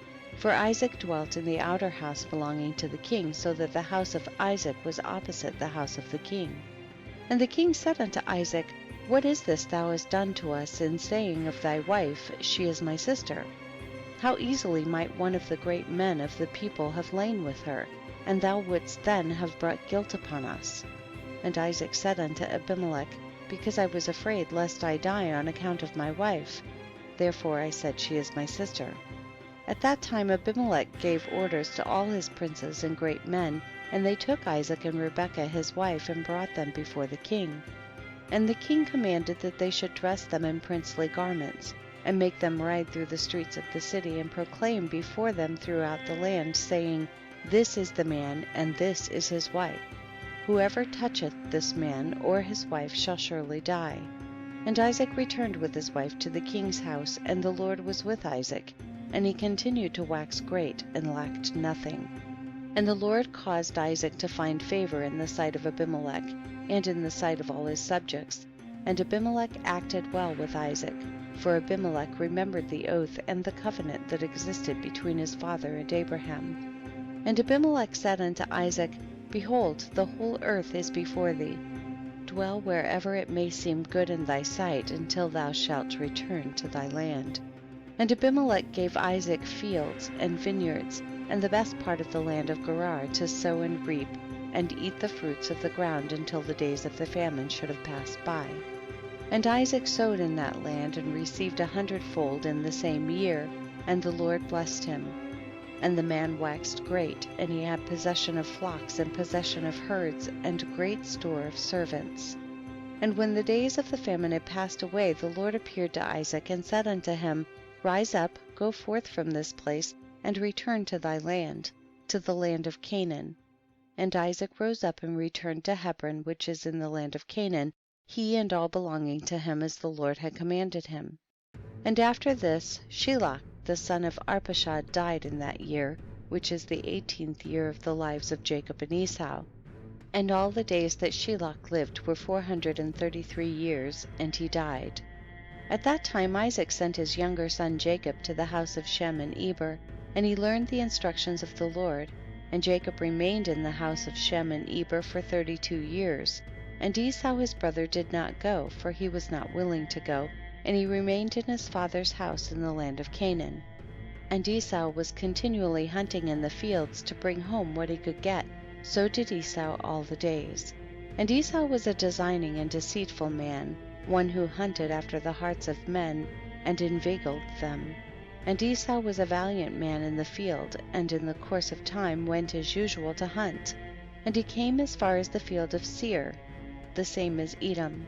And he remained in the land of Seir, hunting in the field 1 year and 4 months. And Esau there saw in the land of Seir the daughter of a man of Canaan, and her name was Jehudith, the daughter of Beri, son of Epher, from the families of Heth, the son of Canaan. And Esau took her for a wife, and he came unto her. 40 years old was Esau when he took her, and he brought her to Hebron, the land of his father's dwelling place, and he dwelt there. And it came to pass in those days, in the 110th year of the life of Isaac, that is, in the 50th year of the life of Jacob, in that year died Shem, son of Noah. Shem was 600 years old at his death. And when Shem died, Jacob returned to his father to Hebron, which is in the land of Canaan. And in the 56th year of the life of Jacob, people came from Haran. And Rebekah was told concerning her brother Laban, the son of Bethuel. For the wife of Laban was barren in those days, and bare no children. And also all his handmaids bare none to him. And the Lord afterward remembered Adinah, the wife of Laban, and she conceived and bare twin daughters. And Laban called the names of his daughters, the name of the elder Leah, and the name of the younger Rachel. And those people came and told these things to Rebekah, and Rebekah rejoiced greatly that the Lord had visited her brother, and that he had got children. End of chapter 28. Chapter 29. And Isaac the son of Abraham became old and advanced in days, and his eyes became heavy through age. They were dim and could not see. At that time Isaac called unto Esau his son, saying, Get, I pray thee, thy weapons, thy quiver, and thy bow. Rise up and go forth into the field, and get me some venison, and make me savory meat, and bring it to me, that I may eat, in order that I may bless thee before my death, as I have now become old and grey-headed. And Esau did so, and he took his weapon and went forth into the field to hunt for venison, as usual, to bring to his father as he had ordered him, so that he might bless him. And Rebekah heard all the words that Isaac had spoken unto Esau, and she hastened and called her son Jacob, saying, Thus did thy father speak unto thy brother Esau, and thus did I hear. Now therefore hasten thou, and make that which I shall tell thee.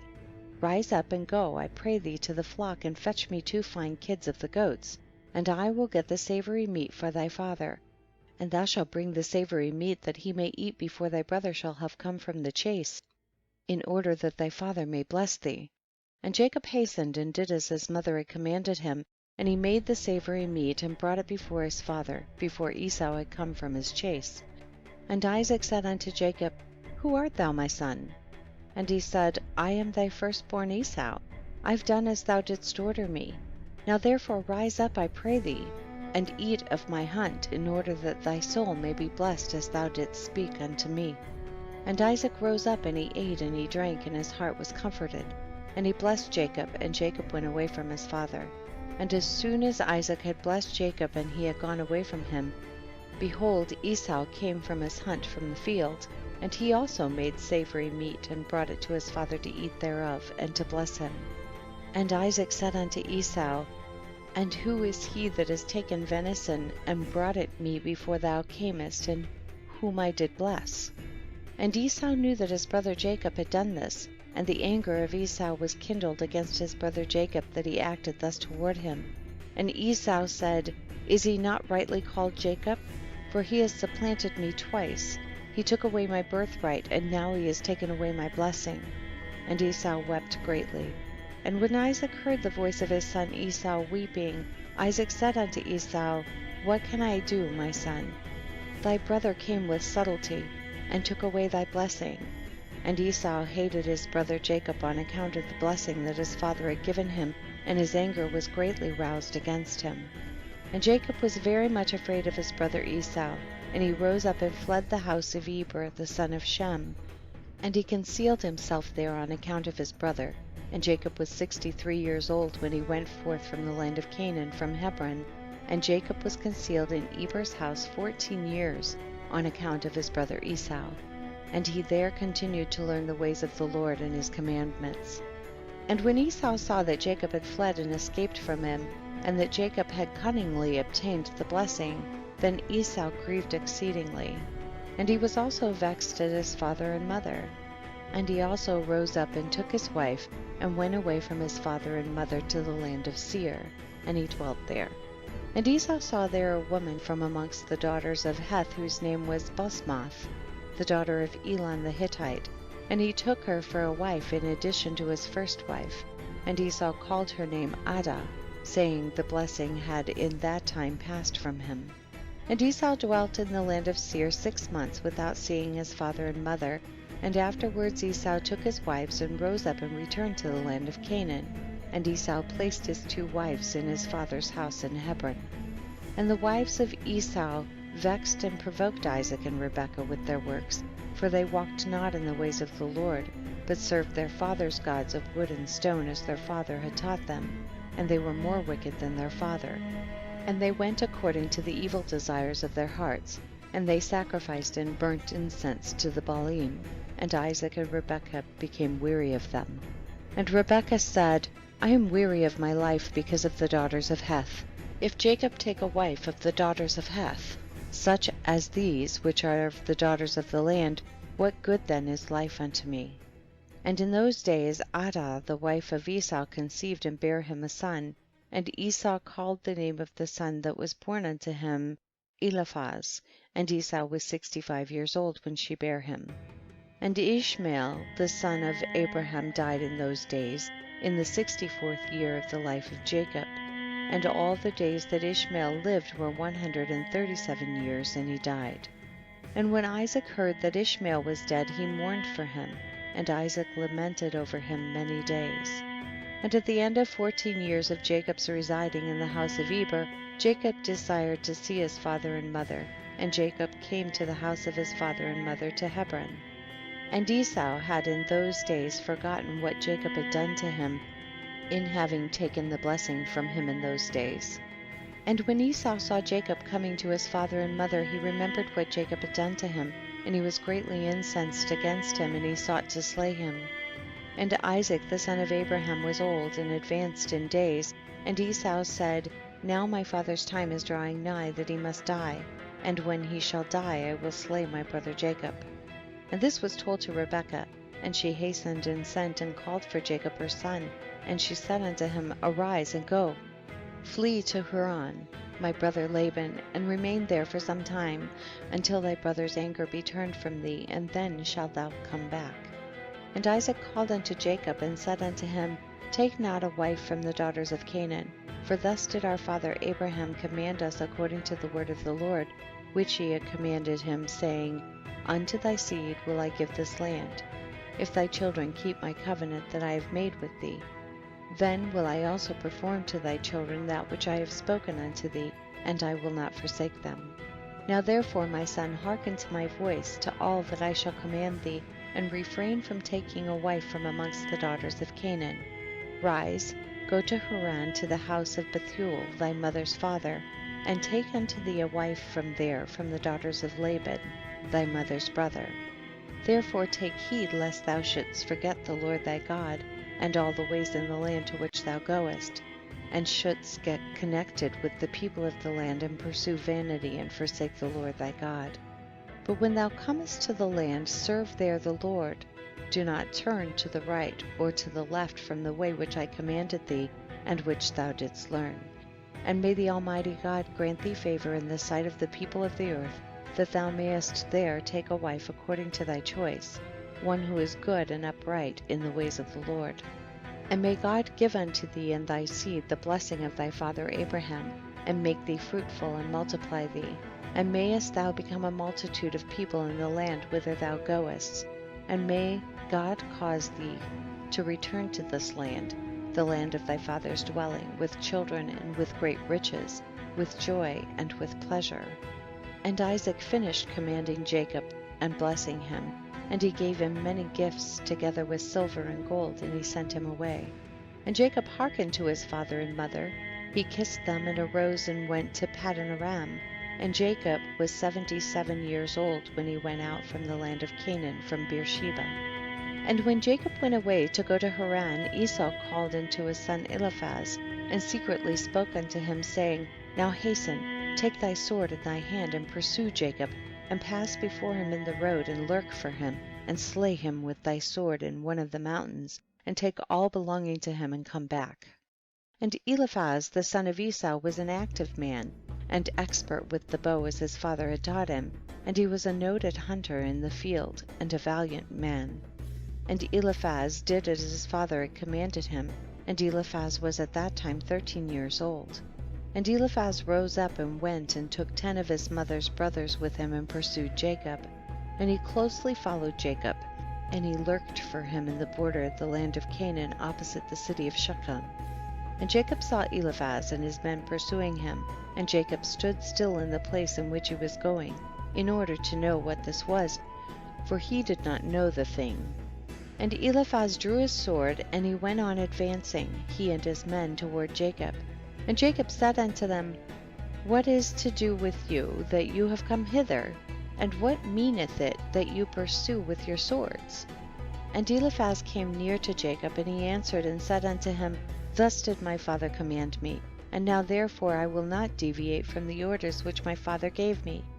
And when Jacob saw that Esau had spoken to Eliphaz to employ force, Jacob then approached and supplicated Eliphaz and his men, saying to him, Behold, all that I have in which my father and mother gave unto me, that take unto thee, and go from me, and do not slay me, and may this thing be accounted unto thee a righteousness. And the Lord caused Jacob to find favor in the sight of Eliphaz the son of Esau, and his men, and they hearkened to the voice of Jacob, and they did not put him to death. And Eliphaz and his men took all belonging to Jacob, together with the silver and gold that he had brought with him from Beersheba. They left him nothing. And Eliphaz and his men went away from him, and they returned to Esau to Beersheba, and they told him all that had occurred to them with Jacob, and they gave him all they had taken from Jacob. And Esau was indignant at Eliphaz his son, and at his men that were with him, because they had not put Jacob to death. And they answered and said unto Esau, Because Jacob supplicated us in this matter not to slay him. Our pity was excited toward him, and we took all belonging to him, and brought it unto thee. And Esau took all the silver and gold which Eliphaz had taken from Jacob, and he put them by in his house. At that time when Esau saw that Isaac had blessed Jacob, and had commanded him, saying, Thou shalt not take a wife from amongst the daughters of Canaan, and that the daughters of Canaan were bad in the sight of Isaac and Rebekah, then he went to the house of Ishmael his uncle, and in addition to his other wives he took Machlath the daughter of Ishmael, the sister of Nebaioth, for a wife. End of chapter 29. Chapter 30. And Jacob went forth continuing his road to Haran. And he came as far as Mount Moriah, and he tarried there all night near the city of Luz. And the Lord appeared there unto Jacob on that night, and he said unto him, I am the Lord God of Abraham, and the God of Isaac thy father. The land upon which thou liest I will give unto thee and thy seed. And behold, I am with thee, and will keep thee wherever thou goest. And I will multiply thy seed as the stars of heaven, and I will cause all thine enemies to fall before thee. And when they shall make war with thee, they shall not prevail over thee. And I will bring thee again unto this land with joy, with children, and with great riches. And Jacob awoke from his sleep, and he rejoiced greatly at the vision which he had seen, and he called the name of that place Bethel. And Jacob rose up from that place quite rejoiced, and when he walked, his feet felt light to him for joy. And he went from there to the land of the children of the east, and he returned to Haran, and he sat by the shepherd's well.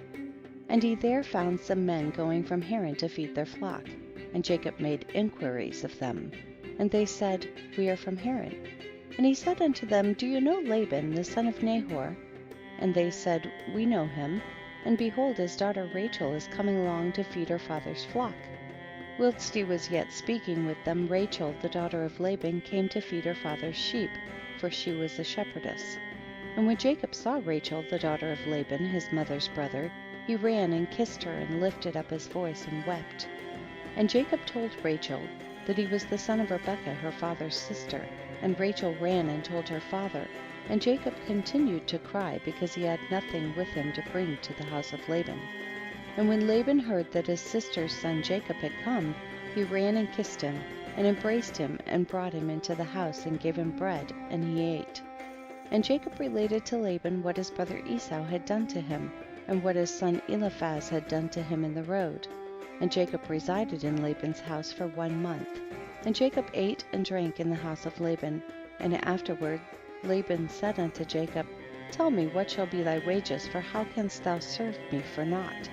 And Laban had no sons, but only daughters, and his other wives and handmaids were still barren in those days. And these are the names of Laban's daughters, which his wife Adonah had borne unto him.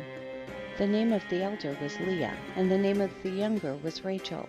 And Leah was tender-eyed, but Rachel was beautiful and well-favored, and Jacob loved her. And Jacob said unto Laban, I will serve thee 7 years for Rachel, thy younger daughter.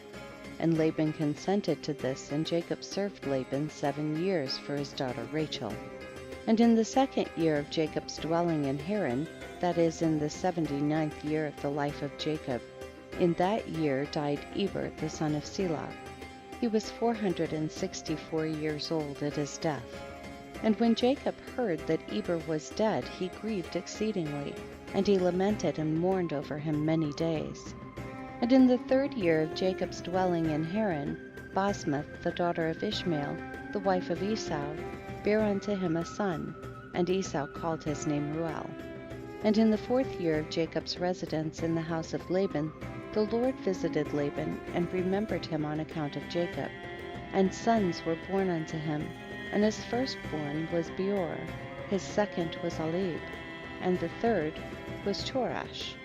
And the Lord gave Laban riches and honor, sons and daughters, and the man increased greatly on account of Jacob. And Jacob in those days served Laban in all manner of work, in the house and in the field. And the blessing of the Lord was in all that belonged to Laban in the house and in the field. And in the 5th year died Jehudith, the daughter of Beeri, the wife of Esau, in the land of Canaan, and she had no sons but daughters only. And these are the names of her daughters, which she bare to Esau. The name of the elder was Marzith, and the name of the younger was Puith. And when Jehudith died, Esau rose up and went to Seir to hunt in the field as usual, and Esau dwelt in the land of Seir for a long time. And in the 6th year Esau took for a wife, in addition to his other wives, Ahlibamah, the daughter of Zibeon the Hivite, and Esau brought her to the land of Canaan. And Ahlibamah conceived and bare unto Esau 3 sons, Eush, Yalan, and Korah.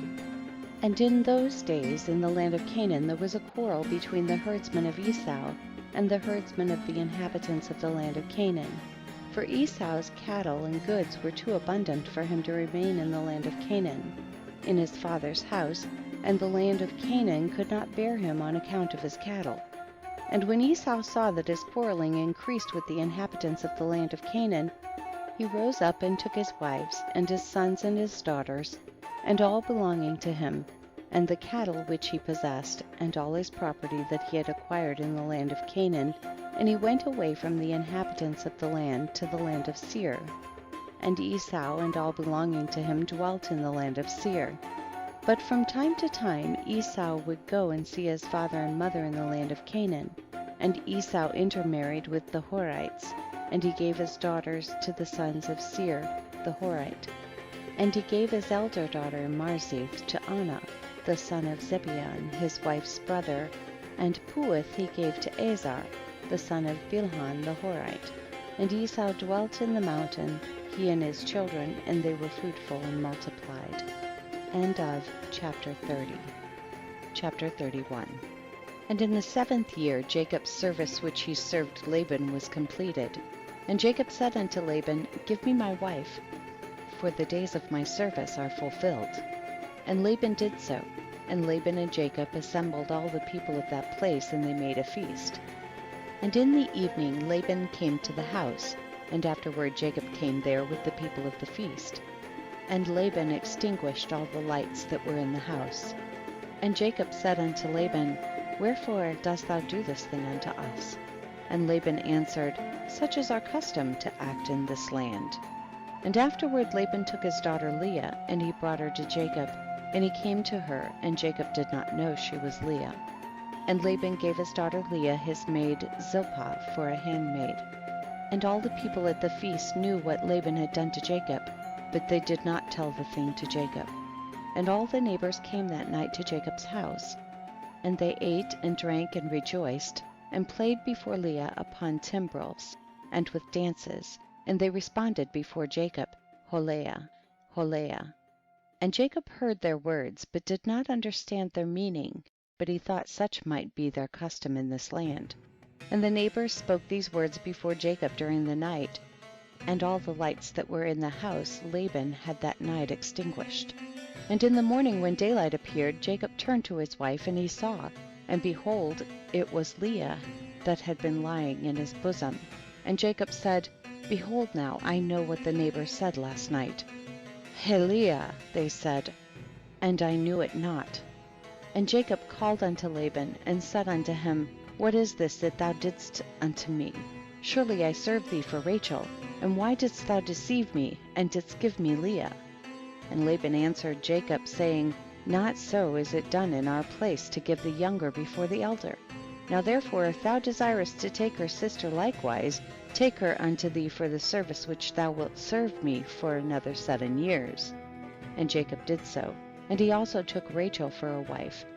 And he served Laban 7 years more. And Jacob also came to Rachel, and he loved Rachel more than Leah. And Laban gave her his maid Bilhah for a handmaid. And when the Lord saw that Leah was hated, the Lord opened her womb, and she conceived, and bare Jacob 4 sons in those days. And these are their names: Reuben, Simeon, Levi, and Judah. And she afterward left bearing. And at that time Rachel was barren, and she had no offspring. And Rachel envied her sister Leah. And when Rachel saw that she bare no children to Jacob, she took her handmaid Bilhah, and she bare Jacob 2 sons, Dan and Naphtali. And when Leah saw that she had left bearing, she also took her handmaid Zilpah, and she gave her to Jacob for a wife. And Jacob also came to Zilpah, and she also bare Jacob 2 sons, Gad and Asher. And Leah again conceived and bare Jacob in those days 2 sons and 1 daughter. And these are their names: Issachar, Zebulun, and their sister Dinah.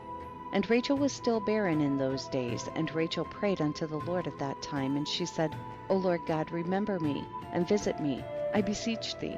For now my husband will cast me off, for I have borne him no children. Now, O Lord God, hear my supplication before thee, and see my affliction, and give me children like one of the handmaids, that I may no more bear my reproach. And God heard her and opened her womb, and Rachel conceived and bare a son, and she said, the Lord has taken away my reproach. And she called his name Joseph, saying, may the Lord add to me another son. And Jacob was 91 years old when she bare him. At that time Jacob's mother Rebekah sent her nurse Deborah the daughter of Uz, and 2 of Isaac's servants unto Jacob. And they came to Jacob to Haran, and they said to him, Rebekah has sent us to thee, that thou shalt return to thy father's house to the land of Canaan. And Jacob hearkened unto them in this which his mother had spoken. At that time the other 7 years which Jacob served Laban for Rachel were completed, and it was at the end of 14 years that he had dwelt in Haran, that Jacob said unto Laban, give me my wives, and send me away, that I may go to my land, for behold, my mother did send unto me from the land of Canaan, that I should return to my father's house. And Laban said unto him, not so, I pray thee, if I have found favor in thy sight, do not leave me. Appoint me thy wages, and I will give them, and remain with me. And Jacob said unto him, this is what thou shalt give me for wages, that I shall this day pass through all thy flock, and take away from them every lamb that is speckled and spotted, and such as are brown amongst the sheep and amongst the goats. And if thou wilt do this thing for me, I will return and feed thy flock, and keep them as at first. And Laban did so, and Laban removed from his flock all that Jacob had said, and gave them to him. And Jacob placed all that he had removed from Laban's flock in the hands of his sons, and Jacob was feeding the remainder of Laban's flock. And when the servants of Isaac, which he had sent unto Jacob, saw that Jacob would not then return with them to the land of Canaan to his father, they then went away from him, and they returned home to the land of Canaan. And Deborah remained with Jacob in Haran, and she did not return with the servants of Isaac to the land of Canaan. And Deborah resided with Jacob's wives and children in Haran. And Jacob served Laban 6 years longer, and when the sheep brought forth, Jacob removed from them such as were speckled and spotted, as he had determined with Laban.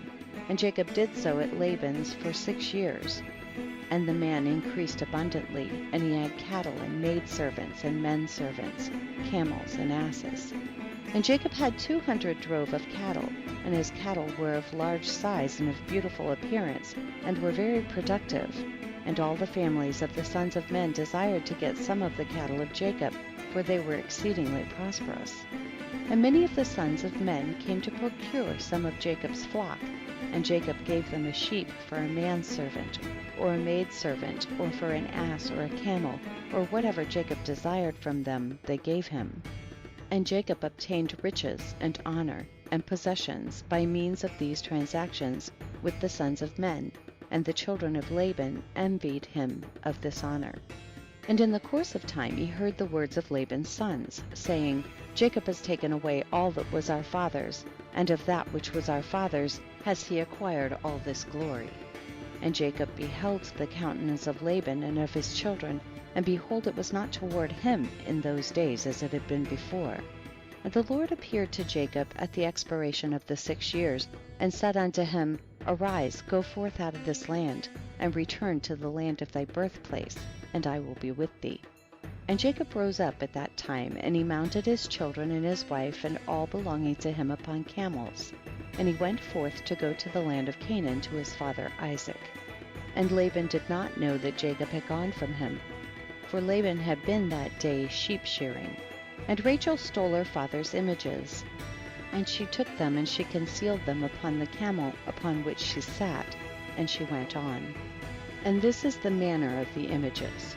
In taking a man who is the firstborn, and slaying him, and taking the hair off his head, and then taking salt, and salting the head, and anointing it in oil, then taking a small tablet of copper, or a tablet of gold, and writing the name upon it, and placing the tablet under his tongue, and taking the head with the tablet under the tongue, and putting it in the house, and lighting up lights before it, and bowing down to it. And at the time when they bow down to it, it speaketh to them in all matters that they ask of it, through the power of the name which is written in it. And some make them in the figures of men, of gold and silver, and go to them in times known to them, and the figures receive the influence of the stars, and tell them future things. And in this manner were the images which Rachel stole from her father. And Rachel stole those images which were her father's, in order that Laban might not know through them where Jacob had gone.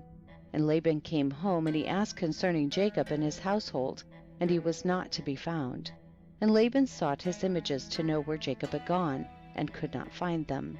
And he went to some other images, and he inquired of them, and they told him that Jacob had fled from him to his fathers to the land of Canaan. And Laban then rose up, and he took his brothers and all his servants, and he went forth and pursued Jacob, and he overtook him in Mount Gilead. And Laban said unto Jacob, What is this thou hast done to me, to flee and deceive me, and lead my daughters and their children as captives taken by the sword? And thou didst not suffer me to kiss them and send them away with joy, and thou didst steal my gods and didst go away. And Jacob answered Laban, saying, Because I was afraid lest thou wouldst take thy daughters by force from me. And now with whomsoever thou findest thy gods, he shall die. And Laban searched for the images, and he examined in all Jacob's tents and furniture, but could not find them. And Laban said unto Jacob, We will make a covenant together, and it shall be a testimony between me and thee. If thou shalt afflict my daughters, or shalt take other wives besides my daughters, even God shall be a witness between me and thee in this matter. And they took stones and made a heap. And Laban said, This heap is a witness between me and thee. Therefore he called the name thereof Gilead. And Jacob and Laban offered sacrifice upon the mount, and they ate there by the heap. And they tarried in the mount all night. And Laban rose up early in the morning, and he wept with his daughters, and he kissed them, and he returned unto his place. And he hastened and sent off his son Beor, who was 17 years old, with Abichoroth the son of Uz, the son of Nahor, and with them were 10 men. And they hastened and went, and passed on the road before Jacob, and they came by another road to the land of Seir. And they came unto Esau, and said unto him, Thus saith thy brother and relative, thy mother's brother Laban, the son of Bethuel, saying, Hast thou heard what Jacob thy brother has done unto me, who first came to me naked and bare, and I went to meet him, and brought him to my house with honor, and I made him great, and I gave him my 2 daughters for wives, and also 2 of my maids. And God blessed him on my account, and he increased abundantly, and had sons, daughters, and maidservants. He also has an immense stock of flocks, and herds, camels, and asses, also silver and gold in abundance. And when he saw that this wealth increased, he left me whilst I went to shear my sheep, and he rose up and fled in secrecy. And he lifted his wives and children upon camels, and he led away all his cattle and properties which he acquired in my land, and he lifted up his countenance to go to his father Isaac to the land of Canaan. And he did not suffer me to kiss my daughters and their children, and he led my daughters as captives taken by the sword, and he also stole my gods, and he fled. And now I have left him in the mountain of the brook of Jabbok, him and all belonging to him. He lacketh nothing. If it be thy wish to go to him, go then, and there wilt thou find him, and thou canst do unto him as thy soul desireth. And Laban's messengers came and told Esau all these things.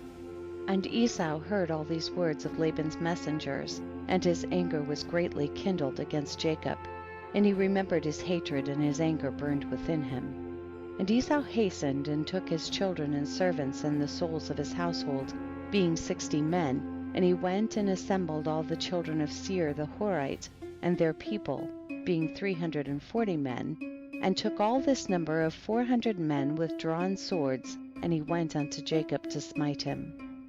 And Esau divided this number into several parts, and he took the 60 men of his children and servants and the souls of his household as one head, and gave them in care of Eliphaz his eldest son. And the remaining heads he gave to the care of the 6 sons of Seir the Horite, and he placed every man over his generations and children. And the whole of this camp went as it was, and Esau went amongst them toward Jacob, and he conducted them with speed. And Laban's messengers departed from Esau and went to the land of Canaan, And they came to the house of Rebekah the mother of Jacob and Esau.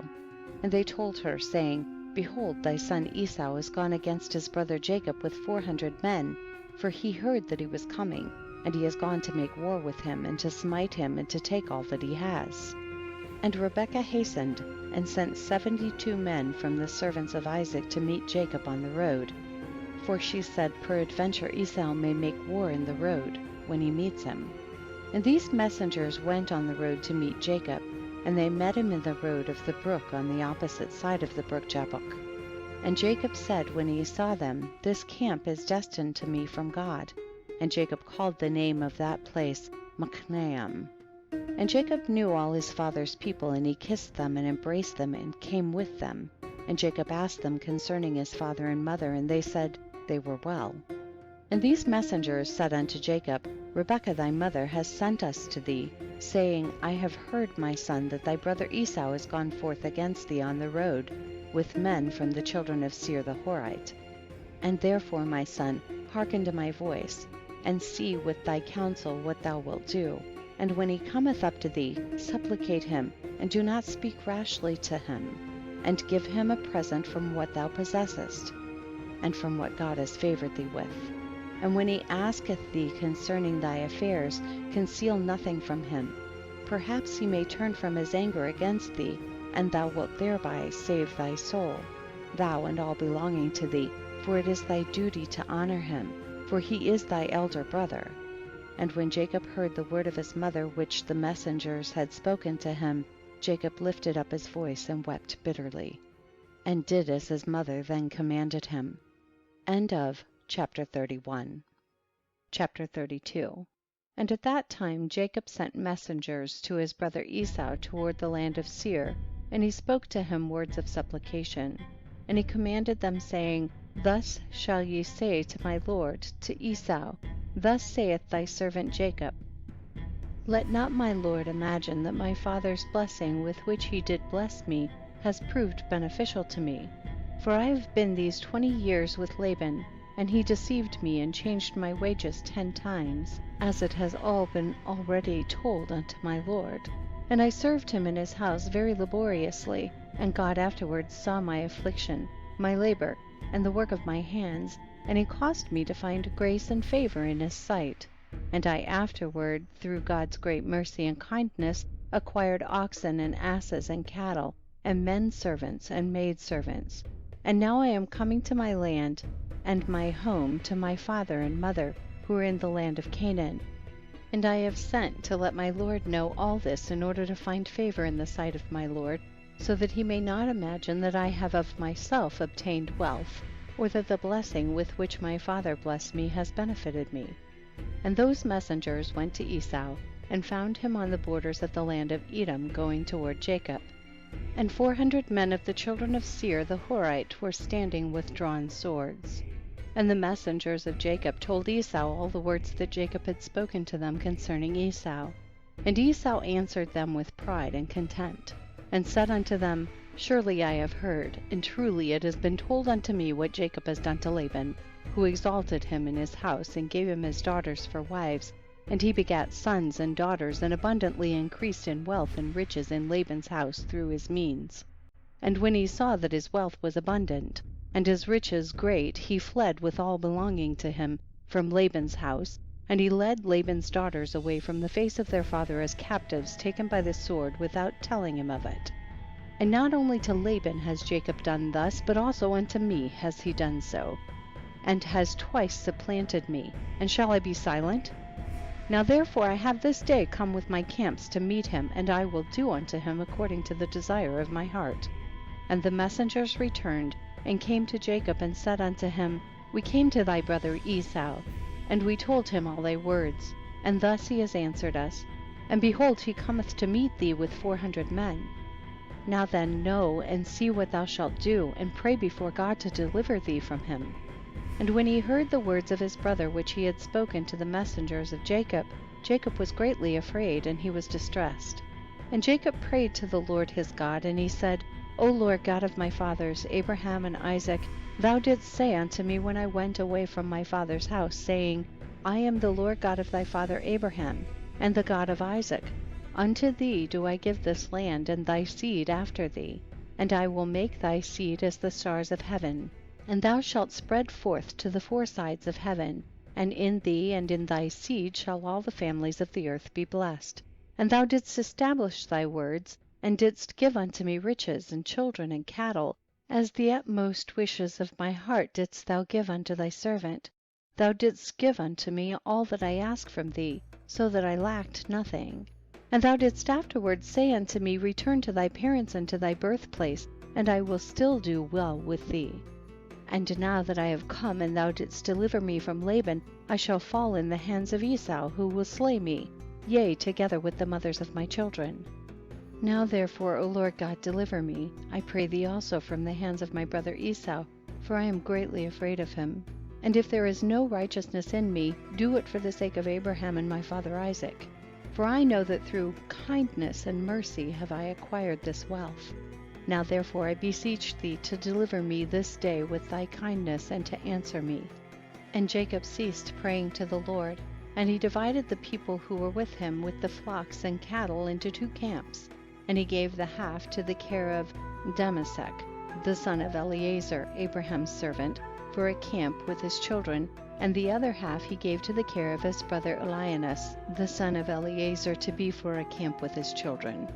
And he commanded them, saying, keep yourselves at a distance with your camps, and do not come too near each other, and if Esau come to one camp and slay it, the other camp at a distance from it will escape him. And Jacob tarried there that night, and during the whole night he gave his servants instructions concerning the forces and his children. And the Lord heard the prayer of Jacob on that day, and the Lord then delivered Jacob from the hands of his brother Esau. And the Lord sent 3 angels of the angels of heaven, and they went before Esau and came to him. And these angels appeared unto Esau and his people as 2,000 men riding upon horses, furnished with all sorts of war instruments. And they appeared in the sight of Esau and all his men, to be divided into 4 camps, with 4 chiefs to them. And one camp went on, and they found Esau coming with 400 men toward his brother Jacob. And this camp ran toward Esau and his people, and terrified them. And Esau fell off the horse in alarm, and all his men separated from him in that place, for they were greatly afraid. And the whole of the camp shouted after them when they fled from Esau, and all the warlike men answered, saying, surely we are the servants of Jacob, who is the servant of God, and who then can stand against us? And Esau said unto them, O then my lord and brother Jacob is your lord, who I have not seen for these 20 years, and now that I have this day come to see him, do you treat me in this manner? And the angels answered him, saying, as the Lord liveth, were not Jacob, of whom thou spokest, thy brother, we had not left one remaining from thee and thy people, but only on account of Jacob we will do nothing to them. And this camp passed from Esau and his men, and it went away.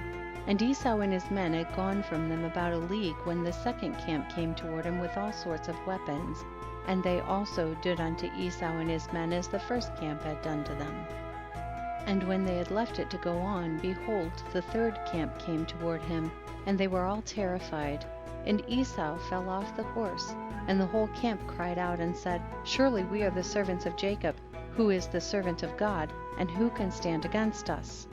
And Esau again answered them, saying, O then, Jacob my lord and your lord is my brother.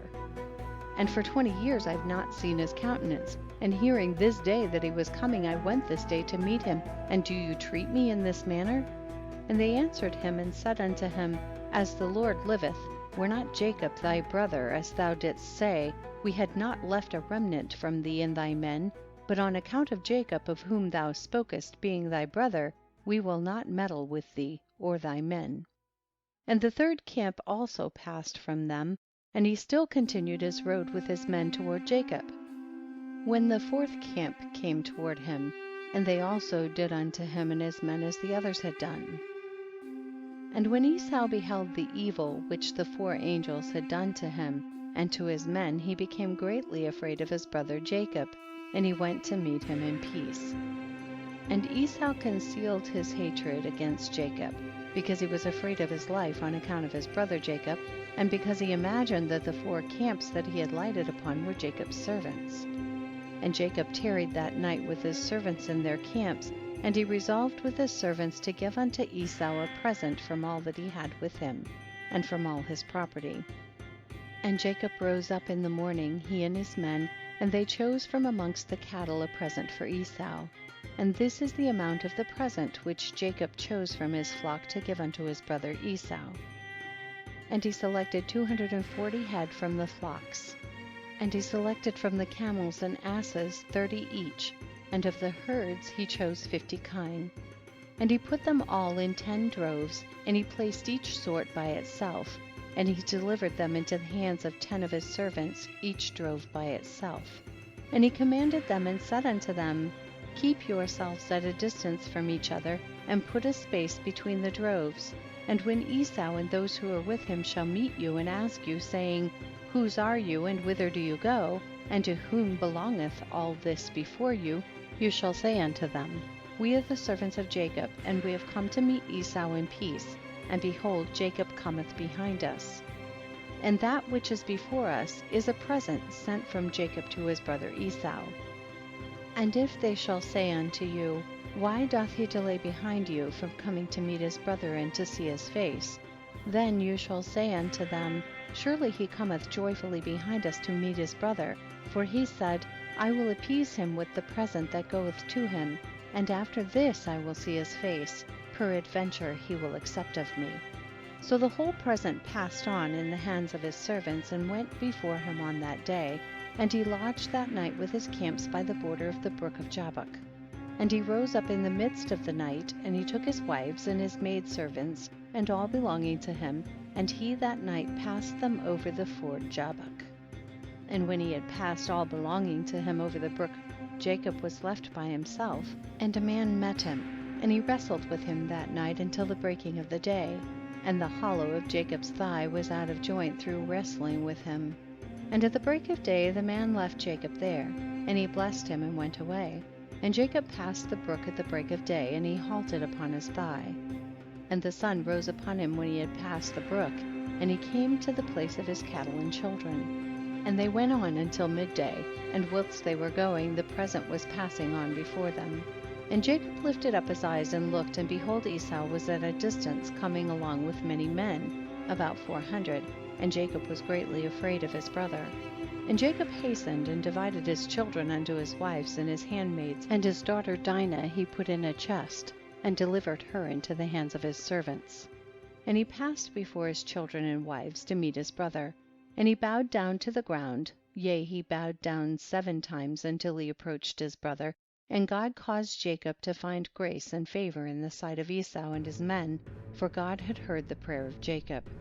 And the fear of Jacob and his terror fell upon his brother Esau, for Esau was greatly afraid of Jacob for what the angels of God had done to Esau, and Esau's anger against Jacob was turned into kindness. And when Esau saw Jacob running toward him, he also ran toward him, and he embraced him, and he fell upon his neck, and they kissed, and they wept. And God put fear and kindness toward Jacob in the hearts of the men that came with Esau, and they also kissed Jacob and embraced him. And also Eliphaz the son of Esau with his 4 brothers, sons of Esau, wept with Jacob, and they kissed him and embraced him, for the fear of Jacob had fallen upon them all. And Esau lifted up his eyes and saw the women with their offspring, the children of Jacob, walking behind Jacob and bowing along the road to Esau. And Esau said unto Jacob, Who are these with thee, my brother? Are they thy children or thy servants? And Jacob answered Esau and said, They are my children, which God hath graciously given to thy servant. And whilst Jacob was speaking to Esau and his men, Esau beheld the whole camp, and he said unto Jacob, Whence didst thou get the whole of the camp that I met yesternight? And Jacob said, To find favor in the sight of my Lord, it is that which God graciously gave to thy servant. And the present came before Esau, and Jacob pressed Esau, saying, Take, I pray thee, the present that I have brought to my Lord. And Esau said, Wherefore is this my purpose? Keep that which thou hast unto thyself. And Jacob said, It is incumbent upon me to give all this, since I have seen thy face, that thou still livest in peace. And Esau refused to take the present. And Jacob said unto him, I beseech thee, my lord, if now I have found favor in thy sight, then receive my present at my hand. For I have therefore seen thy face as though I had seen a godlike face, because thou wast pleased with me. And Esau took the present, and Jacob also gave unto Esau silver and gold, and bdellium, for he pressed him so much that he took them. And Esau divided the cattle that was in the camp, and he gave the half to the men who had come with him, for they had come on hire, and the other half he delivered unto the hands of his children. And the silver and gold and bdellium he gave in the hands of Eliphaz his eldest son. And Esau said unto Jacob, Let us remain with thee, and we will go slowly along with thee until thou comest to my place with me, that we may dwell there together. And Jacob answered his brother and said, I would do as my Lord speaketh unto me, but my Lord knoweth that the children are tender, and that the flocks and herds with their young who are with me go but slowly. For if they went swiftly they would all die, for thou knowest their burdens and their fatigue. Therefore let my Lord pass on before his servant, and I will go on slowly for the sake of the children and the flock, until I come to my Lord's place to Seir. And Esau said unto Jacob, I will place with thee some of the people that are with me to take care of thee in the road, and to bear thy fatigue and burden. And he said, What needeth it, my Lord, if I may find grace in thy sight? Behold, I will come unto thee to Seir, to dwell there together as thou hast spoken. Go thou then with thy people, for I will follow thee. And Jacob said this to Esau in order to remove Esau and his men from him, so that Jacob might afterward go to his father's house to the land of Canaan. And Esau hearkened to the voice of Jacob, and Esau returned with the 400 men that were with him on their road to Seir, and Jacob and all belonging to him went that day as far as the extremity of the land of Canaan in its borders, and he remained there some time. End of chapter 32. Chapter 33. And in some time after Jacob went away from the borders of the land, and he came to the land of Shalem, that is the city of Shechem, which is in the land of Canaan, and he rested in front of the city. And he bought a parcel of the field which was there from the children of Hamor, the people of the land, for 5 shekels. And Jacob there built himself a house, and he pitched his tent there, and he made booths for his cattle, and therefore he called the name of the place Succoth. And Jacob remained in Succoth 1 year and 6 months. At that time some of the women of the inhabitants of the land went to the city of Shechem to dance and rejoice with the daughters of the people of the city. And when they went forth, then Rachel and Leah, the wives of Jacob with their families, also went to behold the rejoicing of the daughters of the city. And Dinah, the daughter of Jacob, also went along with them, and saw the daughters of the city. And they remained there before these daughters, whilst all the people of the city were standing by them, to behold their rejoicings, and all the great people of the city were there. And Shechem the son of Hamor, the prince of the land, was also standing there to see them. And Shechem beheld Dinah the daughter of Jacob sitting with her mother before the daughters of the city, and the damsel pleased him greatly. And he there asked his friends and his people, saying, Whose daughter is that sitting amongst the women, whom I do not know in this city? And they said unto him, Surely this is the daughter of Jacob the son of Isaac the Hebrew, who has dwelt in this city for some time. And when it was reported that the daughters of the land were going forth to rejoice, she went with her mother and maidservants to sit amongst them, as thou seest. And Shechem beheld Dinah the daughter of Jacob, and when he looked at her, his soul became fixed upon Dinah. And he sent and had her taken by force. And Dinah came to the house of Shechem, and he seized her forcibly, and lay with her, and humbled her. And he loved her exceedingly, and placed her in his house. And they came and told the thing unto Jacob. And when Jacob heard that Shechem had defiled his daughter Dinah, Jacob sent 12 of his servants to fetch Dinah from the house of Shechem. And they went and came to the house of Shechem to take away Dinah from there. And when they came, Shechem went out to them with his men, and drove them from his house, and he would not suffer them to come before Dinah.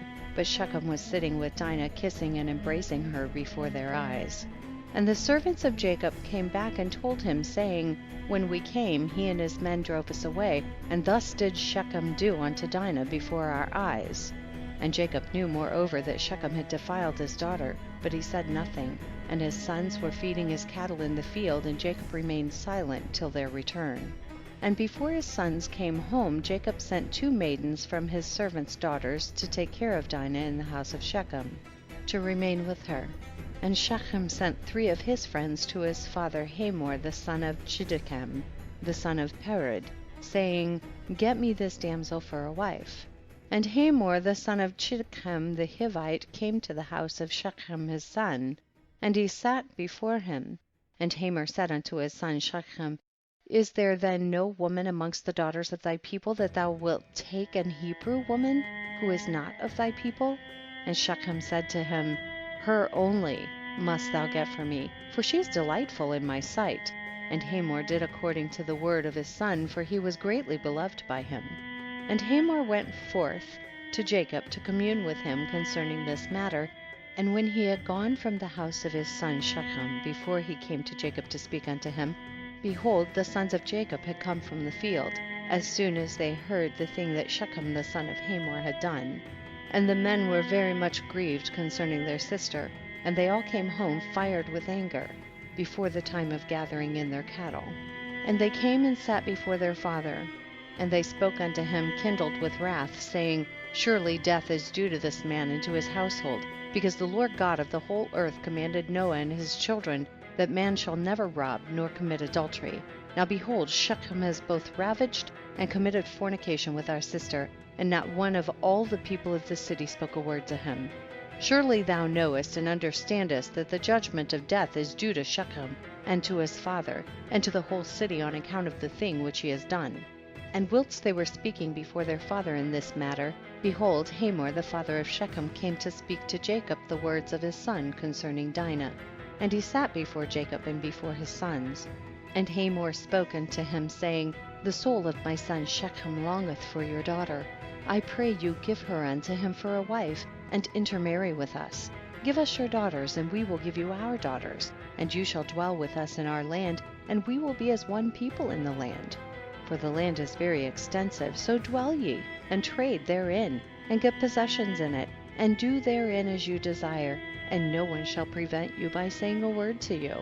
And Hamor ceased speaking unto Jacob and his sons, and behold, Shechem his son had come after him, and he sat before them. And Shechem spoke before Jacob and his sons, saying, May I find favor in your sight, that you will give me your daughter, and whatever you say unto me, that will I do for her. Ask me for abundance of dowry and gift, and I will give it. And whatever you shall say unto me, that will I do, and whoever he be that will rebel against your orders, he shall die. Only give me the damsel for a wife.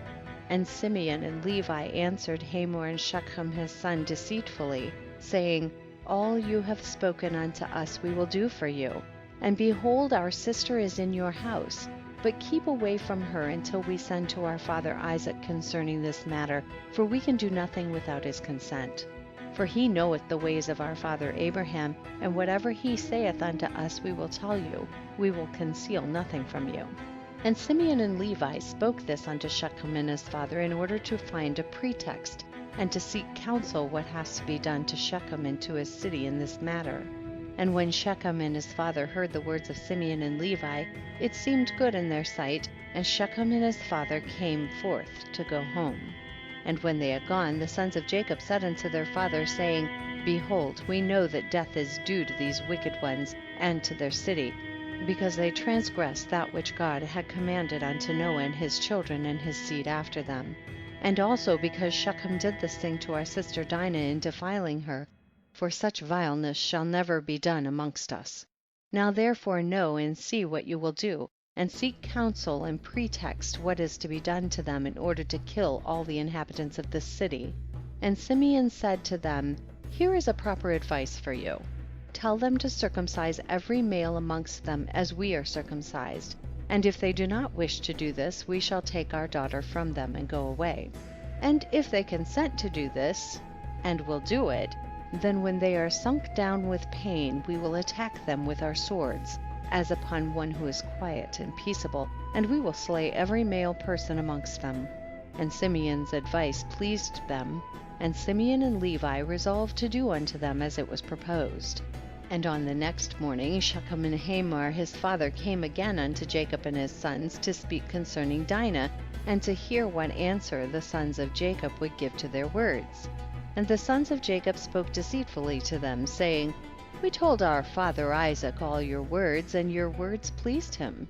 But he spoke unto us, saying, Thus did Abraham his father command him from God the Lord of the whole earth, that any man who is not of his descendants that should wish to take one of his daughters shall cause every male belonging to him to be circumcised, as we are circumcised, and then we may give him our daughter for a wife.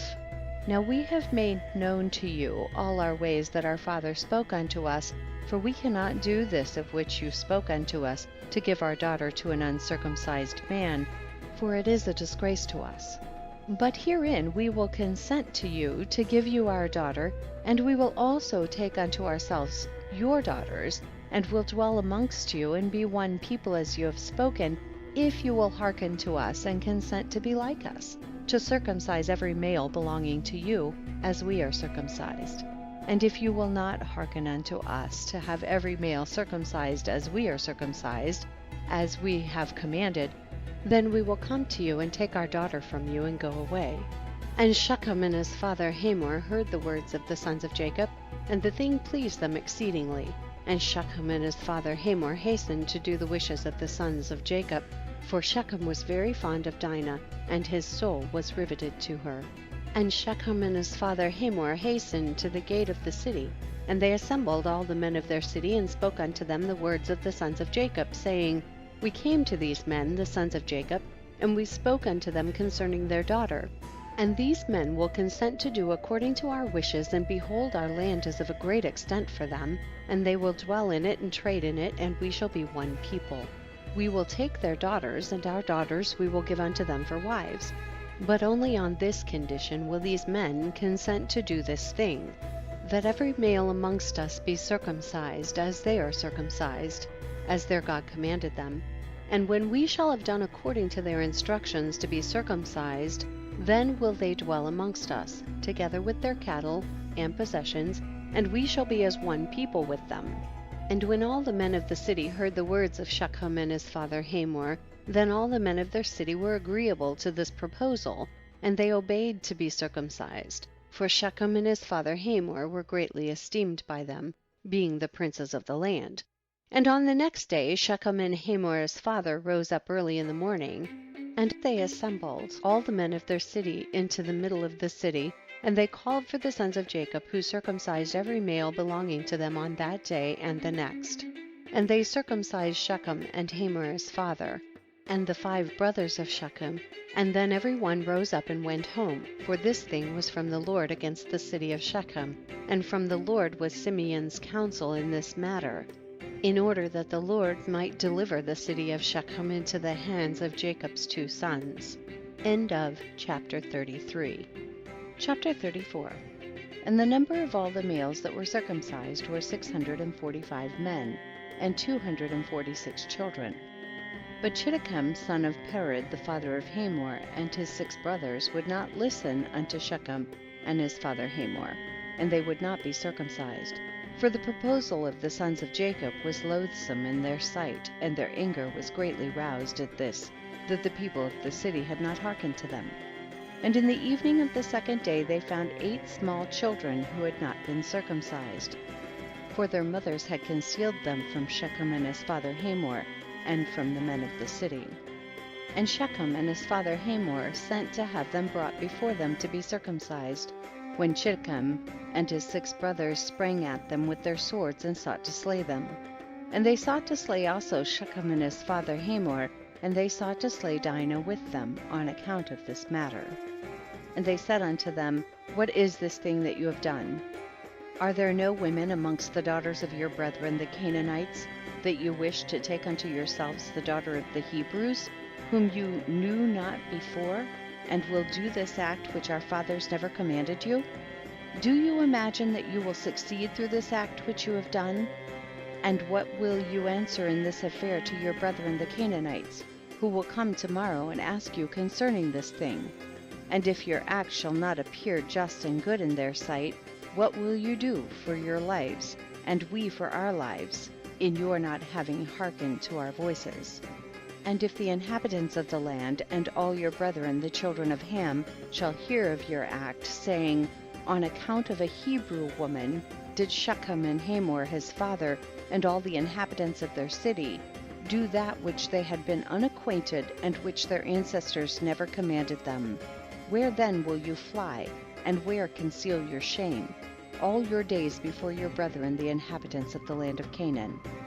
Now therefore we cannot bear up against this thing which you have done, neither can we be burthened with this yoke upon us which our ancestors did not command us.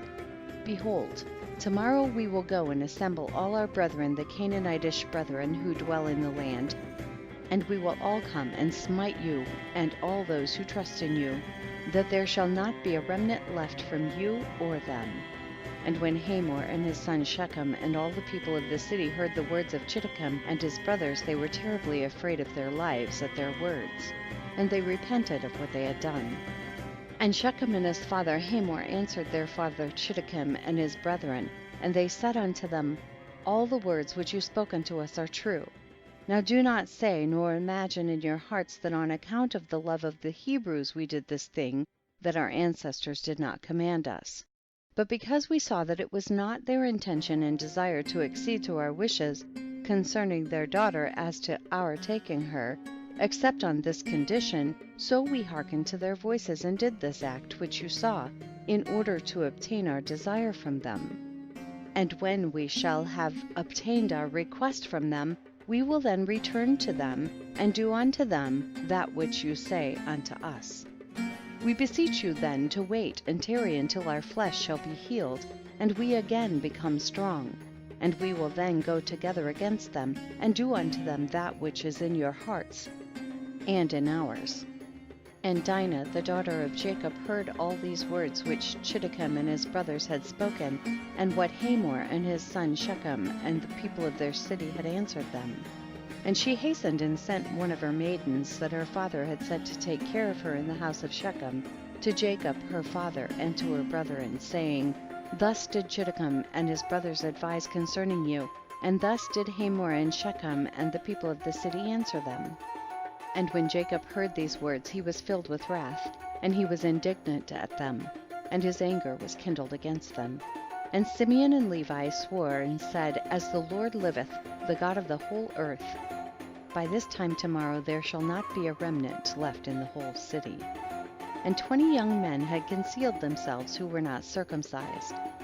And these young men fought against Simeon and Levi, and Simeon and Levi killed 18 of them. And 2 fled from them and escaped to some lime pits that were in the city. And Simeon and Levi sought for them but could not find them. And Simeon and Levi continued to go about in the city, and they killed all the people of the city at the edge of the sword, and they left none remaining. And there was a great consternation in the midst of the city, and the cry of the people of the city ascended to heaven, and all the women and children cried aloud. And Simeon and Levi slew all the city. They left not a male remaining in the whole city. And they slew Hamor and Shechem his son at the edge of the sword, and they brought away Dinah from the house of Shechem, and they went from there. And the sons of Jacob went and returned, and came upon the slain, and spoiled all their property which was in the city and the field. And whilst they were taking the spoil, 300 men stood up and threw dust at them, and struck them with stones. When Simeon turned to them, and he slew them all with the edge of the sword, and Simeon turned before Levi, and came into the city. And they took away their sheep and their oxen and their cattle, and also the remainder of the women and little ones, and they led all these away. And they opened a gate and went out, and came unto their father Jacob with vigor. And when Jacob saw all that they had done to the city, and saw the spoil that they took from them, Jacob was very angry at them. And Jacob said unto them, What is this that you have done to me? Behold, I obtained rest amongst the Canaanitish inhabitants of the land, and none of them meddled with me. And now you have done to make me obnoxious to the inhabitants of the land, amongst the Canaanites and the Perizzites? And I am but of a small number, and they will all assemble against me. and slay me when they hear of your work with their brethren, and I and my household will be destroyed. And Simeon and Levi and all their brothers with them answered their father Jacob and said unto him, Behold, we live in the land, and shall Shechem do this to our sister? Why art thou silent at all that Shechem has done? And shall he deal with our sister as with a harlot in the streets? And the number of women whom Simeon and Levi took captives from the city of Shechem, whom they did not slay, was 85, who had not known man. And amongst them was a young damsel of beautiful appearance and well favored, whose name was Bunah. And Simeon took her for a wife. And the number of the males which they took captives and did not slay was 47 men, and the rest they slew. And all the young men and women that Simeon and Levi had taken captives from the city of Shechem were servants to the sons of Jacob and to their children after them, until the day of the sons of Jacob going forth from the land of Egypt. And when Simeon and Levi had gone forth from the city, the 2 young men that were left, who had concealed themselves in the city and did not die amongst the people of the city, rose up, and these young men went into the city and walked about in it, and found the city desolate, without a man, and only women weeping. And these young men cried out and said, Behold, this is the evil which the sons of Jacob the Hebrew did to this city, in their having this day destroyed one of the Canaanitish cities, and were not afraid of their lives of all the land of Canaan. And these men left the city and went to the city of Tapnach, and they came there and told the inhabitants of Tapnach all that had befallen them, and all that the sons of Jacob had done to the city of Shechem. And the information reached Jasher, king of Tapnach, and he sent men to the city of Shechem to see those young men, for the king did not believe them in this account, saying, How could 2 men lay waste such a large town as Shechem? And the messengers of Jasher came back and told him, saying, We came into the city, and it is destroyed. There is not a man there, only weeping women. Neither is any flock or cattle there, for all that was in the city the sons of Jacob took away. And Jasher wondered at this, saying, How could 2 men do this thing to destroy so large a city, and not one man able to stand against them? For the like has not been from the days of Nimrod, and not even from the remotest time has the like taken place. And Jasher, king of Tapnach, said to his people, Be courageous, and we will go and fight against these Hebrews, and do unto them as they did unto the city, and we will avenge the cause of the people of the city. And Jasher, king of Tapnach, consulted with his counselors about this matter, and his advisers said unto him, Alone thou wilt not prevail over the Hebrews, for they must be powerful to do this work to the whole city. If 2 of them laid waste the whole city, and no one stood against them, surely if thou wilt go against them, they will all rise against us and destroy us likewise. But if thou wilt send to all the kings that surround us, and let them come together, then we will go with them and fight against the sons of Jacob. Then wilt thou prevail against them. And Jasher heard the words of his counselors, and their words pleased him and his people, and he did so. And Jasher, king of Tapnach, sent to all the kings of the Amorites that surrounded Shechem and Tapnach, saying, Go up with me, and assist me, and we will smite Jacob the Hebrew and all his sons, and destroy them from the earth. For thus did he do to the city of Shechem. And do you not know of it?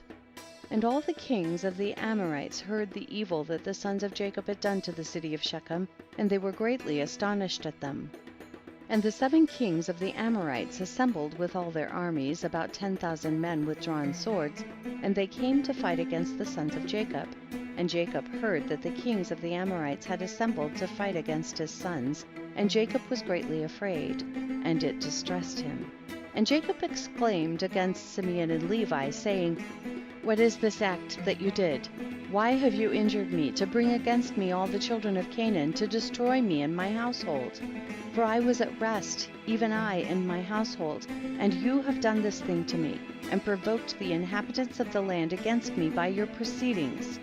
And Judah answered his father, saying, Was it for naught my brothers Simeon and Levi killed all the inhabitants of Shechem? Surely it was because Shechem had humbled our sister, and transgressed the command of our God to Noah and his children.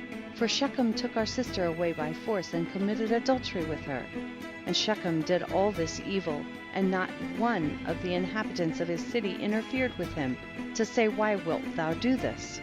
Surely for this my brothers went and smote the city, and the Lord delivered it into their hands, because its inhabitants had transgressed the commands of our God. Is it then for naught that they have done all this? And now why art thou afraid or distressed? And why art thou displeased at my brothers? And why is thine anger kindled against them? Surely our God, who delivered into their hand the city of Shechem and its people, he will also deliver into our hands all the Canaanitish kings who are coming against us. And we will do unto them as my brothers did unto Shechem. Now be tranquil about them, and cast away thy fears. But trust in the Lord our God, and pray unto him to assist us, and deliver our enemies into our hands. And Judah called to one of his father's servants, Go now and see where those kings who are coming against us are situated with their armies. And the servant went and looked afar off, and went up opposite Mount Sihon, and saw all the camps of the kings standing in the fields. And he returned to Judah and said, Behold, the kings are situated in the field with all their camps, a people exceedingly numerous, like unto sand upon the seashore. And Judah said unto Simeon and Levi, and unto all his brothers, Strengthen yourselves, and be sons of valor, for the Lord our God is with us, do not fear them. Stand forth each man girt with his weapons of war, his bow and his sword, and we will go and fight against these uncircumcised men. The Lord is our God, he will save us. And they rose up, and each girt on his weapon of war, great and small, 11 sons of Jacob, and all the servants of Jacob with them. And all the servants of Isaac, who were with Isaac in Hebron, all came to them equipped in all sorts of war instruments. And the sons of Jacob and their servants, being 112 men, went toward these kings, and Jacob also went with them. And the sons of Jacob sent unto their father Isaac the son of Abraham to Hebron, the same is Kiriath Arba, saying, Pray we beseech thee for us unto the Lord our God, to protect us from the hands of the Canaanites who are coming against us, and to deliver them into our hands. And Isaac the son of Abraham prayed unto the Lord for his sons, and he said, O Lord God, thou didst promise my father, saying, I will multiply thy seed as the stars of heaven. And thou didst also promise me. And establish thou thy word now that the kings of Canaan are coming together to make war with my children, because they committed no violence. Now therefore, O Lord God, God of the whole earth, pervert, I pray thee, the counsel of these kings, that they may not fight against my sons. And impress the hearts of these kings and their people with the terror of my sons, and bring down their pride, and that they may turn away from my sons. And with thy strong hand and outstretched arm deliver my sons and their servants from them, for power and might are in thy hands to do all this. And the sons of Jacob and their servants went towards these kings, and they trusted in the Lord their God. And whilst they were going, Jacob their father also prayed unto the Lord, and said, O Lord God, powerful and exalted God, who hast reigned from days of old, from thence till now and forever. Thou art he who stirreth up wars, and causeth them to cease. In thy hand are power and might to exalt and to bring down. O may my prayer be acceptable before thee, that thou mayest turn to me with thy mercies, to impress the hearts of these kings and their people with the terror of my sons, and terrify them and their camps, and with thy great kindness deliver all those that trust in thee, for it is thou who canst bring people under us and reduce nations under our power. End of chapter 34. Chapter 35. And all the kings of the Amorites came and took their stand in the field to consult with their counselors what was to be done with the sons of Jacob. For they were still afraid of them, saying, Behold, 2 of them slew the whole city of Shechem. And the Lord heard the prayers of Isaac and Jacob, and he filled the hearts of all these kings' advisers with great fear and terror, that they unanimously exclaimed, Are you silly this day, or is there no understanding in you, that you will fight with the Hebrews? And why will you take a delight in your own destruction this day? Behold, 2 of them came to the city of Shechem without fear or terror, and they killed all the inhabitants of the city, that no man stood up against them, and how will you be able to fight with them all? Surely you know that their God is exceedingly fond of them, and has done mighty things for them, such as have not been done from the days of old.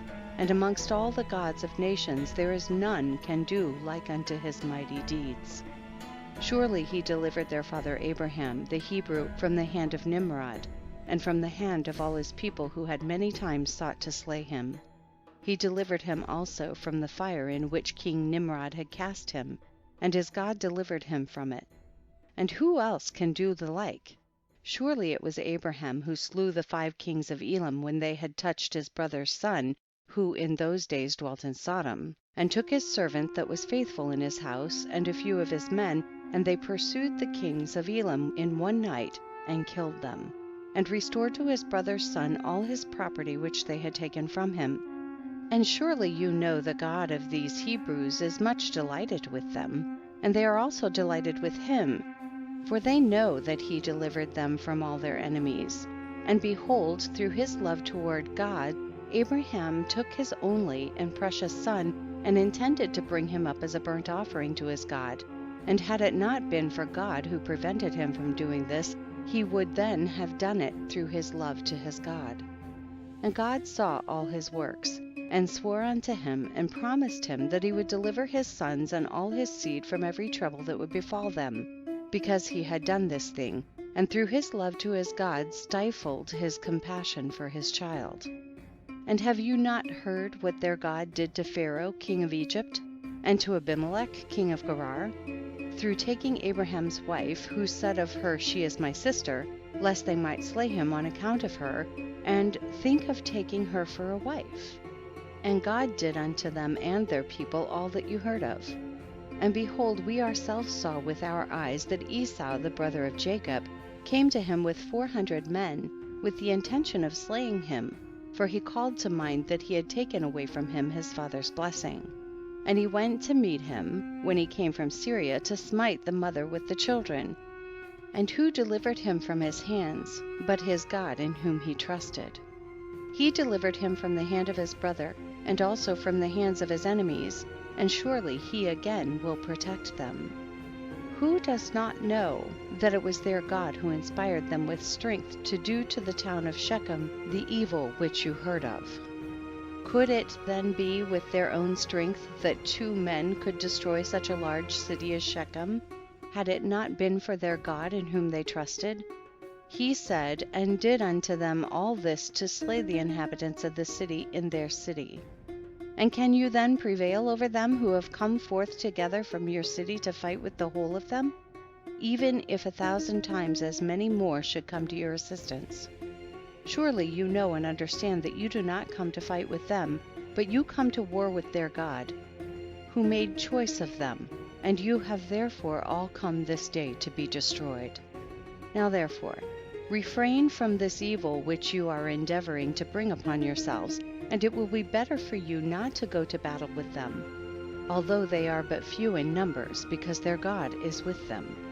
And when the kings of the Amorites heard all the words of their advisers, their hearts were filled with terror, and they were afraid of the sons of Jacob and would not fight against them. And they inclined their ears to the words of their advisers, and they listened to all their words, and the words of the counselors greatly pleased the kings, and they did so. And the kings turned and refrained from the sons of Jacob, for they durst not approach them to make war with them, for they were greatly afraid of them, and their hearts melted within them from fear of them.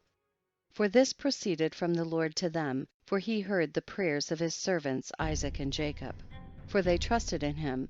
And all these kings returned with their camps on that day, each to his own city, and they did not at that time fight with the sons of Jacob. And the sons of Jacob kept their station that day till evening opposite Mount Sihon.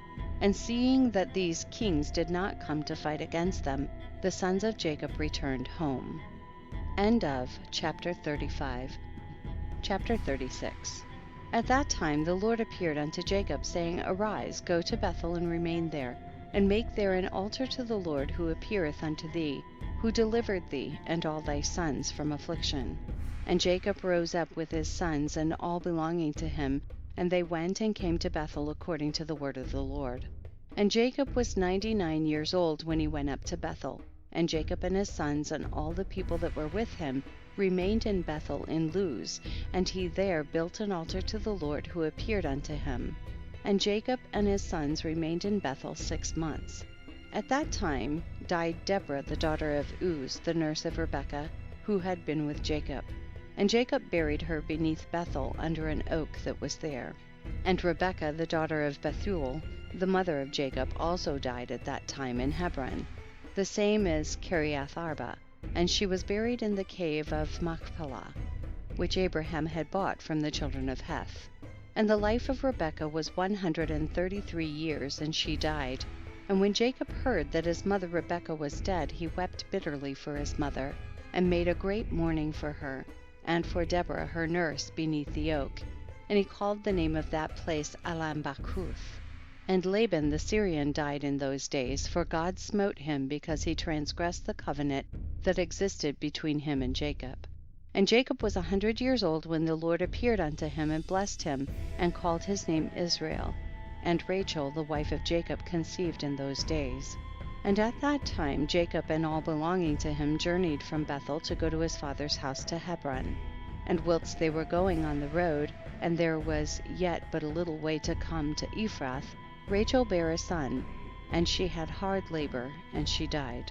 And Jacob buried her in the way to Ephrath, which is Bethlehem, and he set a pillar upon her grave, which is there unto this day.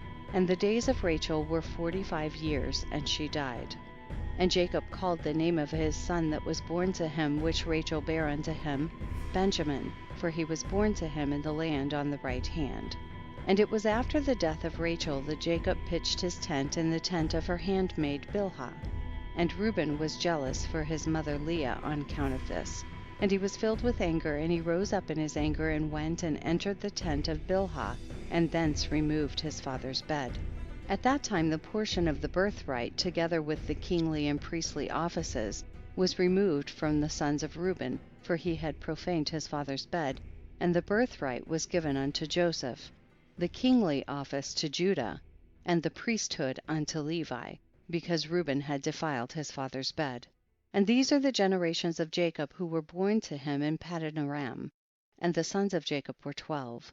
The sons of Leah were Reuben the firstborn, and Simeon, Levi, Judah, Issachar, Zebulun, and their sister Dinah.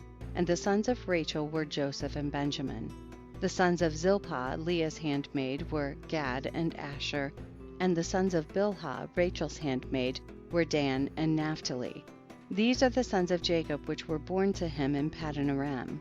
And Jacob and his sons and all belonging to him journeyed and came to Mamre, which is Kiriath Arba, that is in Hebron, where Abraham and Isaac sojourned. And Jacob with his sons and all belonging to him dwelt with his father in Hebron. And his brother Esau and his sons and all belonging to him went to the land of Seir and dwelt there and had possessions in the land of Seir. And the children of Esau were fruitful and multiplied exceedingly in the land of Seir. And these are the generations of Esau that were born to him in the land of Canaan, and the sons of Esau were 5. And Adah bare to Esau his firstborn Eliphaz, and she also bare to him Ruel. And Ahlibamah bare to him Jeush, Yalam, and Korah. These are the children of Esau who were born to him in the land of Canaan. And the sons of Eliphaz, the sons of Esau, were Timon, Omar, Zepho, Gatam, Kenaz, and Amalek. And the sons of Ruel were Nakath, Zerach, Shammah, and Mizah. And the sons of Jeush were Timnah, Alva, Jetheth. And the sons of Yalam were Allah, Phinor, and Kenaz. And the sons of Korah were Timon, Mibzar, Magdiel, and Iram. These are the families of the sons of Esau according to their dukedoms in the land of Seir. And these are the names of the sons of Seir the Horite, inhabitants of the land of Seir: Lotan, Shobal, Zibeon, Anah, Dishan, Ezer, and Dishan, being 7 sons. And the children of Lotan were Hori, Heman, and their sister Timnah, that is Timnah, who came to Jacob and his sons, and they would not give ear to her. And she went and became a concubine to Eliphaz the son of Esau, and she bore to him Amalek. And the sons of Shobal were Alvan, Manahath, Ebal, Shepho, and Onam. And the sons of Zibeon were Ajah and Anah. This was that Anah who found the Yemen in the wilderness, when he fed the asses of Zibeon his father. And whilst he was feeding his father's asses, he led them to the wilderness at different times to feed them. And there was a day that he brought them to one of the deserts on the seashore, opposite the wilderness of the people. And whilst he was feeding them, behold, a very heavy storm came from the other side of the sea, and rested upon the asses that were feeding there, and they all stood still. And afterward, about 120 great and terrible animals came out from the wilderness at the other side of the sea, and they all came to the place where the asses were, and they placed themselves there. And those animals from their middle downward were in the shape of the children of men, and from their middle upward some had the likeness of bears, and some the likeness of kephas, with tails behind them from between their shoulders reaching down to the earth, like the tails of the Duchupath. And these animals came and mounted and rode upon these asses, and led them away, and they went away unto this day. And one of these animals approached Anah and smote him with his tail, and then fled from that place. And when he saw this work, he was exceedingly afraid of his life, and he fled and escaped to the city. And he related to his sons and brothers all that had happened to him, and many men went to seek the asses, but could not find them. And Anah and his brothers went no more to that place from that day following, for they were greatly afraid of their lives.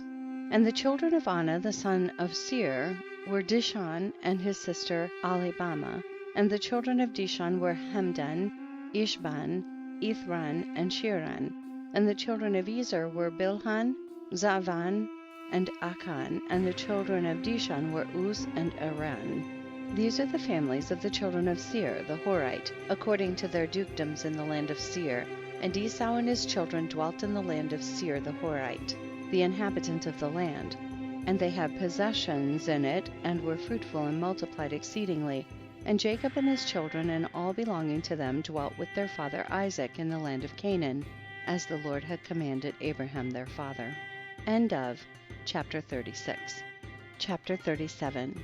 And in the 105th year of the life of Jacob, that is the 9th year of Jacob's dwelling with his children in the land of Canaan, he came from Paddan Aram.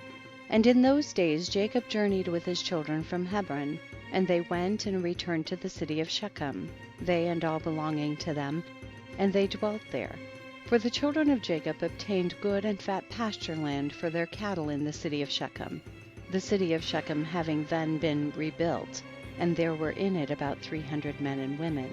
And Jacob and his children and all belonging to him dwelt in the part of the field which Jacob had bought from Hamor, the father of Shechem, when he came from Paddan Aram, before Simeon and Levi had smitten the city. And all those kings of the Canaanites and Amorites that surrounded the city of Shechem heard that the sons of Jacob had again come to Shechem and dwelt there. And they said, Shall the sons of Jacob the Hebrew again come to the city and dwell therein, after that they have smitten its inhabitants and driven them out? Shall they now return and also drive out those who are dwelling in the city, or slay them? And all the kings of Canaan again assembled, and they came together to make war with Jacob and his sons. And Jashub, king of Tapnach, sent also to all his neighboring kings, to Elan, king of Gash, and to Ihure, king of Shiloh, and to Parathon, king of Shazar, and to Susi, king of Sarton, and to Laban, king of Bethoran, and to Shebar, king of Othnemah, saying, Come up to me and assist me, and let us smite Jacob the Hebrew and his sons, and all belonging to him, for they are again come to Shechem to possess it, and to slay its inhabitants as before. And all these kings assembled together and came with all their camps, a people exceedingly plentiful like the sand upon the seashore, and they were all opposite to Tapnach. And Jashub, king of Tapnach, went forth to them with all his army, and he encamped with them opposite to Tapnach without the city, and all these kings they divided into 7 divisions, being 7 camps against the sons of Jacob. And they sent a declaration to Jacob and his son, saying, Come you all forth to us, that we may have an interview together in the plain, and revenge the cause of the men of Shechem, whom you slew in their city. And you will now again return to the city of Shechem and dwell therein, and slay its inhabitants as before. And the sons of Jacob heard this, and their anger was kindled exceedingly at the words of the kings of Canaan. And 10 of the sons of Jacob hastened and rose up, and each of them girt on his weapons of war. And there were 102 of their servants with them, equipped in battle array. And all these men, the sons of Jacob, with their servants, went toward these kings, and Jacob their father was with them. And they all stood upon the heap of Shechem. And Jacob prayed to the Lord for his sons, and he spread forth his hands to the Lord. And he said, O God, thou art an almighty God. Thou art our Father. Thou didst form us, and we are the works of thine hands. I pray thee, deliver my sons through thy mercy from the hand of their enemies, who are this day coming to fight with them, and save them from their hand, for in thy hand is power and might, to save the few from the many. And give unto my sons thy servants strength of heart, and might to fight with their enemies, to subdue them and make their enemies fall before them. And let not my sons and their servants die through the hands of the children of Canaan. But if it seemeth good in thine eyes to take away the lives of my sons and their servants, take them in thy great mercy through the hand of thy ministers, that they may not perish this day by the hands of the kings of the Amorites. And when Jacob ceased praying to the Lord, the earth shook from its place, and the sun darkened, and all these kings were terrified, and a great consternation seized them. And the Lord hearkened to the prayer of Jacob, and the Lord impressed the hearts of all the kings and their hosts with the terror and awe of the sons of Jacob. For the Lord caused them to hear the voice of chariots, and the voice of mighty horses from the sons of Jacob, and the voice of a great army accompanying them.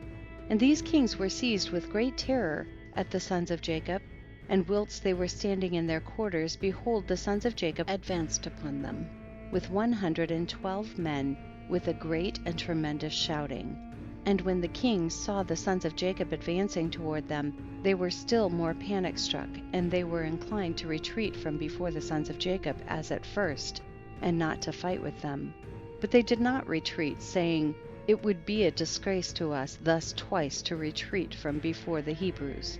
And the sons of Jacob came near and advanced against all these kings and their armies, and they saw, and behold, it was a very mighty people, numerous as the sand of the sea. And the sons of Jacob called unto the Lord and said, Help us, O Lord, help us, and answer us, for we trust in thee, and let us not die by the hands of these uncircumcised men, who this day have come against us. And the sons of Jacob girt on their weapons of war, and they took in their hands each man his shield and his javelin, and they approached to battle. And Judah the son of Jacob ran first before his brethren, and 10 of his servants with him, and he went toward these kings. And Jashub king of Tapnach also came forth first with his army before Judah. And Judah saw Jashub and his army coming toward him, and Judah's wrath was kindled, and his anger burned within him, and he approached to battle, in which Judah ventured his life. And Jashub and all his army were advancing toward Judah, and he was riding upon a very strong and powerful horse. And Jashub was a very valiant man, and covered with iron and brass from head to foot. And whilst he was upon the horse, he shot arrows with both hands, from before and behind, as was his manner in all battles, and he never missed the place to which he aimed his arrows. And when Jashub came to fight with Judah, and was darting many arrows against Judah, the Lord bound the hands of Jashub, and all the arrows that he shot rebounded upon his own men.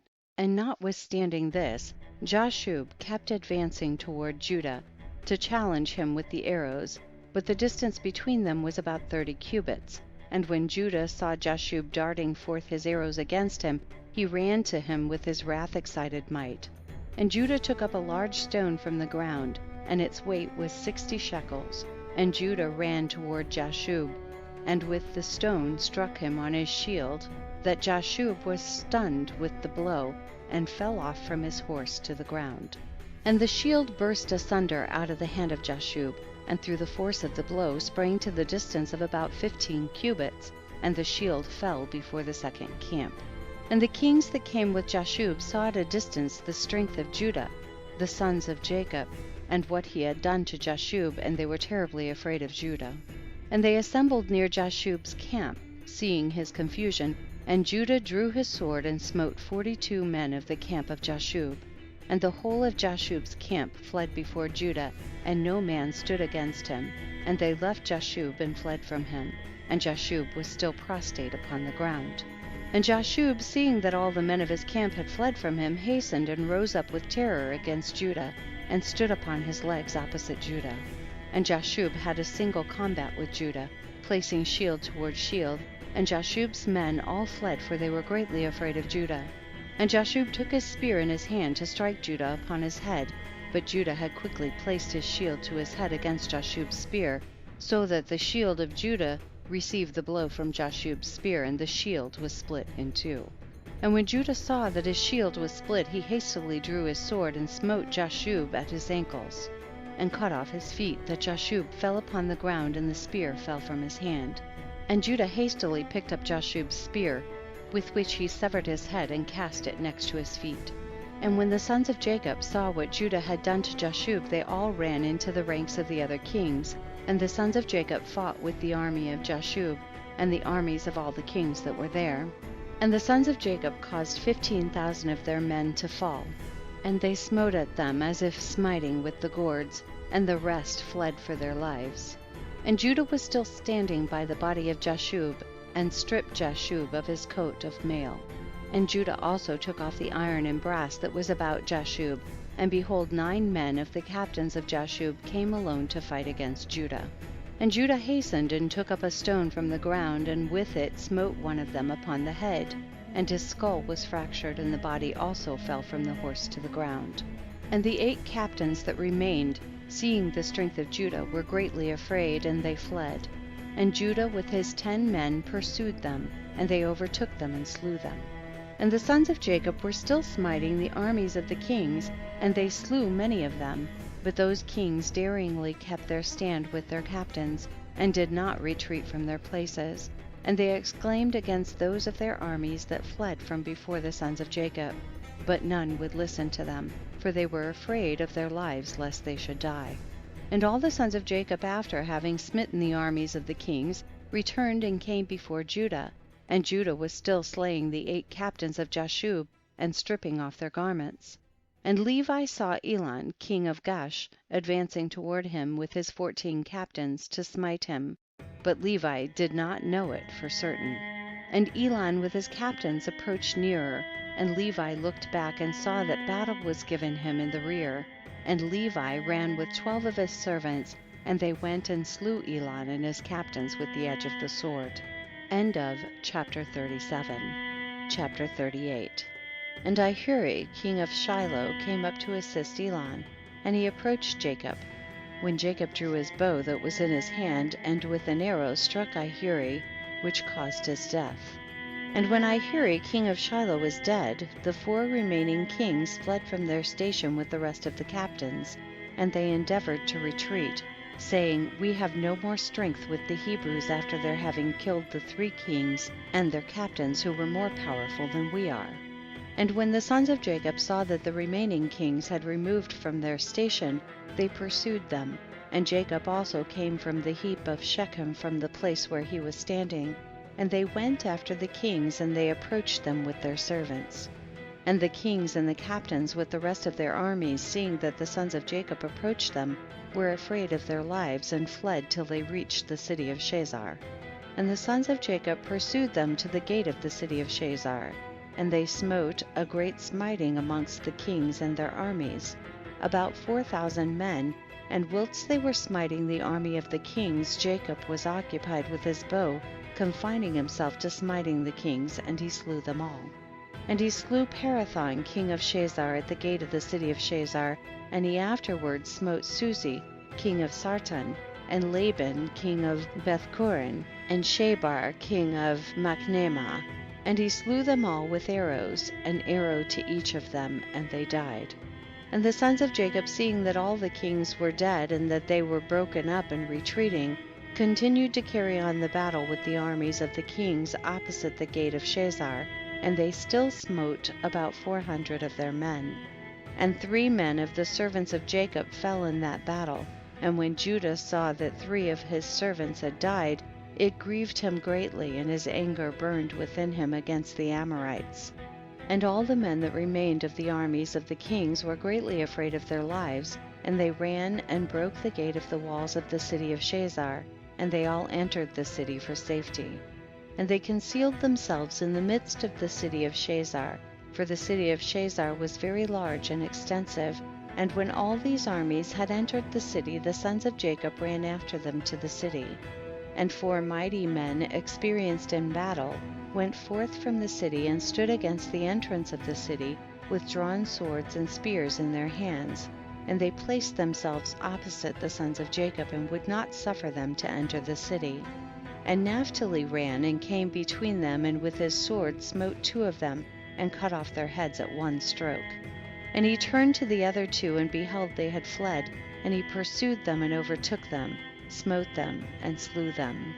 And the sons of Jacob came to the city and saw, and behold there was another wall to the city, and they sought for the gate of the wall, and could not find it. And Judah sprang upon the top of the wall, and Simeon and Levi followed him, and they all 3 descended from the wall into the city. And Simeon and Levi slew all the men who ran for safety into the city, and also the inhabitants of the city with their wives and little ones. They slew with the edge of the sword, and the cries of the city ascended up to heaven. And Dan and Naphtali sprang upon the wall to see what caused the noise of lamentations, for the sons of Jacob felt anxious about their brothers. And they heard the inhabitants of the city speaking with weeping and supplications, saying, "Take all that we possess in the city and go away, only do not put us to death." And when Judah, Simeon, and Levi had ceased smiting the inhabitants of the city, they ascended the wall and called to Dan and Naphtali who were upon the wall, and to the rest of their brothers, and Simeon and Levi informed them of the entrance into the city, and all the sons of Jacob came to fetch the spoil. And the sons of Jacob took the spoil of the city of Shazar, the flocks and herds and the property, and they took all that could be captured and went away that day from the city. And on the next day the sons of Jacob went to Sarton, for they heard that the men of Sarton who had remained in the city were assembling to fight with them for having slain their king. And Sarton was a very high and fortified city, and it had a deep rampart surrounding the city. And the pillar of the rampart was about 50 cubits, and its breadth 40 cubits, and there was no place for a man to enter the city on account of the rampart. And the sons of Jacob saw the rampart of the city, and they sought an entrance in it, but could not find it. For the entrance to the city was at the rear, and every man that wished to come into the city came by that road and went round the whole city, and he afterward entered the city. And the sons of Jacob, seeing they could not find the way into the city, their anger was kindled greatly, and the inhabitants of the city, seeing that the sons of Jacob were coming to them, were greatly afraid of them, for they had heard of their strength and what they had done in Shazar. And the inhabitants of the city of Sarton could not go out toward the sons of Jacob after having assembled in the city to fight against them, lest they might thereby get into the city. But when they saw that they were coming toward them, they were greatly afraid of them, for they had heard of their strength and what they had done to Shazar. So the inhabitants of Sarton speedily took away the bridge of the road of the city from its place before the sons of Jacob came, and they brought it into the city. And the sons of Jacob came and sought the way into the city and could not find it, and the inhabitants of the city went up to the top of the wall, and saw, and behold, the sons of Jacob were seeking an entrance into the city. And the inhabitants of the city reproached the sons of Jacob from the top of the wall, and they cursed them, and the sons of Jacob heard the reproaches, and they were greatly incensed, and their anger burned within them. And the sons of Jacob were provoked at them, and they all rose and sprang over the rampart with the force of their strength, and through their might passed the 40 cubits breadth of the rampart. And when they had passed the rampart, they stood under the wall of the city, and they found all the gates of the city enclosed with iron doors. And the sons of Jacob came near to break open the doors of the gates of the city, and the inhabitants did not let them, for from the top of the wall they were casting stones and arrows upon them. And the number of the people that were upon the wall was about 400 men, and when the sons of Jacob saw that the men of the city would not let them open the gates of the city, they sprang and ascended to the top of the wall, and Judah went up first to the east part of the city, and Gad and Asher went up after him to the west corner of the city, and Simeon and Levi to the north, and Dan and Reuben to the south. And the men who were on the top of the wall, the inhabitants of the city, seeing that the sons of Jacob were coming up to them, they all fled from the wall, descended into the city, and concealed themselves in the midst of the city.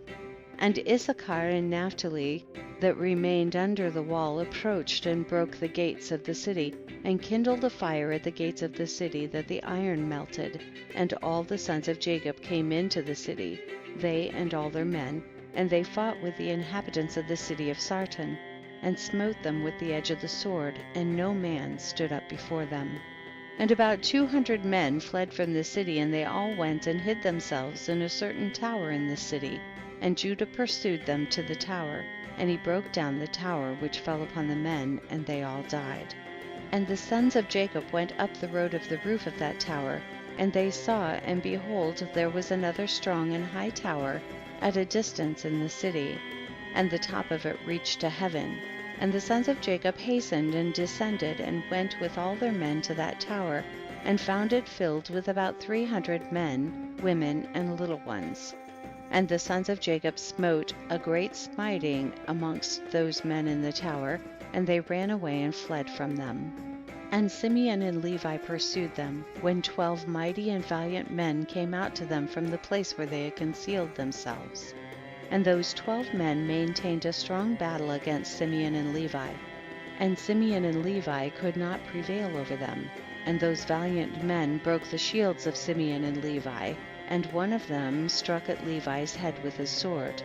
When Levi hastily placed his hand to his head, for he was afraid of the sword, and the sword struck Levi's hand, and it wanted but little to the hand of Levi being cut off. And Levi seized the sword of the valiant man in his hand, and took it forcibly from the man, and with it he struck at the head of the powerful man, and he severed his head. And 11 men approached to fight with Levi, for they saw that one of them was killed. And the sons of Jacob fought, but the sons of Jacob could not prevail over them, for those men were very powerful. And the sons of Jacob, seeing that they could not prevail over them, Simeon gave a loud and tremendous shriek, and the 11 powerful men were stunned at the voice of Simeon's shrieking. And Judah at a distance knew the voice of Simeon's shouting, and Naphtali and Judah ran with their shields to Simeon and Levi, and found them fighting with those powerful men, unable to prevail over them, as their shields were broken. And Naphtali saw that the shields of Simeon and Levi were broken, and he took 2 shields from his servants and brought them to Simeon and Levi. And Simeon, Levi, and Judah on that day fought all 3 against the 11 mighty men until the time of sunset, but they could not prevail over them. And this was told unto Jacob, and he was sorely grieved, and he prayed unto the Lord. And he and Naphtali his son went against these mighty men. And Jacob approached and drew his bow, and came nigh unto the mighty men, and slew 3 of their men with the bow, and the remaining 8 turned back. Behold, the war waged against them in the front and rear, and they were greatly afraid of their lives, and could not stand before the sons of Jacob, and they fled from before them. And in their flight they met Dan and Asher coming toward them, and they suddenly fell upon them, and fought with them, and slew 2 of them. And Judah and his brothers pursued them, and smote the remainder of them, and slew them. And all the sons of Jacob returned and walked about the city, searching if they could find any men. And they found about 20 young men in a cave in the city, and Gad and Asher smote them all. And Dan and Naphtali lighted upon the rest of the men who had fled and escaped from the second tower, and they smote them all. And the sons of Jacob smote all the inhabitants of the city of Sarton, but the women and little ones they left in the city, and did not slay them. And all the inhabitants of the city of Sarton were powerful men. One of them would pursue 1,000, and 2 of them would not flee from 10,000 of the rest of men. And the sons of Jacob slew all the inhabitants of the city of Sarton with the edge of the sword, that no man stood up against them, and they left the women in the city. And the sons of Jacob took all the spoil of the city, and captured what they desired, and they took flocks and herds and property from the city. And the sons of Jacob did unto Sarton and its inhabitants as they had done to Shazar and its inhabitants, and they turned and went away. End of chapter 38.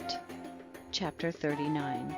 And when the sons of Jacob went from the city of Sarton, they had gone about 200 cubits when they met the inhabitants of Tapnach, coming toward them. For they went out to fight with them, because they had smitten the king of Tapnach and all his men. So all that remained in the city of Tapnach came out to fight with the sons of Jacob, and they thought to retake from them the booty and the spoil which they had captured from Shazar and Sarton.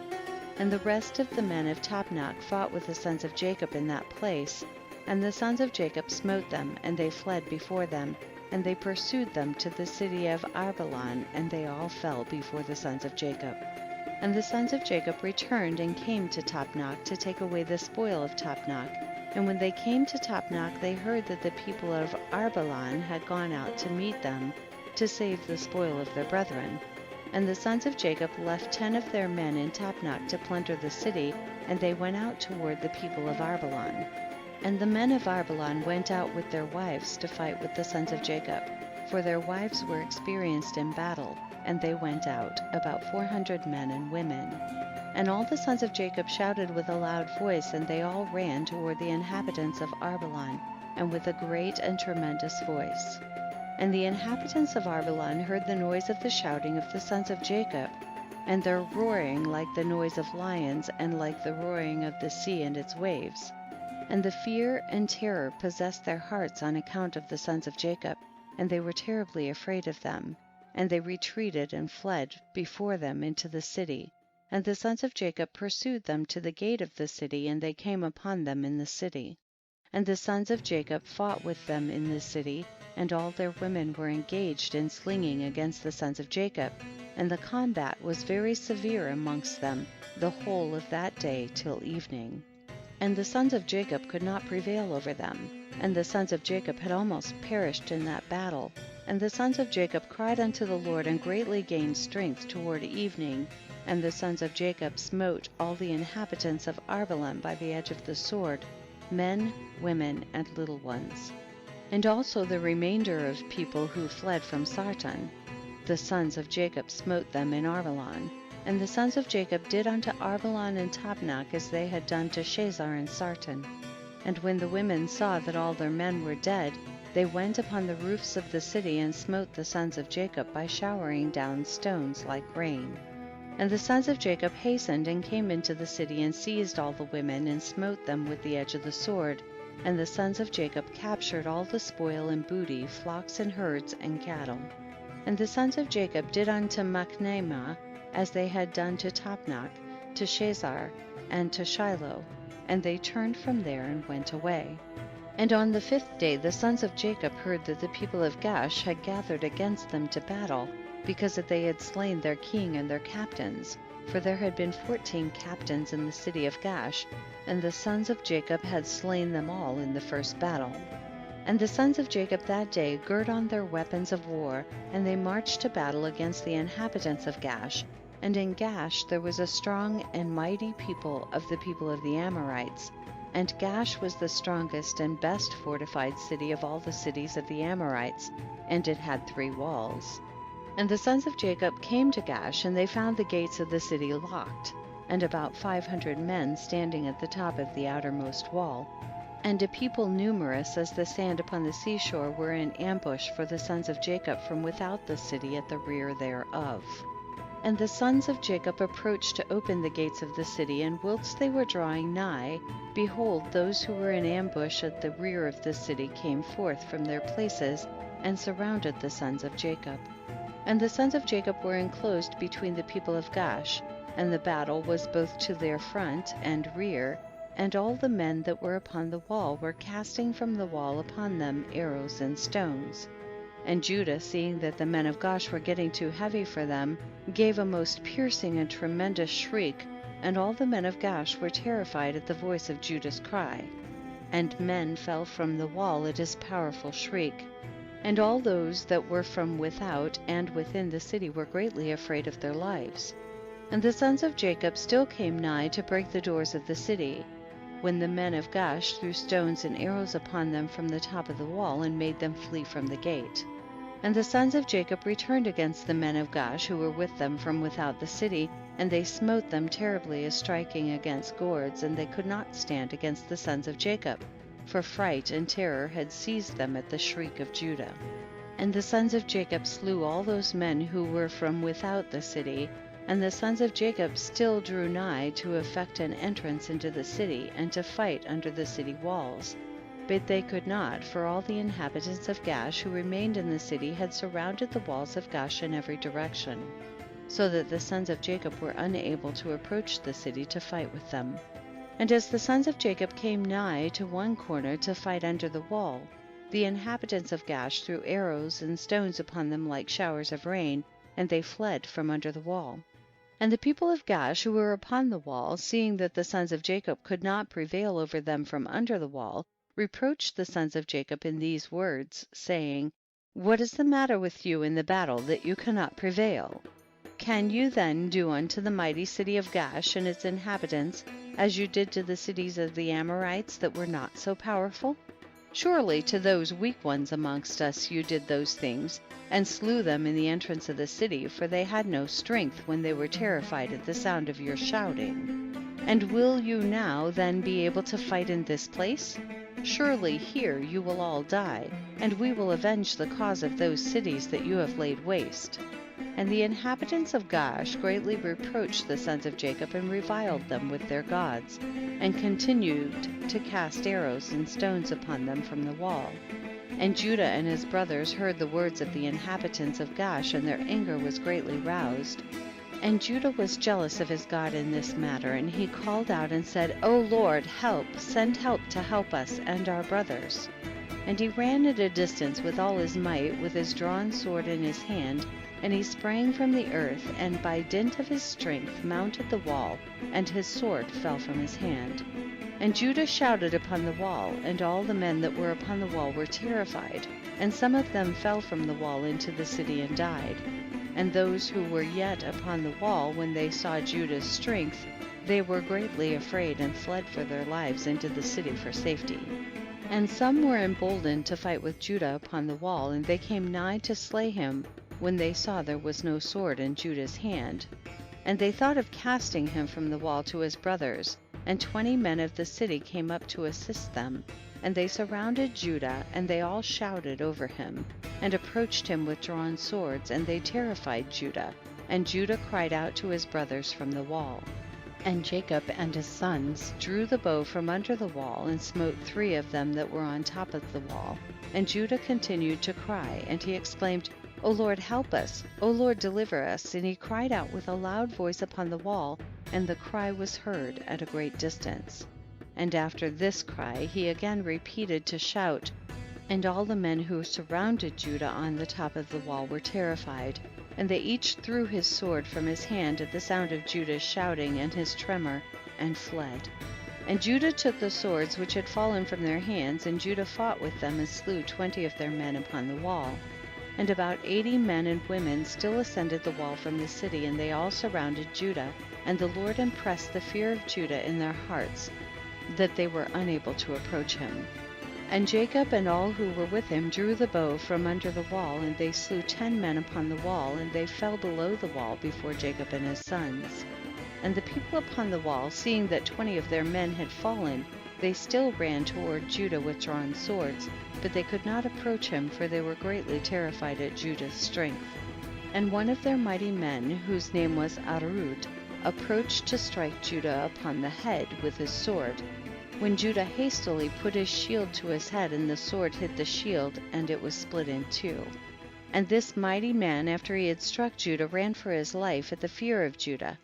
And his feet slipped upon the wall, and he fell amongst the sons of Jacob who were below the wall. And the sons of Jacob smote him and slew him. And Judah's head pained him from the blow of the powerful man, and Judah had nearly died from it. And Judah cried out upon the wall owing to the pain produced by the blow, when Dan heard him, and his anger burned within him, and he also rose up and went at a distance, and ran and sprang from the earth, and mounted the wall with his wrath excited strength. And when Dan came upon the wall near unto Judah, all the men upon the wall fled who had stood against Judah, and they went up to the second wall. And they threw arrows and stones upon Dan and Judah from the second wall, and endeavored to drive them from the wall. And the arrows and stones struck Dan and Judah, and they had nearly been killed upon the wall, and wherever Dan and Judah fled upon the wall, they were attacked with arrows and stones from the second wall. And Jacob and his sons were still at the entrance of the city below the first wall, and they were not able to draw their bow against the inhabitants of the city, as they could not be seen by them being upon the second wall. And Dan and Judah, when they could no longer bear the stones and arrows that fell upon them from the second wall, they both sprang upon the second wall near the people of the city. And when the people of the city who were upon the second wall saw that Dan and Judah had come to them upon the second wall, they all cried out and descended below between the walls. And Jacob and his sons heard the noise of the shouting from the people of the city, and they were still at the entrance of the city, and they were anxious about Dan and Judah, who were not seen by them, they being upon the second wall. And Naphtali went up with his wrath-excited might, and sprang upon the first wall to see what caused the noise of shouting which they had heard in the city. And Issachar and Zebulun drew nigh to break the doors of the city, and they opened the gates of the city and came into the city. And Naphtali leaped from the first wall to the second, and came to assist his brothers. And the inhabitants of Gash who were upon the wall, seeing that Naphtali was the third who had come up to assist his brothers, they all fled and descended into the city. And Jacob and his sons and all their young men came into the city to them. And Judah and Dan and Naphtali descended from the wall into the city and pursued the inhabitants of the city. And Simeon and Levi were from without the city, and knew not that the gate was opened. And they went up from there to the wall and came down to their brothers into the city. And the inhabitants of the city had all descended into the city, and the sons of Jacob came to them in different directions, and the battle waged against them from the front and the rear, and the sons of Jacob smote them terribly, and slew about 20,000 of them, men and women.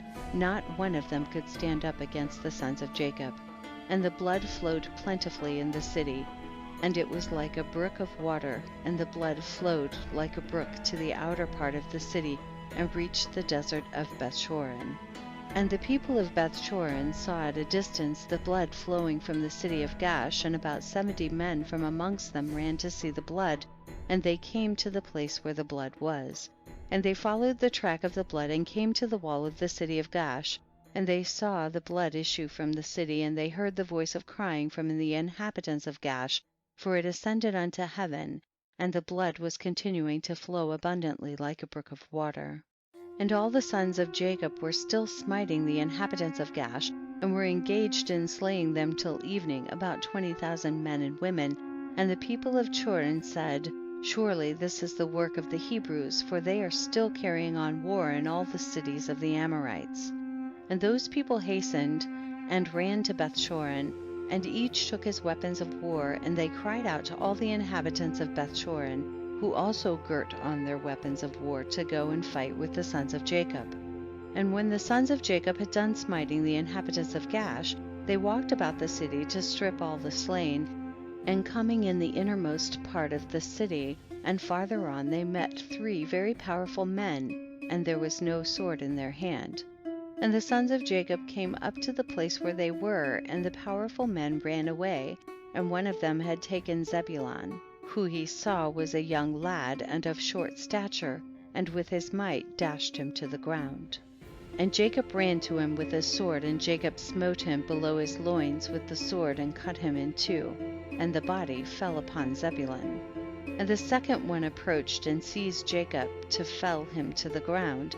And Jacob turned to him and shouted to him, whilst Simeon and Levi ran and smote him on the hips with the sword, and felled him to the ground.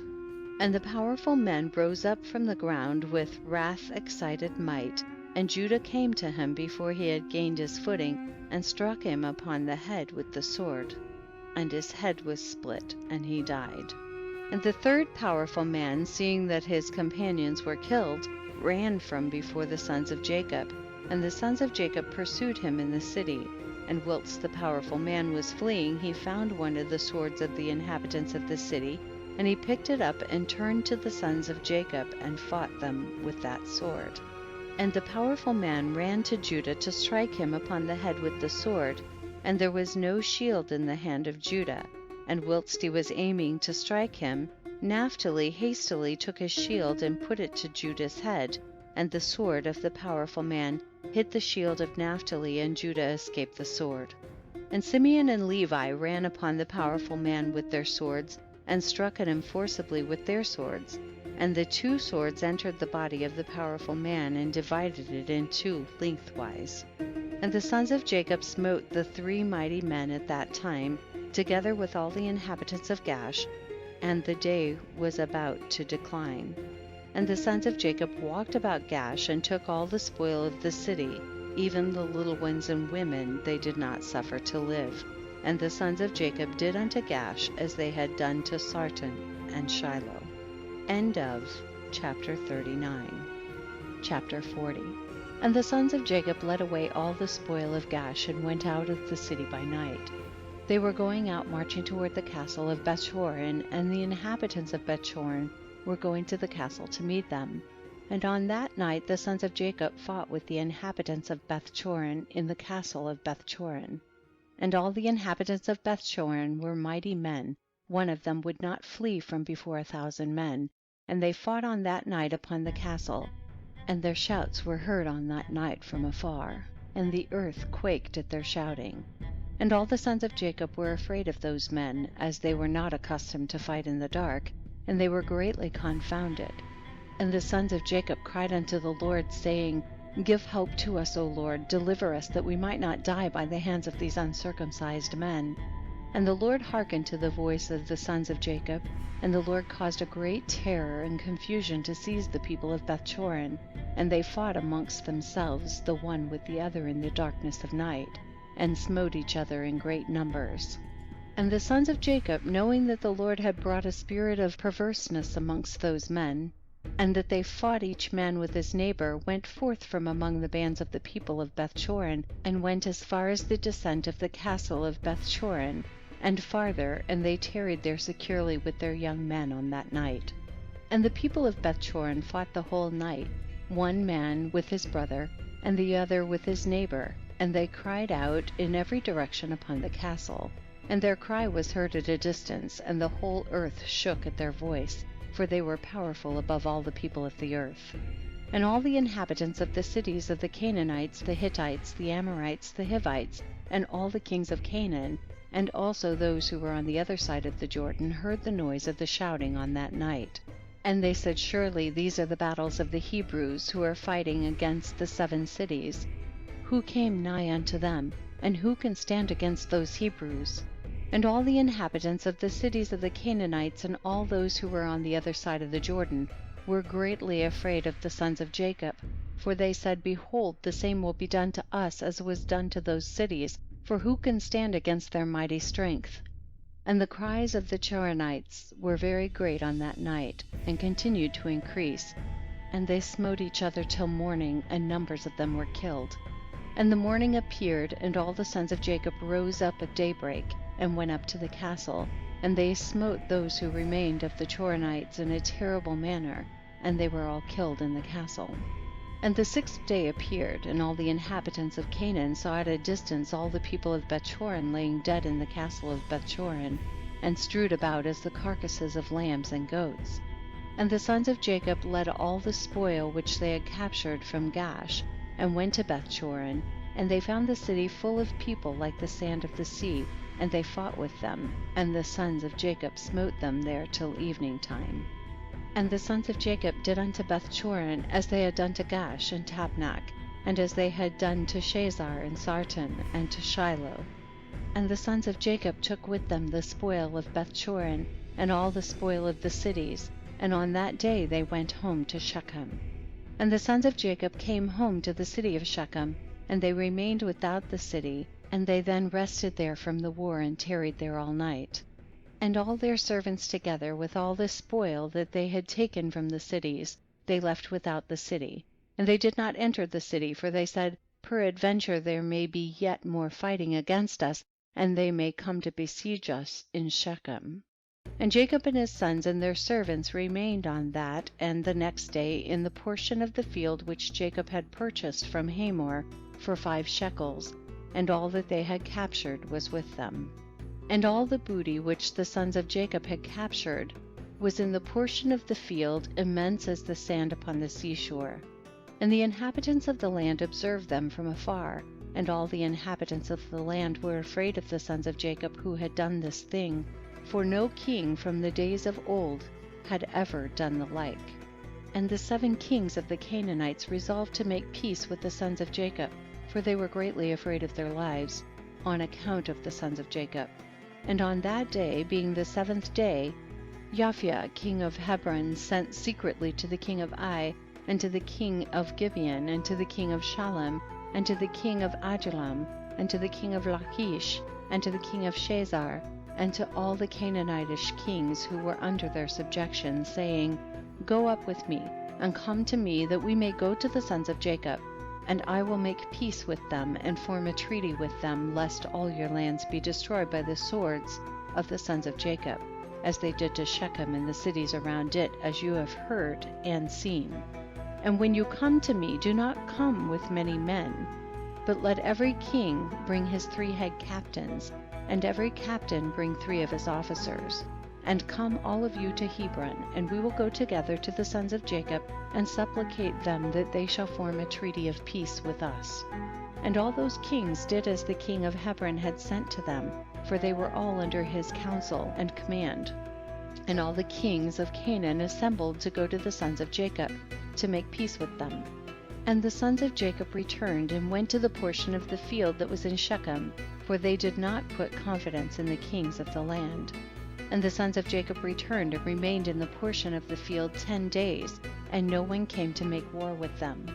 And when the sons of Jacob saw that there was no appearance of war, they all assembled and went to the city of Shechem, and the sons of Jacob remained in Shechem. And at the expiration of 40 days, all the kings of the Amorites assembled from all their places and came to Hebron, to Japhia, king of Hebron. And the number of kings that came to Hebron to make peace with the sons of Jacob was 21 kings, and the number of captains that came with them was 69, and their men were 189, and all these kings and their men rested by Mount Hebron. And the king of Hebron went out with his 3 captains and 9 men, and these kings resolved to go to the sons of Jacob to make peace. And they said unto the king of Hebron, Go thou before us with thy men, and speak for us unto the sons of Jacob, and we will come after thee and confirm thy words. And the king of Hebron did so. And the sons of Jacob heard that all the kings of Canaan had gathered together and rested in Hebron. And the sons of Jacob sent 4 of their servants as spies, saying, Go and spy these kings, and search and examine their men, whether they are few or many, and if they are but few in number, number them all, and come back. And the servants of Jacob went secretly to these kings, and did as the sons of Jacob had commanded them. And on that day they came back to the sons of Jacob, and said unto them, We came unto those kings, and they are but few in number. And we numbered them all, and behold, they were 288 kings and men. And the sons of Jacob said, They are but few in number, therefore we will not all go out to them. And in the morning the sons of Jacob rose up and chose 62 of their men, and 10 of the sons of Jacob went with them. And they girt on their weapons of war, for they said, They are coming to make war with us. For they knew not that they were coming to make peace with them. And the sons of Jacob went with their servants to the gate of Shechem toward those kings, and their father Jacob was with them. And when they had come forth, behold, the king of Hebron and his 3 captains and 9 men with him were coming along the road against the sons of Jacob. And the sons of Jacob lifted up their eyes, and saw at a distance Japhia king of Hebron with his captains coming toward them. And the sons of Jacob took their stand at the place of the gate of Shechem, and did not proceed. And the king of Hebron continued to advance, he and his captains, until he came nigh to the sons of Jacob. And he and his captains bowed down to them to the ground, and the king of Hebron sat with his captains before Jacob and his sons. And the sons of Jacob said unto him, What has befallen thee, O king of Hebron? Why hast thou come to us this day? What dost thou require from us? And the king of Hebron said unto Jacob, I beseech thee, my lord, all the kings of the Canaanites have this day come to make peace with you. And the sons of Jacob heard the words of the king of Hebron, and they would not consent to his proposals, for the sons of Jacob had no faith in him, for they imagined that the king of Hebron had spoken deceitfully to them. And the king of Hebron knew from the words of the sons of Jacob that they did not believe his words. And the king of Hebron approached nearer to Jacob and said unto him, I beseech thee, my lord, to be assured that all these kings have come to you on peaceable terms, for they have not come with all their men, neither did they bring their weapons of war with them, for they have come to seek peace from my lord and his sons. And the sons of Jacob answered the king of Hebron, saying, Send thou to all these kings, and if thou speakest the truth unto us, let them each come singly before us, and if they come unto us unarmed, we shall then know that they seek peace from us. And Japhiah, king of Hebron, sent one of his men to the kings, and they all came before the sons of Jacob and bowed down to them to the ground.